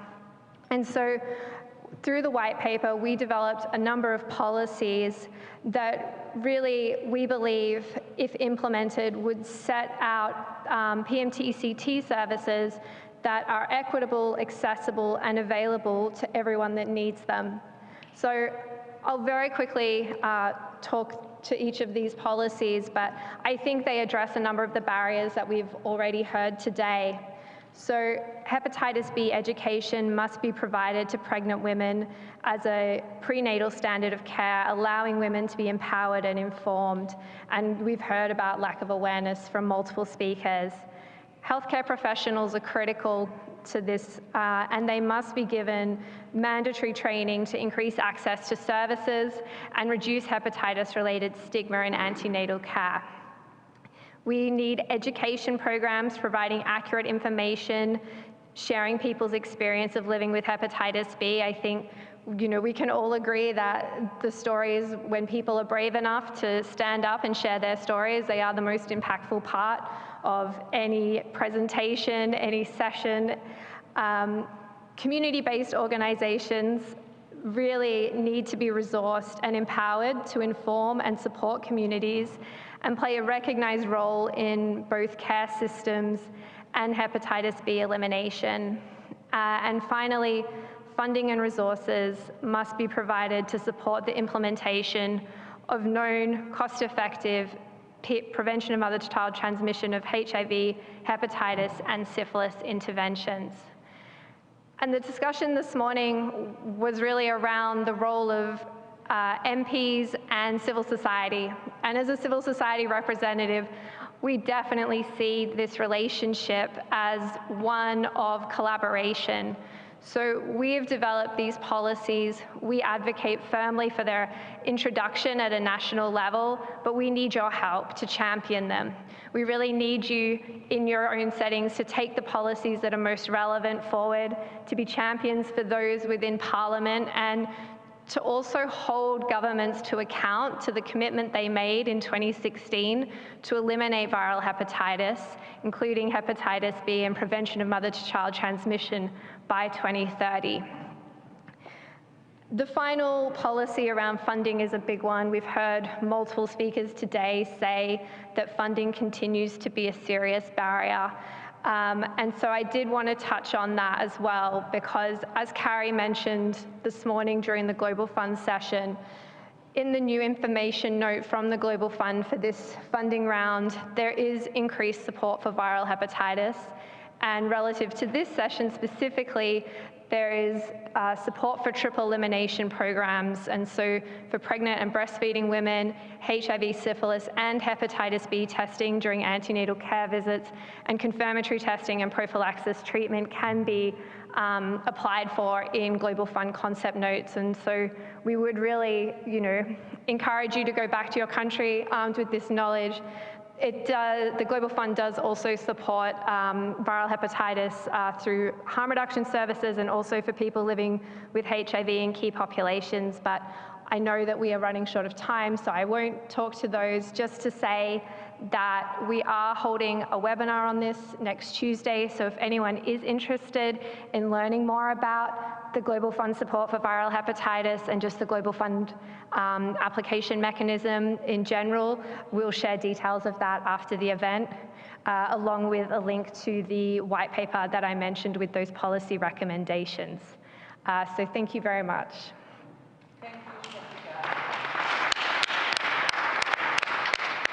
Thank you for your policy recommendations. And now we are going to have the last speaker. It's a video that we can put. We have the video prepared. It's from Australia, and it's a pre-recorded video from Hepatitis Australia featuring multiple stakeholders discussing the role of community groups. Community-driven work is essential to the elimination of hepatitis B. Thank you for the invitation to be part of the Unite Summit. We are joining from the lands of the Ngunnawal people and pay our respects to elders past and present. We also pay our respects to all Indigenous people who are attending the summit. The prevalence of hepatitis B in Australia is 1 in 100 people, and it disproportionately affects some groups including Aboriginal and Torres Strait Islander people, the Indigenous peoples of Australia. Since 2010, Australia has had a national hepatitis B strategy, which is endorsed by all Australian health ministers and is consistent with the global strategy. Australia is developing its next strategy, which will be the final national policy framework before the 2030 elimination deadline. In many ways, Australia is a privileged place with a strong health system and a positive policy environment, including bipartisan parliamentarian support for viral hepatitis elimination. Despite this, Australia is failing to achieve its national hepatitis B targets, which are coherent with the global elimination targets. There are two exceptions to this. The first is the childhood vaccination target. Infant hepatitis B vaccination uptake among Aboriginal and Torres Strait Islander people is an ongoing success. In 2020, the proportion of Aboriginal and Torres Strait Islander infants fully vaccinated for hepatitis B at 24 months of age was 97.3% above the national target, and exceeded vaccination uptake among non-Indigenous infants at 24 months of age. The second is where communities are resourced and mobilised to act on hepatitis B. We achieve much more effective results. For example, the Hep B PASS team in the Northern Territory, which has achieved more than double the care and treatment uptake compared to the national average. What those two examples have in common is that Indigenous communities have led the responses. By investing well and intensifying our responses to hepatitis B, particularly in partnership with communities, we can take examples of success, transform the response to hepatitis B elimination for all. We have the tools for appropriate management of hepatitis B, and it is amongst the most cost-effective cancer prevention strategies that countries can invest in.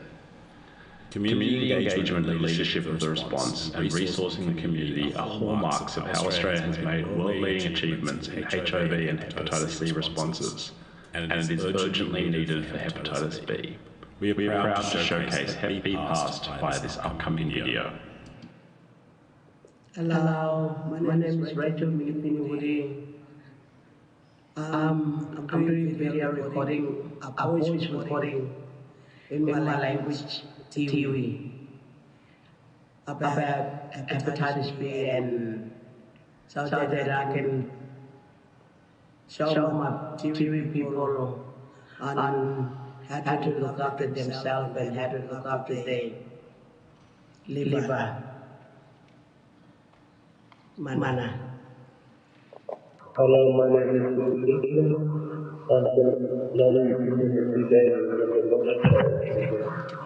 I am a registered as a qualified practitioner. We are recognizing the doctors and following up on FDD.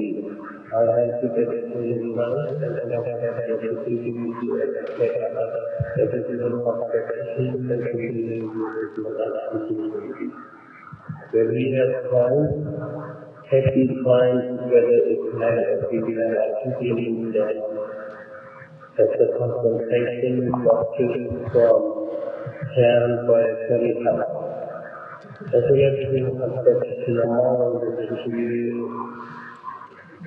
education sessions with our clients, we follow up help them understand why we do this relationship and the work. Making sure that they do their appointments when we can that with a client that has cheaper and otherwise useful in hospital today. I feel very strongly that we keep together that this is and that client today is happy, that he has to really how that system is implemented on day and the thanks to positive people rather than to be free law. And that's where our clients are very good understanding of what is happening to their body and to their heart. My name is Associate Professor Jane Davis, and I am so enormously proud to be part of Hep B Past.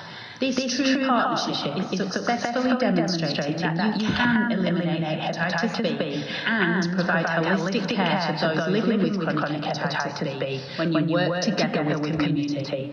Using this participatory approach, we are now exceeding national targets in the Northern Territory for the over 30,000 Aboriginal people who are part of Hep B Past.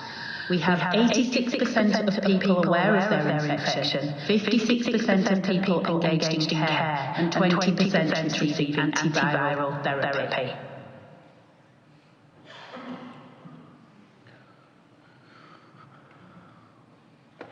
Excellent. Excellent video. Well, we are in the end of the presentations, but now we are going to open the discussion. So, Carrie. Thank you very much. Yes, so you've seen, we've had a tour around the world, talked about different aspects of it. So please, we'd love to hear your questions and your comments for our panelists, or to hear about the situation in your own countries and maybe some of the ways that you overcome the challenges you have. Yeah, please just put your things up. Sorry, sir.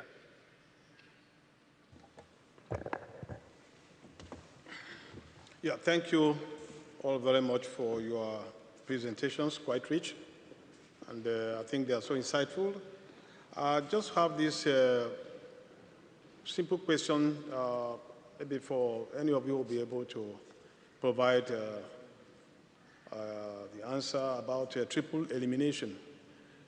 After all these interventions, I think it's quite interesting to know that much more has to be done. But I just want to find out how can we support countries from low and middle income, that bracket, to effectively implement triple elimination. Thank you very much. So I think there's, maybe I'll start if anyone else you want to come in, Jess, as well. But I think we've touched on a few of them. Triple elimination is now being supported by Global Fund. So this next round of funding, you can apply for support for triple elimination programs within the Global Fund. UNICEF is now has adopted, and WHO has adopted triple elimination as an official strategy. So you'll see through UNICEF supported programs and through WHO work that triple elimination is now the strategy that they're pursuing for prevention of mother-to-child transmission. Another thing that we're doing is like I mentioned before, is we're really actively advocating for Gavi to support birth dose rollout, to support countries to provide birth dose, especially in sub-Saharan Africa where coverage is so low. So we're really hoping that they are going to accelerate their program. They have already said back in 2018 that they would that they were going to pursue a birth dose program, but because of the pandemic and COVID-19, that's been put on hold. So we're strongly encouraging them to start again and to really amplify the program, because I mean the numbers are, 250,000 babies every year born with hepatitis B, which acquired at birth. I mean, and 1 in 4 of those will go on to die from liver disease or cirrhosis. So it's really too many, and it's too many to act slowly on this. We need action now, and we need it quickly. Jess, do you have anything? I think the only thing I would add is, and what we've seen through some of the country examples today, is that a lot of low and middle income countries do have really strong HIV, maternal and child health services. And where those exist, there's a great opportunity to really build upon that platform and integrate hepatitis B into already existing structures rather than duplicate or try and create vertical programming. And I think that's sort of what all the country examples showed us today, is just that power of looking at what is already in the country and what are the platforms that we can leverage on to include hepatitis B. And then there is, as Carrie mentioned, there is still some funding gaps, and so looking at what global donors maybe can help support that alongside some domestic financing. Exactly, yeah. Sometimes a small step to the side can lead to a big step forward, like we say. So if you can find ways to integrate, to put it all into already existing systems, then that's a smaller investment will get you a bigger result. I hope that answered your question at least partially. Thank you. The woman behind you.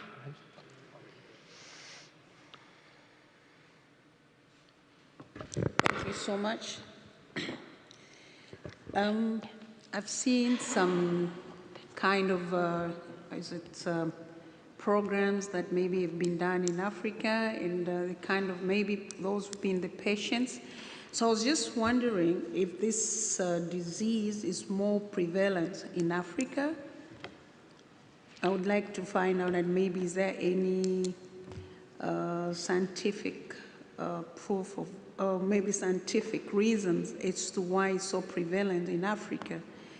And secondly, there hasn't been much of awareness created.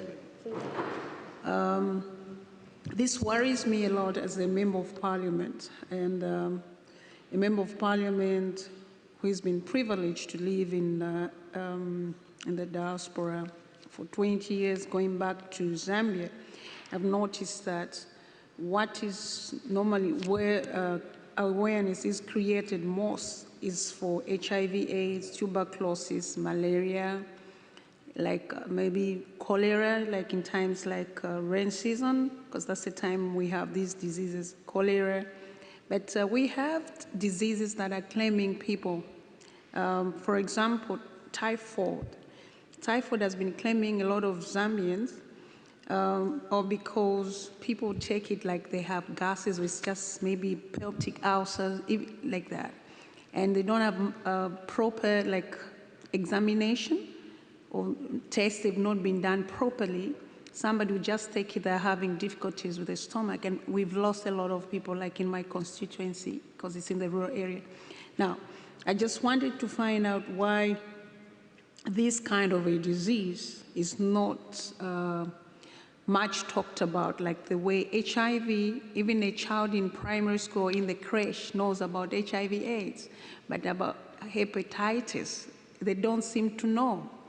And even me, I came to know about this kind of a disease, I think maybe 2 years ago, that there's such a disease.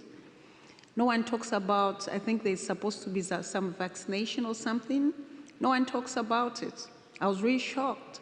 So much has not been done to create awareness. So what is your organization going to do in order to help the members of parliament to be able to spread this information, because it's very, very important. In Africa, we are so suspicious, superstitious. We always believe it could be witchcraft and this and that, and I believe a lot of people are dying of this disease. So how are you going to help us members of parliament? We don't like, I personally as a member of parliament who represent people from a rural constituency, I don't believe in theory, I believe in practical. So we need to be practical. How are you going to help us? This disease is real, and from the look of things, it's more in Africa. So how are you going to help us? Thank you. Thank you so much. I'm just going to see if any of our panelists online from maybe Fudmi, are you there?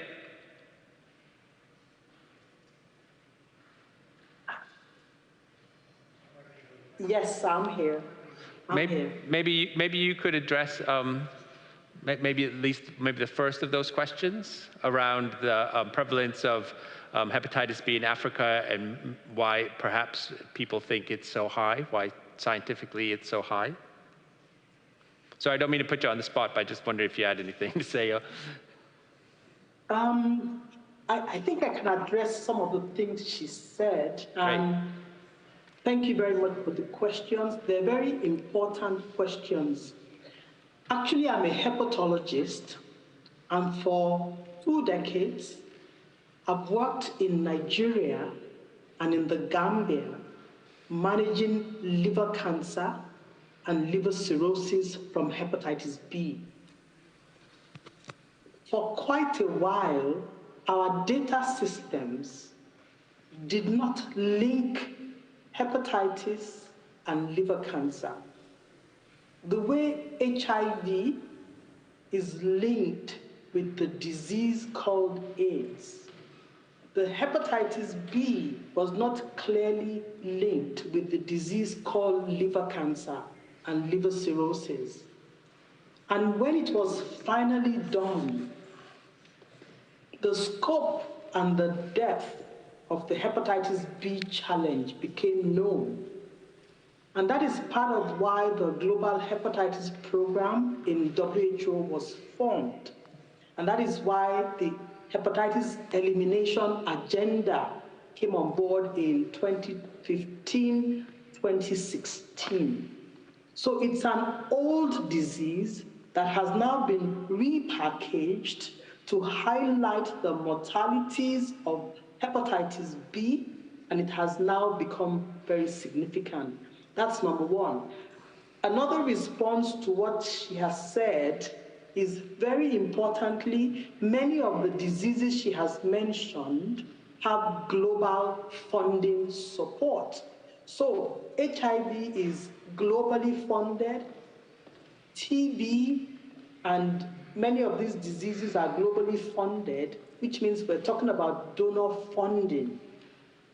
So there has been very limited donor funding for viral hepatitis, and that is one of the important perspectives, and that is part of why we're talking about triple elimination. In terms of data, there is also a lot of data in Africa about viral hepatitis, and hepatitis was quite prevalent in Southeast Asia and many of those parts of the world, including South America. But 20 years of consistent childhood vaccination has brought the prevalence in these countries to very low. On the other hand, in Africa, the health systems are quite weak and the vaccination has not been very deep. And right now, most of the burden remains in many low, middle-income countries with weak systems. Maybe I will stop here. A fourth aspect is data. And to give you an example, if you look at death rates or causes of deaths, death registries in Africa, they are very thin, they are not available. We have better vital systems for birth rates than death rates. So the causes of deaths are often not known except from the history. So those are 4 good reasons why maybe there hasn't been enough awareness about viral hepatitis. And this is why we are this panel, to raise the awareness. I hope I have addressed some of the questions. Thank you, and over to you. Great, thank you, Funmi. We just have maybe one more question, and then I'll give over to my co-chair to wrap us up. So please. Más que una pregunta, yo quiero insistir con la educación. I know you talked about training, and I think it's important that we focus on this, especially in prevention. Vaccines are not enough. We have to teach, we have to train, we have to teach the children, we have to act on the level of schools. And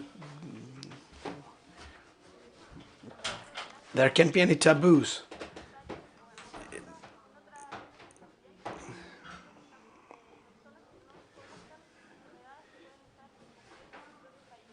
It's odd to hear that people can sometimes, some parliamentarians may not be aware of some diseases that are going on in their countries, and we need to act as soon as possible.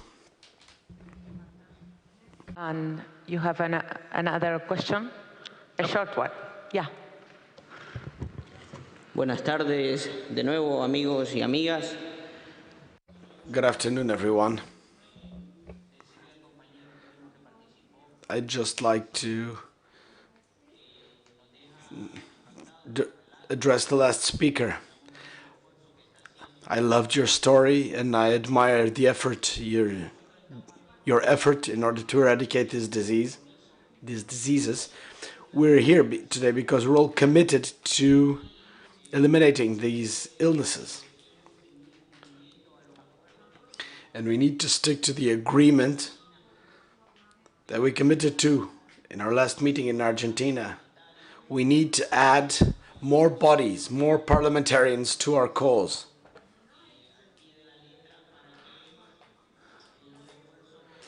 And we're doing all we can to achieve practical results. So we're working with Anita, with Gisela. We're all working together. And we're working with other parliamentarians in order to have a stronger organization.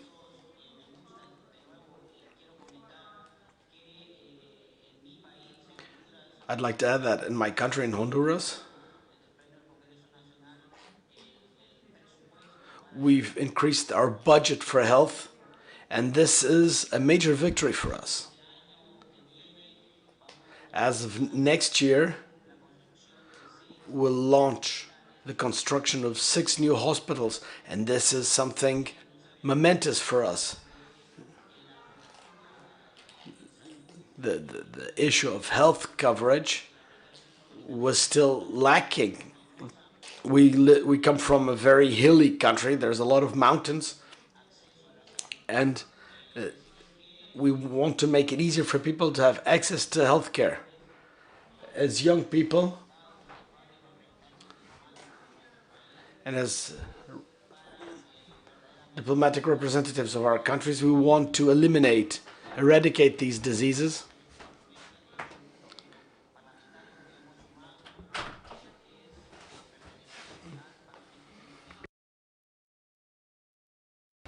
And we want to work with the Pan-American Parliament in order to have more voices, more bodies with our cause. Well, we are in the end of our panel, so thank you all of us for being with us. The triple elimination is so important, so thank you for your commitment. It is a target to achieve, and parliamentarians have a key role to play. Vaccination for all should be our goal, and we have to push for access to vaccination and better budgets all around the world. In 2000, Argentina added to the mandatory vaccination calendar the hepatitis vaccines in childbirth, and many countries did the same, as we know. And there are many countries that didn't do this, and we have to achieve this goal. If we do the things that we were talking in this panel, probably we are going to save more lives, and this is our target. It's a big challenge to find the resources to vaccinate and to treat hepatitis. People should be in the center of health, and health, it's always a political decision. So thank you all for all being here with us today. Thank you. Thanks, everyone.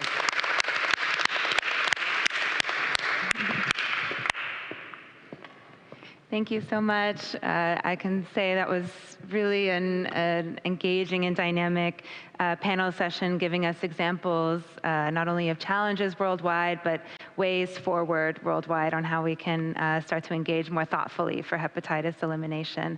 And so what was now transitioning for the remainder of the day, what was originally scheduled was for a continued regional dialogue on TB elimination. However, considering the delays and the schedule changes that we've had for today, we felt that it would be more interesting and more dynamic and fun for the guests to continue the discussion on TB at the dinner this evening. And so we will close out on the sessions for today, and we look forward to seeing you all at the gala dinner tonight. So important information on the dinner. There will be a bus waiting for you at 7:30 at the Lumen Hotel. And then the dinner will begin at 8 o'clock at the Lisbon City Hall. So thank you so much. Thank you to our panelists, and enjoy your afternoon, and we will see you very shortly. Thank you.